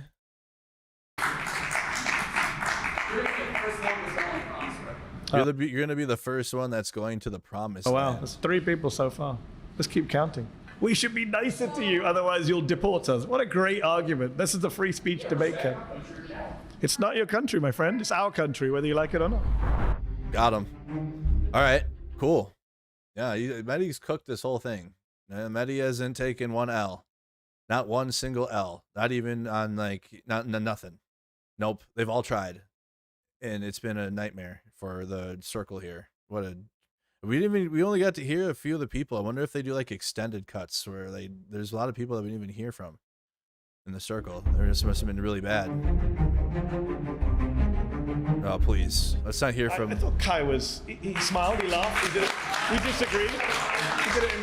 I felt like it was good faith. Let's see. I appreciate it, Mehdi. He seemed to be in good faith. He seems kind of smart. And, he's one of the few people who doesn't want to deport me. Or maybe not. We're going to find out. My claim is we should get rid of birthright citizenship. Jesus Christ. Well, called it. Jesus Christ. Well, I'm going to ask you theirs too. We should get rid of birthright. We should get rid of birthright citizenship. Remember, the yes option is first, so don't make sure you read before you click. So many people will click and they're like, oh no, I clicked the wrong one. We should get rid of birthright citizenship. Yes or no? Why do you want to get rid of birthright citizenship, and how, by the way? Because you know it's in the Constitution. I'm so glad you brought this up. Yes. Because it was one of my... The 14th. 14th. I mentioned it to a bunch of your friends, and nobody wanted to engage in the 14th. Yeah. Let's talk about the 14th Amendment, Exactly. the Citizenship Clause, which says that if you're born here, you're a citizen of the United States. Yes, I chose this because it's an extension of the original debate and the immigration debate. Okay. I think birthright citizenship, first of all, when it was originally argued, among the people who were actually voting on the clause, right? It was argued that the birthright citizenship was not automatically extended to everybody who was just born here. And we have a long history of that as well, for example, with the Native Americans, who had particular laws that applied solely to them. What I think we're seeing in this country is not everybody is so similarly under the they were given jurisdiction thereof of the United States, right? And by allowing for birthright citizenship and not interpreting the Constitution as we're legally allowed to and restrict, the automatic citizenship of anybody who's born here, we actually remove the issue, for example, of family separation, because there is no incentive of a family to come over to this country illegally and then have a child, which is contributing to the awful situation we have in America of breaking up families. This is not something that I imagine you or I agree with. No. The issue is birthright citizenship has incentivized that. So even if I were to concede that in some cases birthright citizenship has incentivized that, I don't like the phrase anchor babies, but I'm not naive enough to pretend that there are not immigrants who come here and time the pregnancy in order to but is that the major issue, or is that the major amount of people that are doing that? No, right? You have to be smart enough to understand the problems. Are there people doing that? Yep. Is it the majority? No. Thank you, Annie Yuki Chick. Thank you for the 5 gifteds. And I can agree on that. Yeah. But that doesn't mean you then rip up the constitutional principle. Or do broad stroke shit. That's what conservatives do, bro. Nothing's precise. Nothing is like targeted or aimed precise unless it's a bomb, I guess. That's the only thing that they can do precision. But there's not all this broad stroke, mass punishment. All this shit is not good. None of it is good ever. It goes back. I learned that in the army. In the army, you have conservative punishment tactics, and if one person fucks up, guess who? Oh God, everyone else gets punished too. If one person in the army, if you got a DUI, guess who gets punished too? The whole unit. You have to go do a recall formation, and you have to go and stand at the unit because someone else fucked up. Instead of there being some smart punishment tactics and just leave everyone else the fuck alone because they didn't do anything wrong. Call his leader or whatever, but don't call the whole unit back for, oh God, I hated that, dude. That's the type of shit that made me want to get out of is the mass punishment in the army and that conservative ass bullshit, dude. I hated it so much. Yeah. But that doesn't mean you then rip up a constitutional principle that goes back centuries, goes back before the 14th Amendment. 14th Amendment came about, I think, in 1868, if memory serves me correctly. But the principle underlying it is actually from my other country, the UK, ancient English common law, right? So this was always the case. The 14th Amendment, as you know, because you seem well read, came along and codified what was already a principle in American and English law, that if you're born in the country, you are a citizen. Now, you mentioned the point about jurisdiction. There is that little bit in there where it says subject to the jurisdiction thereof. That in the debate, if you go back and read the debate that the senators had at the time, they were very explicit that that was to do with foreign ministers and foreign ambassadors, diplomats living in embassies. Their kids shouldn't be citizens. Obviously, they're here on their own. The Argentine embassy in DC is Argentine soil. So we accept all that. Absolutamente, amigo. But when they were asked about Chinese immigrants, Senator Trumbull, who was, I think, the chair of the Judiciary Committee back in the 1860s during this debate, he said at the time, Chinese immigrants' children, they're citizens. In fact, 1898, as you well know, we get the Supreme Court's 1898 decision in the United States versus Wong Kim Ark upheld the principle of birthright citizenship under the 14th Amendment, even for children born to non-citizen parents. Wong Kim Ark, Supreme Court case, Wong Kim Ark versus the United States. And the Supreme Court says, yes, even the child of undocumented Chinese immigrants is an American citizen. So this is a principle going back centuries. So while I can agree with you that there are cases that abuse the 14th Amendment, that there are issues of family separation, I'm not going to rip up the constitutional principle. That and then it destroys everything for everyone. It's like a mass, because like there's onesie and twosies out here. Go after the onesie and twosies that are trying to undermine the system, but don't punish everyone for it. And then create tropes to turn the people that are doing it the right way against the people that are doing it the wrong way. Then you got another layer of people that want all of them out. That's what we're dealing with here. Back centuries and is backed by 27-year-old Supreme Court precedent because Donald Trump is looking for ways to cut the number of brown and black people in the United States. If you don't mind me interrupting, Please. this is where I think it's important as well to go back to what we talked about with the Constitution. When we're analyzing, and admittedly, I'm not as interested in the legal argument. There's obviously many ways to interpret the Constitution. But I don't think, especially among conservatives, that it is positive to use the Constitution to dismantle it. When we analyze the original context, like you were saying, in the late 19th century, our immigration law was absolutely different, including, in respect with the Irish and Chinese immigrants that were coming over. It was absolutely different. We had open borders, my friend. Some people in this room would hate it. We had open borders for half. Literally. America had mostly free and open immigration in its early days, but started enacting restrictions in the 1880s. That included the Immigration Act of 1880, literally. So you're making the argument that you would be against right now. We had come on, come through, we're taking you type shit. Actually, like when the conservative propaganda now, when immigration is actually a nightmare for everyone involved, in terms of like the paperwork you have to do, the time you have to wait, the money you have to pay. It's a lot. Whereas back then, yeah, come through. Build. There you go. Sign a deed or something. Off of American history. Well, that I don't think that's very true. It's 100% true. Well, hold on. If you're comparing the open borders, which I don't concede to, but if you're comparing the open borders prior to like 1910 and prior to the Hart-Celler Act, and you look at the amount of immigration and who was coming over. Nice deflection. Amount is irrelevant. We did have an open border. It is absolutely relevant. Why? Because the Constitution, amount is relevant. like the founding fathers. Hold on. Your argument is we had open borders, but there were fewer immigrants. I was about to answer. Okay. It's important to analyze the context wherein these laws and parts of the Constitution arise. The original founding fathers said the Constitution was made only for a moral and religious people and is wholly inadequate to the government of any other, which means the people that wrote this document understood that it would not be able to properly... Super secular people, but let's just be clear on that. Oh, no, that's not true. They were deists. A lot of them were super No, the majority were deists. But they were secular. Secular doesn't mean atheist. You know what that means. I understand that, but deist doesn't mean secular or atheist. It means they believe in a God, but not a God that's particularly I didn't say anything about present. whether they're deist or theist. I said they're secular. Okay, but secular means you separate church and state. Okay, well, let's talk. We could even talk about that. That's a perfect example. You're going to run out of your own time making your argument, which you haven't made so far. I understand, but the separation of church and state is now completely differently understood than originally proposed.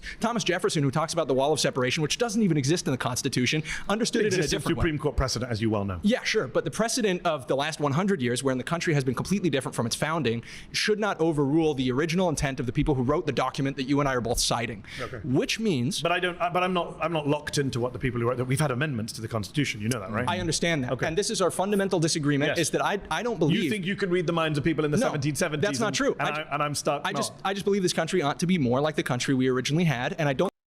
That's great. That's your opinion. You're entitled to it. I understand that, but there's a factual basis to it. Well, let me try to see what you believe. We need to make America the 1700s again, and I don't know how you do it. Idiots. If we are voting it's an L. It's an L. It's super L. These constitutional amendments, if we are interpreting them and our interpretation becomes absolutely, let's say, a 180 from what the original intent of the authors of that document is, are you in favor of that? I guess it depends on the issue. Okay, I would say no matter what. So, for example, take the Second Amendment, which we kind of danced around. It's not been come up here and there. Yeah. You know the debate about the Second Amendment is the fundamental debate is one side says it's unlimited, and the other side says no. What they meant was the militias. Yeah. They didn't, and they had muskets. They didn't mean AR-15s, right? So we can have that endless debate, which I really don't care for about that. But to come back to your point about the constitutional principles, the 14th Amendment comes along in the 1860s, so it's pretty old. It's not as old as America, but it comes along, and it's been around for 150 years. So if you want to get away with it, it was around before 150 million Americans. And I'm saying it was around before the United States was even created. It's part of ancient English common law. If you're born in a place, you're a citizen of that place, unless you're the child of a foreign diplomat or on a Native American reservation. English common law did not exist simultaneously as millions of people coming across the border in a year. Just to get to principles, your argument is numbers change everything because we've got so many more people. Not solely, but absolutely. Okay. The demographics of your immigration absolutely change it. Yeah. Can I ask you a question? If you got rid of the 14th Amendment, what would be in its place? I think a citizenship test would be fantastic. What age? I wish. What age? I think we could administer it in high school. To everyone? Sure. Or just the immigrants? No, everybody. And then if you fail it, you denaturalize white American native born? Maybe you can't get a government job. Denaturalize that dude? I think there's plenty of benefits. To yeah, you're gonna take my citizenship away? You take mine away? Listen here, bucko. Government offers people that you should not be able to receive. Damn. Yep. Tell you this, right? This might. You said we got to take a test in high school to decide if you can be a citizen or not. Oh boy, I would have failed. I suck at tests, so I would just say, yeah, send me away. Yep, I'm gonna fail. I got anxiety. Sound bad. And I think or give me an Adderall, and then I'll kill it. But if I don't have an Adderall, it's over with probably. People care for me anyway, so let me say something you might not like. Nobody would pass it. If you have a high school, but I would take bad decisions when I was younger. But I could give me an Adderall, and I'd pass the tests when I was in high school. Stupid. Immigration citizenship. Do it without it. Everyone. I think people would take citizenship more seriously. I would just sit there and stare at the questions and be like, the words were there and there was a question, but it would just be like, I sucked at tests. I suck so hard. I don't think people care for me anyway, so let me say something you might not like. Nobody would pass it. If you have a high school immigration citizenship test for everyone, I think people would take citizenship more seriously. I'm guessing the immigrant kids are going to outperform the white kids, and you might actually end up denaturalizing some of the white kids, and then people here will be really upset. And well, hold on. And I like to be consistent about that. Right in the feelings. That's possible. But what I think it would do is it would give everybody a larger sense of the importance of citizenship. So you would say no one born in this country is a citizen. No one. Automatically no. Automatically no. Oh, wow. That's crazy. You're cooked. Nope. You're on your own on this one, bud. Nope. I think we could extend that. People who have a heritage in the country. No, every single person, everyone disliked that. Everyone. Are they until they pass the whole party said no. Undocumented? I suppose, yeah. They are not able to receive government benefits. They're not able to receive government benefits. They're not able to apply for these jobs. But their parents are citizens. Okay, well, hold on. We're talking here about the way that we would implement it. Yeah, it's pretty important. If you're trying to get rid of the 14th Amendment, I'm going to ask about the practicalities of it. And we're not. Trump's doing it right now. Hold on. And I'm not going to be able to explain it to you in 10 minutes. But what I can explain to you is that right now in this country, we have a crisis of people not accept that. Hold on. We're not understanding what citizenship is. The way that you've referred to citizenship makes everybody who hasn't come to the United States an undocumented American citizen until the time they come over here. That's how a lot of countries are, right? You know that birthright citizenship is operated by multiple democracies around the world. I know Trump lies and says we're the only country that does it. He lies. That's not true. Multiple countries have birthright citizenship. Do you think it ought to be that way? Do you think everybody in the world is an undocumented American? Hold on. Well, or undocumented Canadian, or undocumented Brit, right? Or undocumented. Sure. Well, I'm an American, so I say America. But yeah. But I'm saying, right? The principle is you immigrate. We have free movement of people. I support free movement of people around the world. But do you believe they're all? Are you Kim Jong-un? You think people should only stay in one country and never leave and be blocked from leaving their country? I think that's a very illiberal and conservative position. I think there's a big big room to move between being Kim Jong-un and saying that. Not really. Hold on. In practical terms, if you accept, I gave one side. I want to give the other. There's a big room to move between being Kim Jong-un and saying that everybody in the world is an American. They're just not on our soil yet. I think being an American citizen. What? No one's saying that. Yes, yeah, but in fact, right now, numbers of people coming in is dropping a lot. But the idea that you are supporting is that the moment you come to this soil, and that you're born here, you become an American. And so I'm not saying at the moment you come to the soil, you become an American. I didn't. I had to do the test. Right? Okay. I had to do the naturalization process, which is guaranteed by the 14th Amendment. But the 14th Amendment also says if you're born here, then you automatically get it. And I'm not saying. And I think the problem we have. It's a hill I'm going to die on. The problem we have is we don't appreciate citizenship. The problem is that when you talk about immigration like we did before, agree on that. when we talked about everything before, what were we talking about? We were talking about products. We weren't talking about practices or perceptions, which is really what immigration is about. Can I agree with you? We don't in this country value citizenship enough. I agree. I think we should encourage people to have more civics lessons in schools, understand American history and Constitution much more. Here's what's the irony is, I'm sitting in a room today where I've met a bunch of people claiming to be Native Americans who hate everything America stood for centuries. I think they stand much closer to the America that we originally had. And I think that's a big disagreement. Had any clue what that was like. But you've agreed to dismantling things about that America. But you've agreed to dismantling that America as long as it's legal. You have. You're the person who came here and made your argument. I'm a constitutional originalist. Taking away an amendment of the Constitution. I did. I said keep the Second Amendment. I'm an originalist. I think we should interpret it the way it was probably originally interpreted. All right, guys, that's time. Nice to debate with you, Kite. Thank you very much. Appreciate it. Bro, just people that do they not this to have that? You have to have such a closeted life on so many things to believe that, or I don't know what in the hell. I thought it would be an interesting exercise in trying to understand what genuine far-right conservative folks think. But now he's shook. He's like, oh boy. It was kind of disturbing to see that they think. Yeah.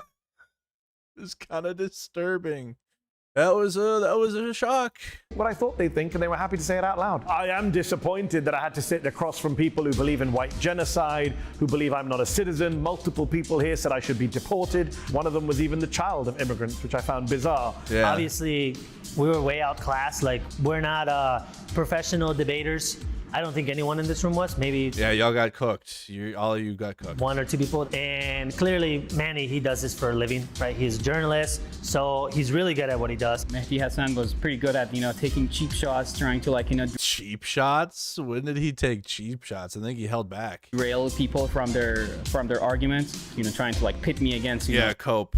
Dude, this is some of the people that this guy right here is wouldn't like people of my color to be in the United States, which is irrelevant. I think one person said as he walked off, "You'll be the first to go," which is ominous and racist. I think that was disheartening and particularly discouraging because it just felt like it was fitting into a stereotype that we're trying to fight against, which is like we actually have arguments, we can provide. Oh, that's why she didn't. Oh, she'll be a Dem soon. Don't worry.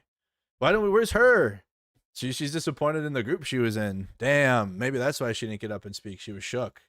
Maybe that's why the other chairs that people didn't speak is because they were in a circle with fascists and Nazis, and then they hear it out loud, and then they hear Mehdi argue it, and then it sounds so cooked, and then people like her are like, uh-oh. But there's real people with real arguments and real feelings, and none of those were heard today. Yeah, they were heard. No, they were heard. All the quiet parts are just out loud because you're just like a well, I'm gonna be mad. She didn't even get to hear, so I'm not gonna shit on her. But people that make these arguments, are like useful idiots for these types of fascists. Racist? I think that was disheartening and particularly discouraging because it just felt like it was fitting into a stereotype that we're trying to fight against, which is like we actually have arguments, we can provide good reason, and that rhetoric just pushes that far away. I guess. That's what the rhetoric is. I don't know, like you're talking about it as if like that's a minority. That is MAGA. That is MAGA. Everything you heard in the circle from all the crazies are MAGA. 100, and that's what's running our country. There is no like centrist conservative, and if they do exist, they say things that aren't politically or I don't know, like Massey's not centrist, but like he's one that's like going against the grain, but he's not centrist. But like most centrist conservatives don't say anything, and I guess I wouldn't consider Massey a centrist. I don't know. They've all moved so far right that I don't even know what a centrist conservative would look like. A Democrat, a little liberal. I don't know, but they don't push anyone that considers himself a conservative that isn't MAGA.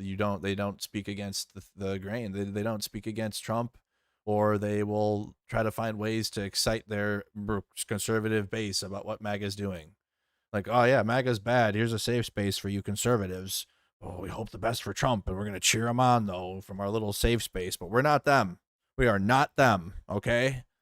Yes, a far-right Republican, but as I learned today, not as far-right as I thought I was. Someone gets up. I'm not as far-right as I thought I was.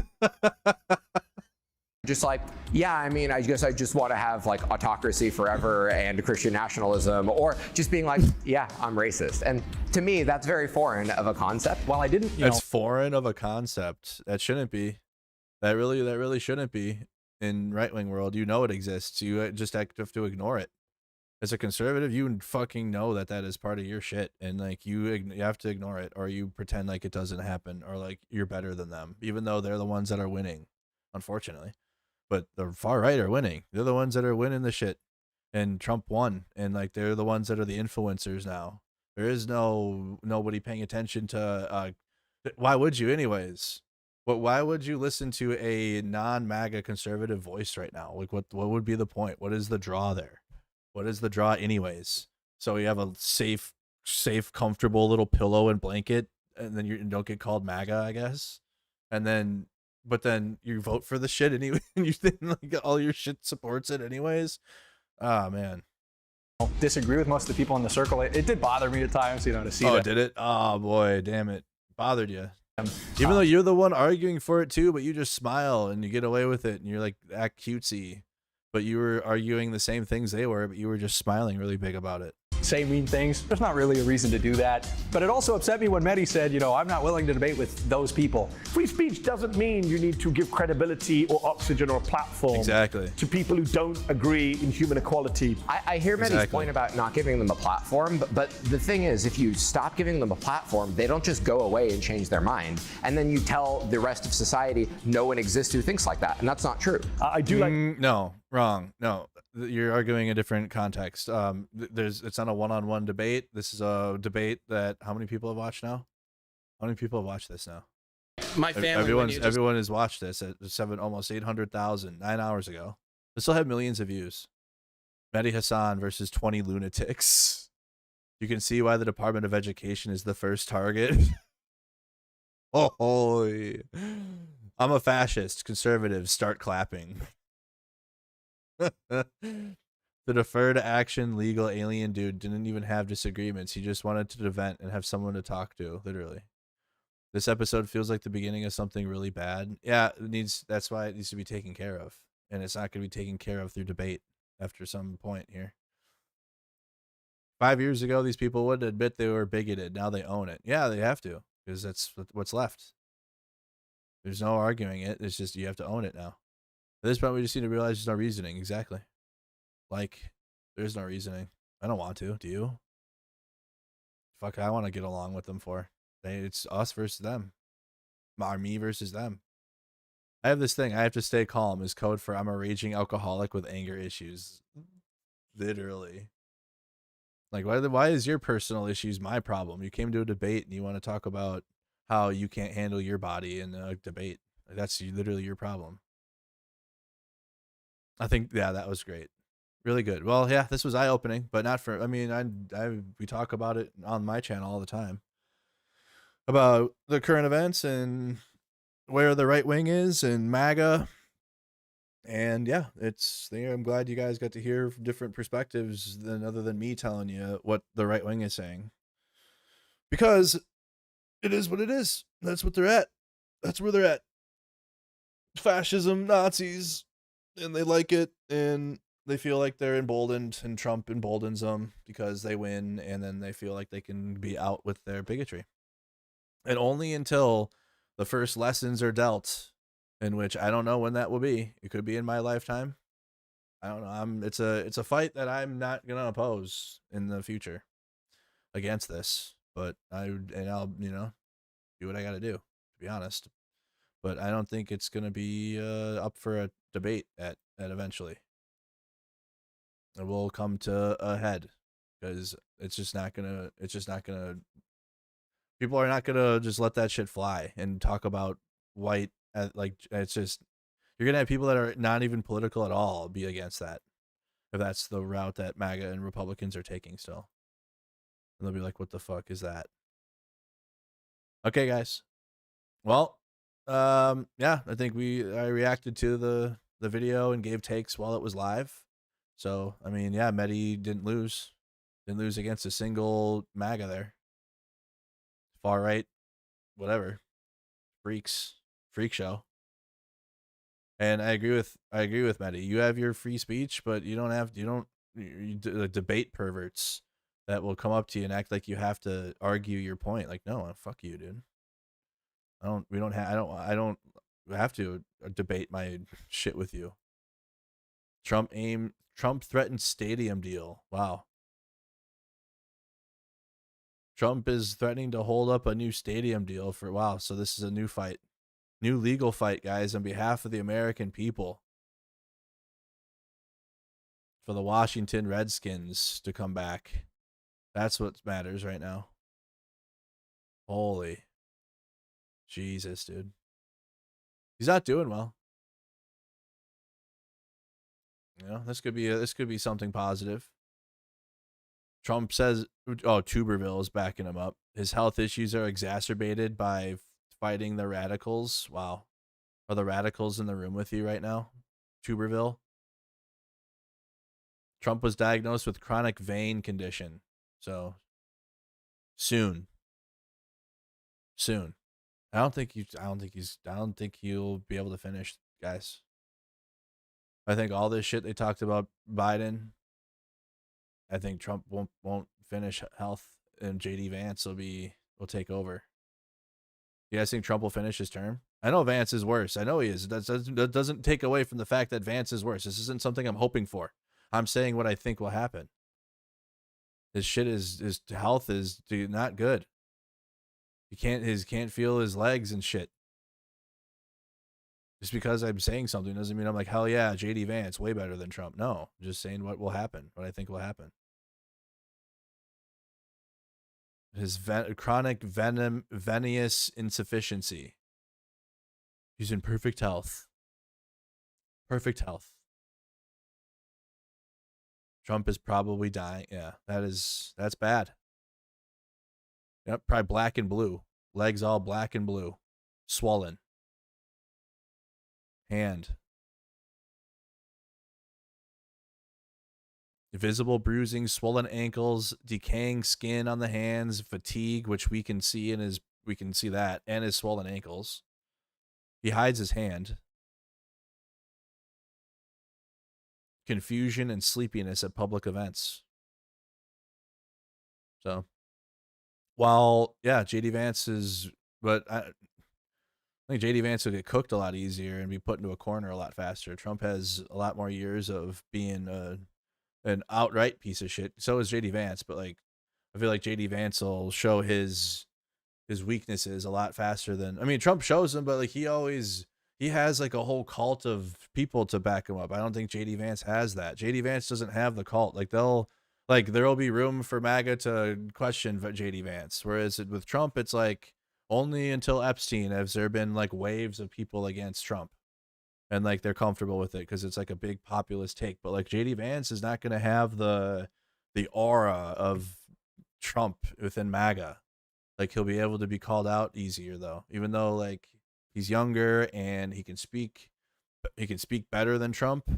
I don't think it'll be held together. I don't think it will hold together without this guy. We've already seen how that's gone. Without him, there is like, we'll see how it happens. I don't think it could get transferred yet. There's no populism around anyone else. They tried Elon. How'd that go? It seemed like for a second MAGA was trying to pawn Elon as like the next one after Trump, and that blew up right in his face, right? Or blew up in the whole thing. All right, y'all. Well, nice Sunday stream. Good reaction to the Jubilee debate. But we're gonna come on over to my gaming channel. Okay, I'm gonna move this now to like a half hour from now, 8:15. Not that long. Enough for me to get some food. And we got Last of Us Part 2. Chronological. We've been playing it in order, and it's better. We've been playing it on Sundays. So if you guys want to see it, probably finish it, to be honest. I think we can finish it tonight. Last of Us Part 2, Chronological. We've already passed Joel's death and everything. So we're in Ellie Revenge. Ellie is going after Abby now. And it's a way better telling of the story. It's the same story, but told way better. So come on over and check it out, you guys. And about a half hour from now on my gaming channel, Mercado Gaming on YouTube, just like that. Come and say what's up. Thank you for all the birthday wishes, you guys. Thank you for tuning in. Thank you. I didn't stream yesterday. Just wanted the day away from politics and current events and Trump and everything for my birthday, and I did that. But thank you for everybody that came over and said hello on my gaming channel. Thank you to everybody that's sent PayPals and Venmo and super chats and the support and the coffees and everybody for supporting my channel and my birthday yesterday. So I appreciate you guys. We'll be back again tomorrow at 3 p.m. Eastern. We'll have a news update with what's going on out here. If there's ever like a super slow day, you can just come and catch me on Mercado Gaming, and we'll be over there until breaking news happens. But some days there just isn't, and it's like that. So if I'm ever not on this channel, I'm over here on Mercado Gaming, and come say hi. We passed 10,000 subscribers a couple weeks ago. GG's to everybody on that one. But we're growing the gaming channel, and we got our crime game series this week. We're playing The Godfather. And we got Mafia coming out in a couple weeks. So we're starting with The Godfather. We'll finish that up. We'll continue playing it tomorrow night. But we're playing that game. We're playing Mafia. Might play GTA 4. LA Noire. We'll be playing some crime games leading up to Mafia. So come and check that out. We finished Death Stranding 2. Death Stranding 2 is my game of the year now over Kingdom Come Deliverance, even though that one, like if that one wins, I'm okay with it because I love that game too. but Death Stranding 2 is in a league of its own right now. I didn't play Claire Obscura yet. I have to, because that's the other one. There's like 3 big games, which is Death Stranding 2, Kingdom Come Deliverance 2, and Claire Obscura 33, and I haven't played that one. So I had to play that one before. But right now, Death Stranding 2 is my game of the year, and playing that was just incredible. Love that game. But we're done with it now, and we're moving on. So come on over, guys. Mercado Gaming, everybody else. See you back here tomorrow at 3 p.m. Eastern for the news. And have a good night, you guys. Take care. See you on the next one. Peace.